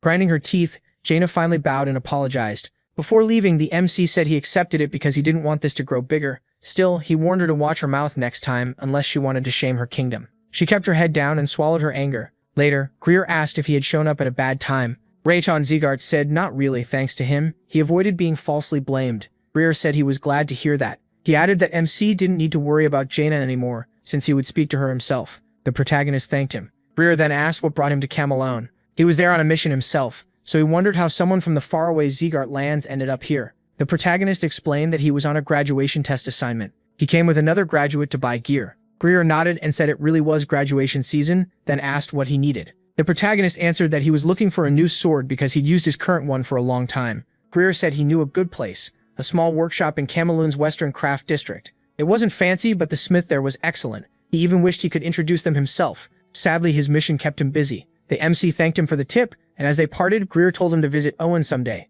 Rayon said he would after the graduation exam. Greer wished him luck. Once he was gone, Dorian let out a long sigh and said they'd barely escaped trouble. He still couldn't believe how reckless that was, but the protagonist reminded him it had all been planned. Even so, he admitted Greer's help had been lucky. Dorian asked if they were heading to the workshop now, but the protagonist said no, they'd go tomorrow. He still had one more thing to do tonight. That night in his room, the MC said it was time for the black butterfly to do its job. The black butterfly can absorb mana, but it can't make that power its own. The two colored buds can't store mana either, but together they can do something special. Once the flower takes in the mana gathered by the black butterfly, it becomes a rare elixir mixing fire and water energy. Rayon brought the flower to his mouth, thinking that only a few people knew this secret. Even he had learned it only through memories tied to the Thousand Lights technique. A system message appeared. One frost curse node had been destroyed. The durability of his energy center and mana pool rose, and his energy, willpower, and overall stats increased a lot. The status window updated, showing that the MC's frost curse was now down to 4 nodes. His traits were listed: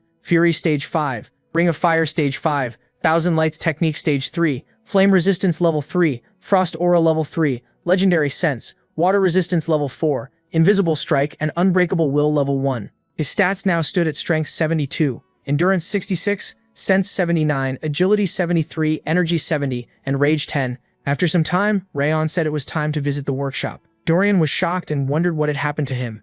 Over just one night, the protagonist's energy and aura had grown by a huge amount. At first, Dorian had only been curious about him. Back then, the protagonist was treated like a disgrace and looked down on by the direct line and the rest of the family too. Even so, the MC endured all of it in silence and poured everything into training. After getting close to Ran, Dorian came to understand something important. More than anyone in the 5th training hall, the protagonist truly deserved the name Hizigart. That was why, even after going separate ways, the 5th training hall still looked up to him. Dorian thought that if he had even a little of the protagonist's strength, he might solve his family's problem. But that wasn't the reason he followed him. The protagonist turned and asked what Dorian was thinking about so seriously. Once they got the sword, they would have to keep moving right away. He told him not to slow down because they still had a long road ahead. Dorian smiled, thinking that was true. As long as Rayon stayed by his side, he could keep getting stronger. With them together, there was nothing to fear, and Dorian shouted that he was already moving. The protagonist calmly replied that he also wanted to see Dorian's flowing sword style on the way to Haven Castle.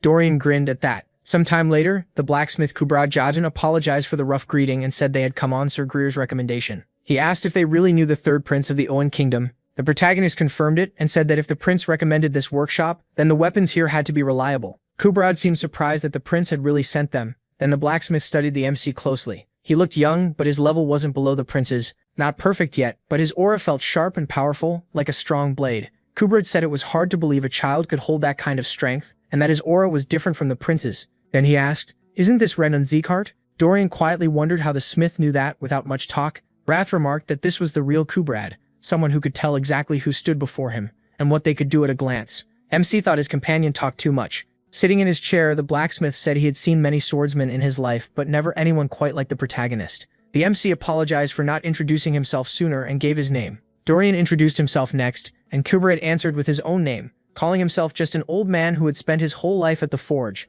Ray Baron was stunned. Was this really Kubrad? The man who forged countless masterpieces for Owen and Balkar and became famous across the continent. He never expected to meet him in such a humble shop. The blacksmith asked what they wanted. The MC put a hand to his chest and said he needed a sword fit for the journey ahead. Kubrad asked if he wanted his first true battle sword. The protagonist said not exactly. First he had to pass the test that would earn him the right to be called a swordsman. He added that someone had already promised to forge his real battle sword. The blacksmith then asked if that person was Velkon. The protagonist nodded, confused. Kubrad lit up and said he knew it. Velkon gave up retirement to forge the protagonist's sword. Kubrad said he couldn't take Velkon's place by making MC's first true sword. So for now, MC should pick a temporary one for the test. He promised every weapon here was top quality, and Dorian grinned. Dorian asked if he could choose one too. Kubrad said yes, and told him to hurry while he was still feeling generous. Dorian quickly thanked him. Holding a blade, he thought Kubrad really earned his title as the best blacksmith on the continent. Every sword here was excellent. Then the protagonist noticed a dark blade in a barrel and asked what it was. Dorian pointed around excitedly, saying the swords were incredible, and he had no idea what to pick. Smiling, Kubrad said that was only natural. He made them. Dorian could choose blind and still do fine. The blacksmith suddenly froze. He snapped his head over and shouted that it was energy. Then he went silent, staring at Rayon, holding a sword wrapped in dark aura. Kubrad yelled for Dorian to arm himself right away. Dorian just stood there, confused. When he asked what was going on, Kubrad shouted that MC was holding a possessed sword. They had to take it away before its deadly energy took him over. Dorian said it didn't seem dangerous, and Kubrad barked back in disbelief. How could he not feel how dangerous that energy was? But when Kubrad looked at Rayon again, he was stunned. The sword was giving off a terrifying aura, yet it wasn't trying to possess him at all. Wrath cursed the blade as worthless trash.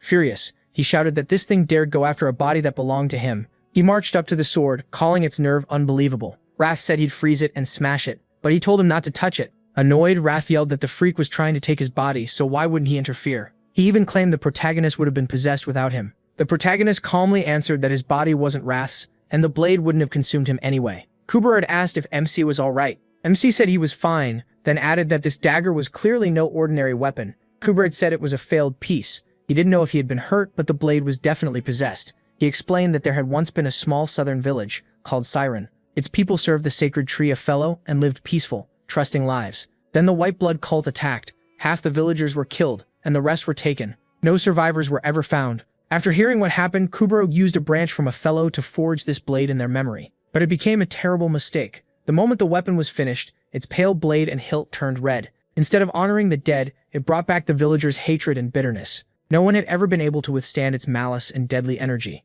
Yet somehow, Rayon stayed completely sane. Kubrad still couldn't figure out how. The protagonist closed his eyes and felt the memories of Siren's people flowing through the blade into him. Their anger, pain, and grief. Had they really died so horribly at the hands of the White Blood cult? MC thought he was too busy to help them get revenge himself, but if he ever met members of the White Blood cult, he promised he would avenge them. Staring at the sword, Rayon asked if it was ready to follow him. Kubera watched in shock as the deadly aura faded. Had the blade really accepted the boy as its owner? He said this weapon was forged to honor the fallen, and he invited the blade Requiem to join him. Later, the protagonist thanked Kuberad for his work. He left with Requiem and a normal sword as well. Kuberad said there was no greater honor for a blacksmith than seeing a rising star fight with his creations. MC turned back and said that if Kuberad ever came to the land of MC Zegart, he would be welcomed with full honor.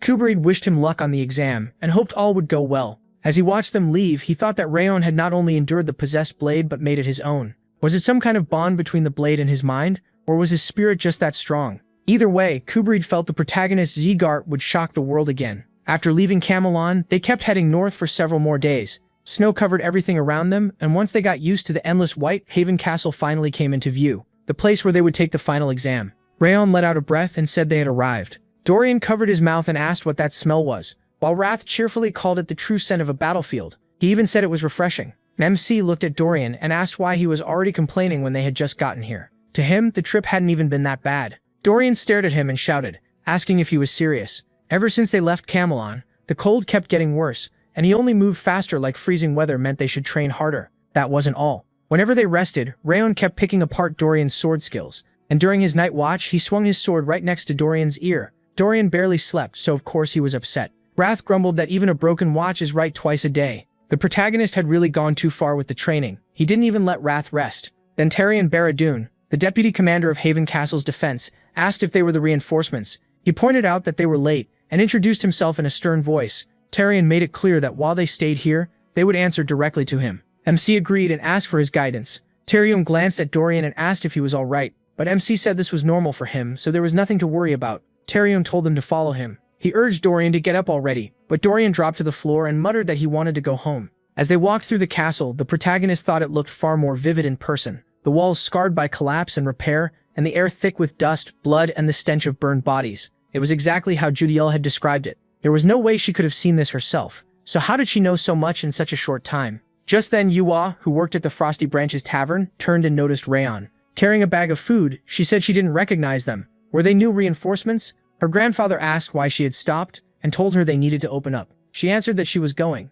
Yua ran off, and MC glanced to the side. A little later, Tarion announced their arrival as he entered the room. He said the reinforcements the commander mentioned, the Rayon Zegart trainees, had arrived. The castle's commander Milinj Bradoon welcomed them and introduced himself. He recognized the name at once. This was the same Milin, known as the North, the man who had defended Haven Castle for over 20 years. Wrath noted that those eyes belonged to a real warrior. The protagonist quietly asked if he felt it too, and Wrath said only someone who had spent decades in war could have eyes like that. Milin folded his arms and said only the people in the room knew they had arrived. To everyone else, their presence was secret. He also knew why Rimmer sent them here, to gain real combat experience and return stronger. Then he warned them, this wouldn't be easy training with a kind teacher. There would be no hot meals or soft beds, only freezing wind and endless battles. If they came expecting comfort, they could leave now. Dorian instantly raised his fists and asked if leaving was really allowed. Raytheon answered first, saying they came to grow stronger, and he would accept any battle or situation. Milin said he liked that attitude.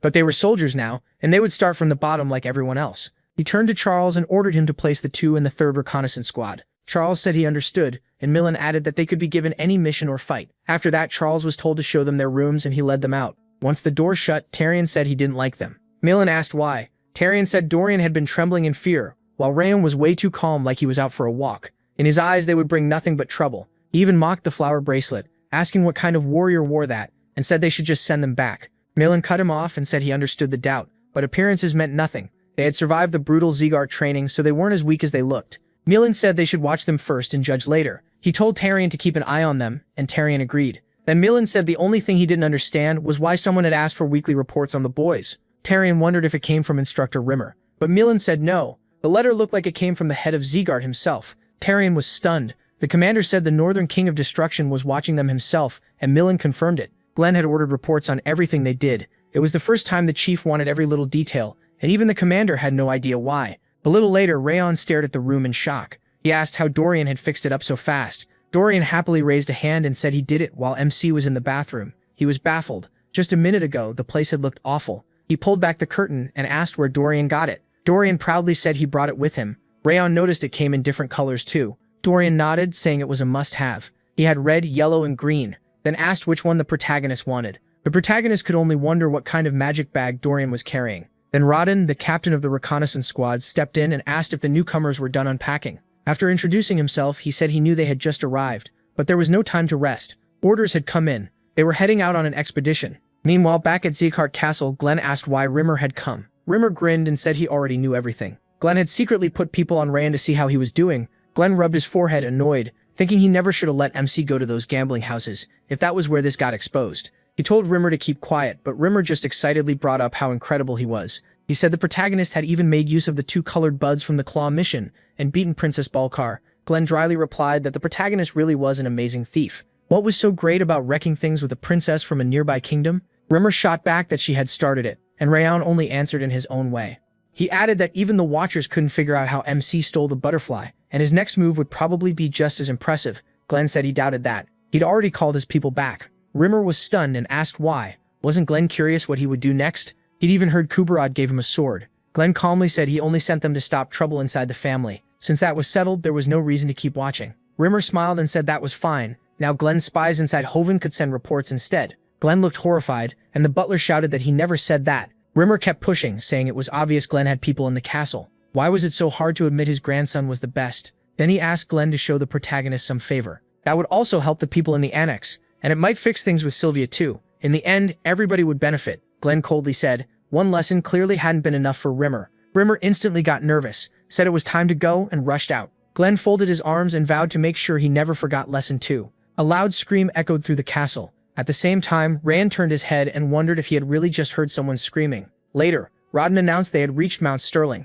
With the snow and monsters, Castle Hoven was called Hell on Earth. Still, he admired the view, and MC agreed. Rodden then asked if they should do a quick test before the reconnaissance mission. He wanted to see their skill, so he pointed at some tracks and asked what they made of them. Dorian guessed they were from an ice troll, because they were so big. Robin covered his mouth in thought, and said it definitely wasn't a troll. Kneeling by the print, he explained that troll tracks looked more like human footprints. They were usually bigger and deeper than this. These came from a 4-legged animal. He said they belonged to a mountain goat, Kari. Rodden was shocked that he figured that out so fast. When asked how old the tracks were, the protagonist said the ground wasn't very hard, so they were probably fresh. If they went west, they could likely catch it. Rodden then pointed to scratches on a tree and asked about those. Rodden said they were claw marks from a ferocious wolf, which marked its territory on trees and rocks, but this one was already dead. Rodden was stunned, and MC went on. Ferocious wolves normally stayed inside their territory, so if the marks were old, the wolf had to be dead. Rodden could only think, who is this guy? How did he know all this? Most rookies in their squad struggled badly.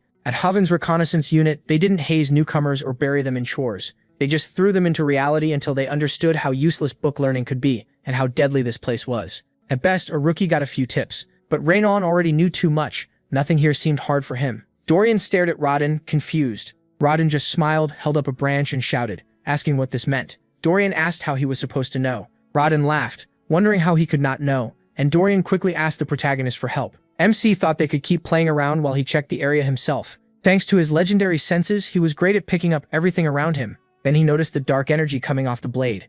Rayon realized the Requiem blade could scan the area too and pass information through spiritual energy. He had discovered that soon after arriving, the sword absorbed spiritual energy from dead monsters and passed it to him, letting him read hidden traces. It was nice that the blade was trying so hard to help. Wrath snapped that it was trash and demanded to know why he was using it when his legendary senses were far better. Why rely on that junk? The protagonist answered that he liked Requiem's effort, and using it meant owing Wrath a little less. Wrath huffed and shouted that legendary senses meant nothing to him. They were still better than some sword. Rayon asked how he could be so sure. Wrath barked that it was obvious because he was the greatest and strongest lord in the demon realm. MC calmly said he'd remember that. Wrath growled, upset that he was brushing off his advice too. The protagonist said the real problem was simple. Wrath kept trying to steal his body, so of course he couldn't trust him. Wrath snapped that MC had already figured that out, so what was there to worry about? Then he said he'd share a technique using Frost Aura. He looked at him, and Wrath declared that he would show him the true power of Frost Aura. It was something Rayon had never seen in any book, and he was stunned by the sudden generosity. Soon Wrath revealed the technique's name, Glacier. It was beyond normal people, and could only be mastered by someone with the purest Frost Aura. With the protagonist's current level, learning it would take time and effort. Wrath told him to focus and empty his mind. He needed to blend his Frost Aura with the aura of this place. Wrath spread his energy around them and told Rayon to look at the Frost Aura, then asked what it resembled. Sitting with his eyes shut, MC said it looked like the snow covering the whole area. Wrath said it might seem that way, but it wasn't snow. It was all one huge frost aura, and the key was linking them together. He opened his eyes and thought it sounded incredibly hard. He hadn't known frost aura could do this much. Wrath explained that instead of forcing the connection, the protagonist had to keep the image of it in his mind. Then he could sense far-off events like they were right in front of him. All the snow around him became his eyes, ears, and skin. It felt like the world had frozen. No, like Raon himself had frozen. His body grew heavy, but his senses sharpened. He could see Rodden teasing Dorian and even a ferocious wolf after a hunt. He wasn't just finding their positions. He could tell what they were doing. It was incredible. Since it was his first time, his range was short, and he couldn't hold the vision long. Then Raon felt something, turned and shouted, "There." He ran over and called to Captain Rodden. Surprised, Rodden asked what was wrong. MC yelled that a mole shark was coming straight at them, underground. Rodden frowned. A mole shark. He could hardly believe it. This was Mount Sterling monster territory, so why would an aquatic beast be here? He couldn't even feel the vibrations one should make underground. He insisted it was true and that it was coming. Robin started asking how that was possible, then water burst up behind him. He spun around in shock. Were mole sharks really here already? Everyone stared at the huge monsters. Robert forced himself to stay calm. Only he and the two rookies were here. He had to get them out and alert the squad somehow. As he tried to move, one monster let out a growl. Robert panicked, wondering why his legs had gone numb now. Of all times. Then Raon flashed forward and slashed the monster in an instant. He said he'd hold them off, and Robert needed to warn the others. The protagonist knew the captain still didn't trust him, but at the very least he should trust MC's blade. Robert pulled Dorian with him and told Raon to stay alive. He only needed to dodge and hold out until backup came. He stared at the mole sharks without panic, and muttered, "Guess it's time." The monsters charged at once, but the protagonist used fangs of madness and cut them down. He realized the technique worked even better than he thought. Normally monsters like these needed aura to beat, but now his swordsmanship alone was enough. Robert leaped aside in an instant, and the monster smashed into the ground hard enough to shatter it. He understood why his frost aura had linked with the area around him. That let him read their moves and use his sword better. So this was the glacier. He needed to train it more. Real fights would sharpen that sense. As MC struck again, he aimed to sink fangs of madness with the glacier. He felt like he could handle any strong enemy now. He was adapting faster than expected, and Castle Haven was full of monsters to train on. Then Robert rushed over, shouting for Raoul to fall back. He had brought reinforcements, but the captain froze in place, staring at the dead mole sharks he had killed by himself. Those things could wipe out a whole squad. Just who was this kid? Robert looked at the protagonist, speechless, while Raoul thought the captain had nearly gotten innocent people killed because of that doubt. Even if Robert wanted to say something, nothing came out. His pride had taken a hit, but he still bowed and apologized, admitting MC had saved them. He confessed he hadn't trusted him and had put him in danger. He didn't even try to excuse it with seniority. After thanking him, he was surprised the apology came so fast. He placed a hand on Robert's shoulder and said it was fine. He wouldn't have trusted a newcomer either. Robert stared at him, amazed, and said he finally understood who Robert was. The protagonist tensed, wondering if the captain had figured something out, but Robert just grabbed his hand and called him an angel sent from heaven. To celebrate the rookie's first win, he ordered everyone to gather at the tavern, his treat. The assistant blurted out,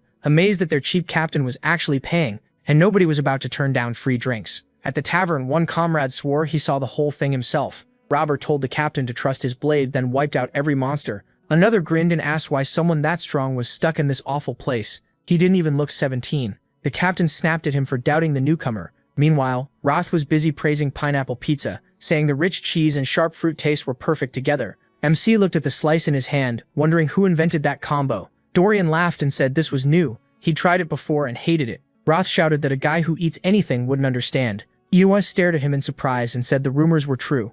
The senior scouts were apparently miserable. The new kid beat them in everything, even looks. Then she remembered to introduce herself as Yua. Holding a book, she asked if they wanted to see the rest of the menu. Rayon agreed and glanced it over while Raph studied the dishes with interest. He said the place might be remote, but the menu was packed and immediately demanded mint chocolate chip ice cream. The protagonist quietly said he wanted something else, but Yua lit up and started praising their mint ice cream, saying the mint near Castle Haven was the freshest around. Raph snapped that MC was unbelievable. He taught him a secret technique and this was the thanks he got. Rayon told the spirit to calm down, though he did wonder how a tavern out here even had ice cream. Then he simply raised a hand and ordered one serving. A man called out to the newcomer with a smile and asked if he really beat 6 mole sharks alone. He said not to take it the wrong way. He was just curious how someone so young could be that strong, and he also wanted to thank him for keeping them safe. The protagonist thanked him back and said he didn't need thanks. The man laughed, saying that with skills like his, promotion would come fast, so he wanted to talk while he still had the chance. Another comrade agreed and Dorian raised a fist with a grin, saying MC had really done something amazing. The MC, though, still wasn't used to praise. Yua set down a plate and cheerfully announced their special mint ice cream. Wrath urged him to taste it already, so he silently took a spoonful. Wrath exploded with joy, raving about the icy chill on the tongue and the sweet chocolate that followed. As the protagonist looked at the ice cream, he mentioned that using the glacier showed him it had many uses. Wrath asked if he'd figured that out already, then admitted he was right. The glacier wasn't just for scouting. Using Frost Aura that way also helped in battle, and Rayon asked if it could improve both offense and defense. Wrath smiled and said exactly. MC murmured that it was an amazing ability. Sharper senses, better attacks, better defense. Wrath brushed it off, saying it was nothing special for him, but for a weak little puppet like him, it was great, especially after a few years of training. The protagonist looked at the spirit and asked if that was too much. Wrath shot back that nobody had it easy, and the protagonist should listen if he wanted to become great. MC offered a bet instead. He said he could master the glacier in just 6 months. When Wrath hesitated, Rayon pushed harder and changed it to 5 months. That did it. Wrath quickly accepted. A system message appeared, saying Wrath had accepted the bet.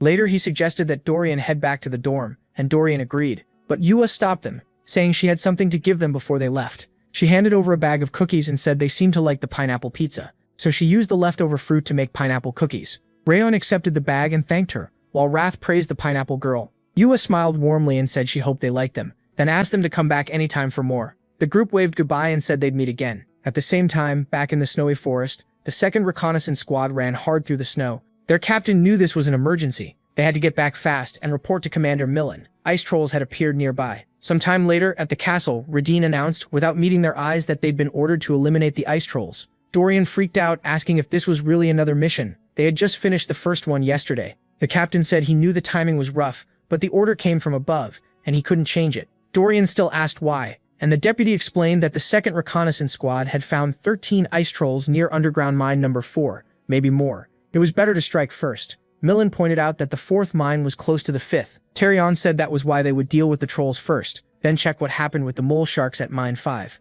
The commander said he had a bad feeling, and told his deputy to go along. Terion agreed, and Millen ordered him to take his men and the Wolf Squad mercenaries, wipe out the trolls, then inspect the northern sea before returning. When reconnaissance came up, Terion cut in and said he'd also take the 3rd reconnaissance squad. Millen asked why, and Terion answered that he'd heard Rayon had killed all the mole sharks alone on the first mission, doing it in minutes without a scratch. If that was true, he'd be a big help now. He also wanted to see the protagonist's skills for himself. Hearing that, the protagonist remembered saying he was ready for any challenge. As Terion left, he told them to get a good night's sleep and be ready. The door shut sharply behind him. Dorian panicked, saying they were going to die at this rate. They had only just come back from the first mission. Why were they being sent out again so soon? Nearly crying, he turned to Raydol and asked if ice trolls really couldn't be beaten with a sword. MC said that was mostly true. Ice trolls had thick skin built for brutal cold, so without aura in your blade, killing them was nearly impossible. On top of that, like other trolls, they healed fast. Under his blanket, Dorian groaned that he couldn't take this anymore. He was sure he'd die on this mission and should probably write a will. He sat on the bed and told Dorian not to panic. With his speed, a few trolls were nothing. Dorian shouted that this was not helping.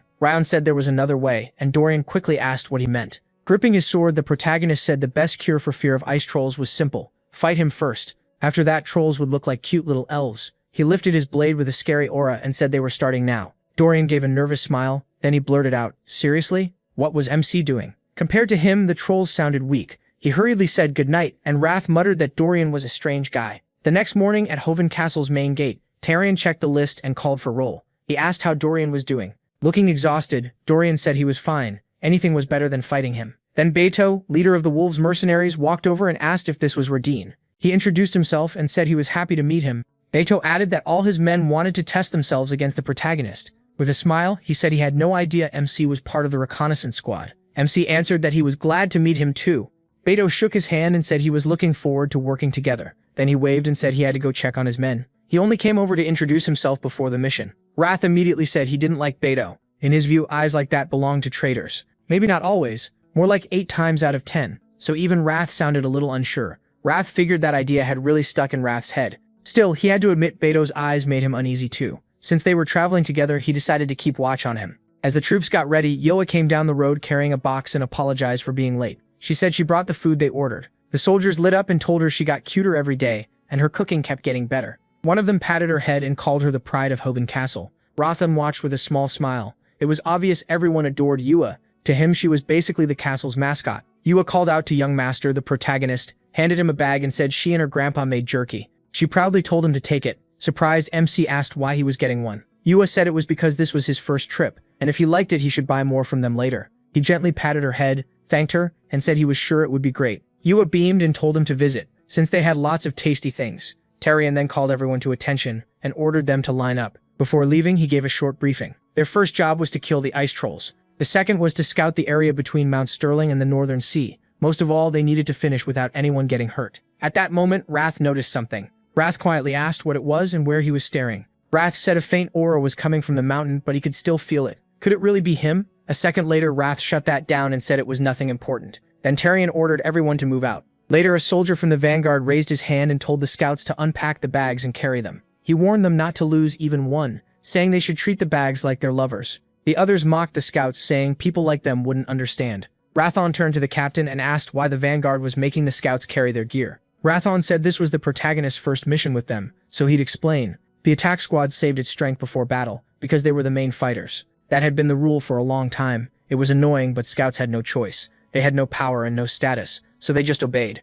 Rathon added that it used to be even worse. They also hauled bodies and handled cleanup. In places like this, strength ruled everything. It was unfair, but that was reality. Rathon calmly thought it made no sense. Scouts risked their lives too. They were often the first to walk into traps or meet the enemy, yet they were treated like animals. He had believed everyone on the front line worked as one team, but clearly that wasn't true. Rathon said the attack squad was the problem. He believed most of this hazing came from their commander Edquil. MC looked at the commander and realized this was the man poisoning the ranks. He decided Edquil needed to be taught a lesson. Some time later, Tarian stared ahead in surprise and asked what this was supposed to mean. According to the report, ice trolls should have been at the cave, but there were none. Radine said that couldn't be right. Tarian asked if he was sure, and Radine insisted he had seen 13 trolls near the forest edge. Edquil folded his arms and snapped that reconnaissance couldn't be trusted. In his view, a proper swordsman should always go with them. Radine, still confused, said he was certain. Tarian cut it off and ordered everyone to split up and search for signs of the trolls. He told them to inspect the area carefully. As the squad searched, Radine noticed more and more time passing. Still, there was no sign of anything. These men knew the land well, so missing obvious traces didn't make sense. Even if ice trolls left fewer marks than usual, they couldn't just vanish. Someone had to be behind this. He turned to Tarian and asked if he could try searching himself. Tarian listened, but Edquil cut in and told Ramon not to stick his nose into other people's work. He sneered that the protagonist should go help set up camp instead. The sun was almost down. Or was he trying to embarrass himself like the rest of the scouts? Tarian told Edquil to stop and said they should let MC try, even if it ended up wasting time. He placed a hand on the snow, closed his eyes, and used Glacier. Then he opened them again. Edquil, annoyed, asked what the protagonist was even looking at and told him to quit fooling around. MC said he found them. Edquil stared at him and asked what that was supposed to mean. Looking up, Radine said the trolls were in a frozen valley northeast of Mount Sterling. Edquil exploded. He shouted that this freak was claiming he found their exact spot without even seeing them. He simply asked if that was a problem. Grinding his teeth, Edquil yelled that this was no time to lie. Was the protagonist ready to take responsibility for that claim? MC answered that he wasn't stupid enough to joke in a situation like this. Tarian told Edquil to calm down and said he was getting too emotional. Then Tarian asked how he tracked them. He said he used a perception technique that let him read nature itself. Edquil was stunned and demanded to know if the protagonist even understood how far that valley was. He called it ridiculous and asked if Tarian was really buying this. Even Tarian knew ordinary energy sense shouldn't work from that distance, especially from a rookie, but those red eyes didn't look like they were lying, and hearing red nature itself made him think of only one person, Rimmer. If MC learned from him, then maybe it was possible. Beto said, now he was interested too. He asked him how long it would take to get there. He said about 30 minutes, and maybe 10 more to take the best position. Smiling, Beto realized the protagonist had even picked an ambush point. He reminded Tarian they still had 2 hours before sunset. That sounded like enough time, so maybe they should check it out. Edquil barked that Beto couldn't seriously believe this. Had the newbie somehow won everyone over? Tarian raised his hand and ordered everyone to prepare. They were heading up Mount Sterling, and once night fell, monsters would fill the area. If Radine was right, this was their chance to wipe the trolls out first. Edquil only grunted. MC then walked up to Edquil and asked if words still weren't enough to convince him, so he offered a clear bet, no excuses. With a smile, he said that if the trolls were really there, the attack squad would start treating reconnaissance with respect. They'd carry their own gear, and the scouts' gear too, while helping with camp work. Edquil asked what happened if the protagonist was wrong. Rhinon raised his hand and said he'd accept any demand Edquil made. Edquil turned away, agreed, and said MC would lose anyway, but at least he'd stop hearing him talk. Tarian called for attention and announced they were moving toward the frozen valley. After a while, the blue spirit from Eden watched the soldiers from a tree. He asked why they were climbing up. That wasn't part of the plan. From his view, they were clearly circling to the best place to ambush the trolls. Had they somehow figured out where the trolls were? Annoyed, the blue spirit insisted he had hidden every trace. So how did they know the trolls were in the valley? In this blizzard, even a skilled scout shouldn't have been able to find them. At this rate, the soldiers would reach the ice trolls too soon. That was a problem, and the blue spirit needed to buy time. He needed more time, or the whole plan would fail. There was no way to lure the trolls away now. Then the blue spirit smirked, suddenly thinking this might work even better. A little later, Edquill stared in confusion, wondering how this was possible. The trolls really were here. He ground his teeth, furious. This made no sense. How had the protagonist found them from that far away? Rayon wondered if the commander had already forgotten their bet. Once the fight ended, all the daily chores would land on Edquill's squad. He was the captain, so he wouldn't back out now. The deputy told everyone to stop and admitted it was hard to believe, but they had gotten very lucky. Thanks to his skill, they found the trolls. Now it was time to do their job. Therion ordered every unit to get ready, and the soldiers raised their weapons. He told the men to load their ranged weapons. Then he roared for everyone to fire. A storm of arrows struck the trolls, and Therion shouted that the attack had only stunned them. He warned them not to let the trolls recover. If they slowed down, the monsters would regenerate. Hit the neck or heart, leave none alive. Then he ordered the left flank to hold the line. Rayon watched, impressed. One look at their teamwork showed these men were seasoned veterans. Using formation alone, they kept the ice trolls pinned back, but Beto was different in battle. A moment ago, he looked calm. Now his whole presence had changed. Maybe that strange feeling came from Beto's real nature pushing through. Dorian called over, asking why the protagonist was just standing there. He was usually the first to charge in, so why was he holding back now? MC answered that their job was to protect the scouts. They needed to stay in place. Besides, he had another enemy in mind. Dorian blinked and asked what that meant. Rayon told the scouts not to move any closer, and to support from the rear only. The captain swung his sword, ordering the swordsmen to stop the trolls' rush while the crossbowmen kept them distracted. He smirked to himself. The ambush was working perfectly. The trolls never got a chance to recover, and stayed completely confused. And it was all because of that rookie, the protagonist. When this was over, he'd have to buy him a drink. Then Rayon felt a terrifying aura. He quickly turned, thinking that feeling wasn't his imagination. Looking at the trolls, he realized what it was. An ice troll warrior and a shaman. The warrior leaped up to attack and the captain froze, shocked they could still move like that. Sword raised, Rayon knew he couldn't dodge. Beto instantly stepped in front of him and struck the warrior first. Therion shouted at Rayon to get a hold of himself, or he was going to die. Rayon snapped back in surprise while Beto laughed and said these enemies were finally worth fighting. A wall of ice suddenly rose in front of the captains. The deputy clicked his tongue. Staring at the troll, he realized the shaman was backing them up with magic from the rear. Taking him down wouldn't be easy. Therion ordered Edquill and the attack squad to support Beto. The reconnaissance squad was to strike the shaman. The captains agreed, raising their swords. Rayon turned and asked if the scouts understood. They needed to reload their crossbows. Before he could finish, the blue spirit launched ice arrows. A rain of arrows shot straight at the scouts. Rayon swung his sword at once and shattered them.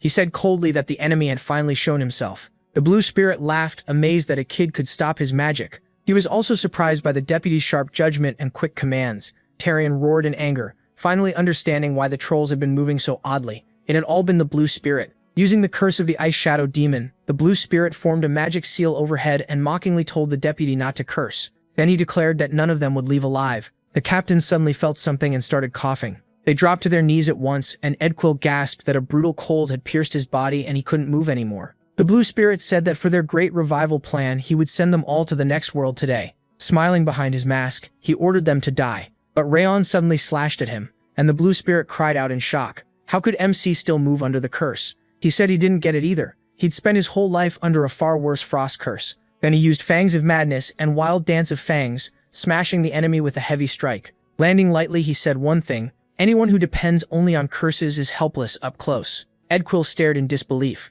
Had the curse really broken? How did Rayon escape something even the deputy couldn't resist? Therion sharply declared that the battle still wasn't over. He ordered everyone to wipe out the trolls before they could regroup, and the soldiers obeyed at once. A little later, Therion looked at the blue spirit and asked if he was disappointed. He still hadn't managed to kill even one of them. Then Therion demanded answers. Why had they attacked? Speak now and maybe he'd grant a quick death. The blue spirit laughed, saying he didn't need mercy. In fact, killing him fast would help them, because from the start, he had only been there to draw Castle Haven's forces away. One soldier pointed toward the castle. The blue spirit said that since things had reached this point, he would give them a gift. Thanks to their pathetic mercy, Castle Haven would fall today. Then huge explosions rang out near the castle. Edquill looked over in terror and called for Therion to see it. Smoke was rising from Castle Haven, and the deputy froze in disbelief. Rodden shouted that Castle Haven was supposed to be an unbreakable fortress. The blue spirit grinned and said they were meant to be bait from the start, to lure Millen's forces here. When that failed, he switched plans before they arrived, and used a spell to send a troll horde at Castle Haven.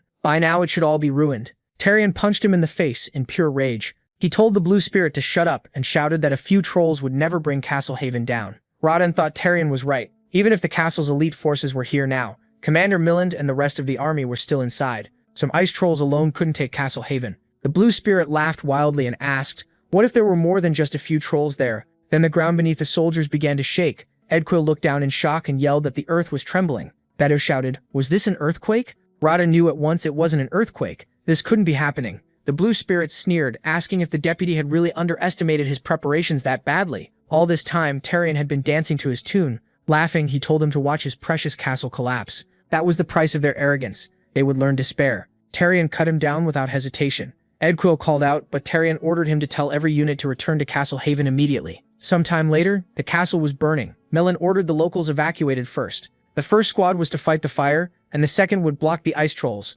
Tarion then reported that the elite squad had returned. Milland said a horde of ice trolls had attacked and asked if they found anything strange on the mission. Tarion said yes, that was exactly why they came back. This ambush was the blue spirit's work. Milland said he knew something was off, so the blue spirit had been behind all of it. Tarion added that they killed the one who summoned the trolls, but based on his words and the shaking ground, trolls weren't the only threat. Milland said that still didn't add up. What did they gain from Castle Haven falling? Tarion apologized and admitted they never learned the reason. But because of their interference, the monster wave would hit sooner than expected. Milland went still and said there were signs of ice trolls, summoned monsters, and now the quake. There was a high chance all of it would trigger a wave heading straight for them. The soldiers panicked. The castle was already in chaos from the trolls, and now a monster wave too? They cried that this was the end. Watching them, Rod and Ziegart realized the pressure was breaking their nerve. Fighting like this would be hard. Milland barked at them to calm down. Why were they whining? Had soldiers ever lost to monsters? Castle Haven was the iron fortress that guarded the continent. If they gave up, who would protect the people?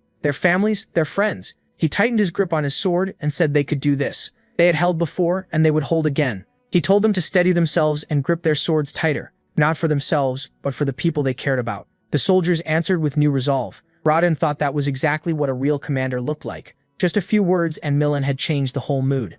Milland ordered any unit without orders to protect the residents and clear the area. Everyone else was to follow him to the walls. He also told the protagonists Ziegart and Dorian to help the rear units, but Tarion asked if he could take those two up to the walls instead. Milland looked surprised. Was he serious? The heaviest attack would hit the walls first. No matter how gifted they were, one mistake could kill them. Tarion said he understood, but this boy, Rayon Ziegart, had taken down the blue spirit in a single strike. Milland was stunned. Tarion added that Dorian came back from battle without a scratch. They might look young, but they shouldn't be underestimated. He asked Milland to trust him this once. The commander agreed and ordered both of them to join the defense on the walls. MC Ziegart accepted at once and said he was ready. After a while, the commander turned to the scouts and asked the scouts if there was any news on the enemy. The scout nervously glanced aside and said the situation was bad. When he started talking about the wave, Milland cut him off and asked what else happened. Staring ahead in terror, he shouted that it was happening again. Beto asked Edquill if the commander had ever seen anything like this before. Sweating from fear,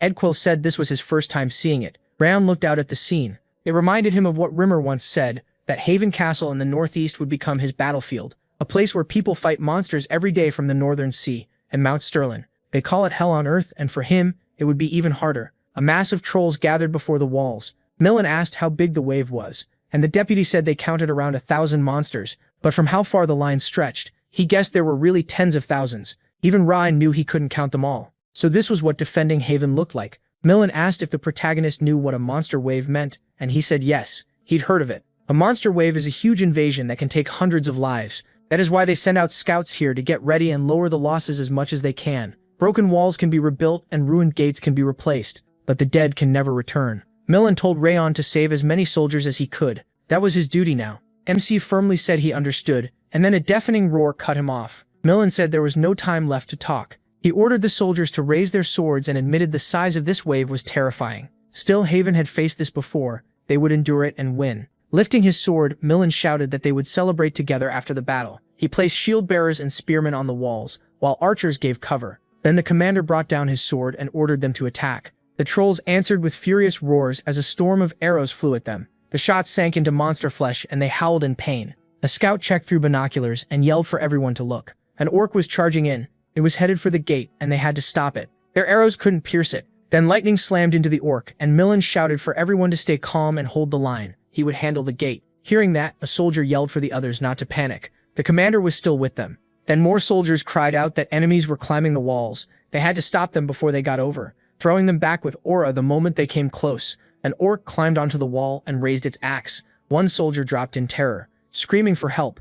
Rayon rushed in and struck the beast at once. The orc crashed down. He asked if the soldier was hurt, and the man said no. As he got back up, he thanked him. The protagonist glanced aside and thought this really was hell. He had already killed hundreds, yet the monsters kept coming. Mulan suddenly warned everyone to brace themselves. The demolition unit was coming from the right. Rayon turned and an explosion went off at once. Gritting his teeth, he wondered if explosive monsters existed too, and what happened to the soldiers. Then he heard screams. Several soldiers lay on the ground, badly wounded. MC dropped to a knee in shock and wondered if the blast had thrown them off the wall. He told them to hold on and started forward. But Milan sent an aura command telling him to go back. Rayon froze, realizing the message came through aura. It was Milan, holding a blood-covered sword. The commander told him to protect the others. If they got distracted, the whole defense would fall apart. He told the protagonist to accept the loss, and the protagonist knew it made sense. If they left the wall to save the wounded, the line could collapse. Looking at the many injured soldiers, he pressed his lips tight. Then he gripped his sword and decided he was not a commander.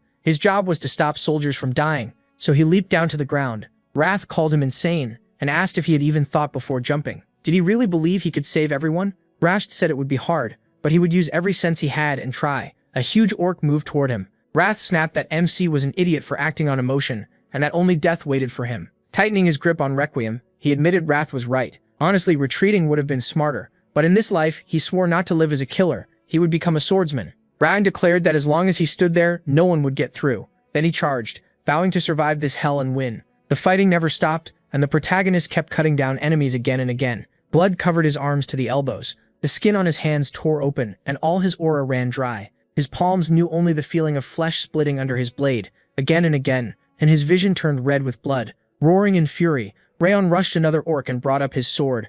Hours passed, and the moon slowly dropped from the blood-dark sky. By the time dawn rose on the horizon, there was not a single monster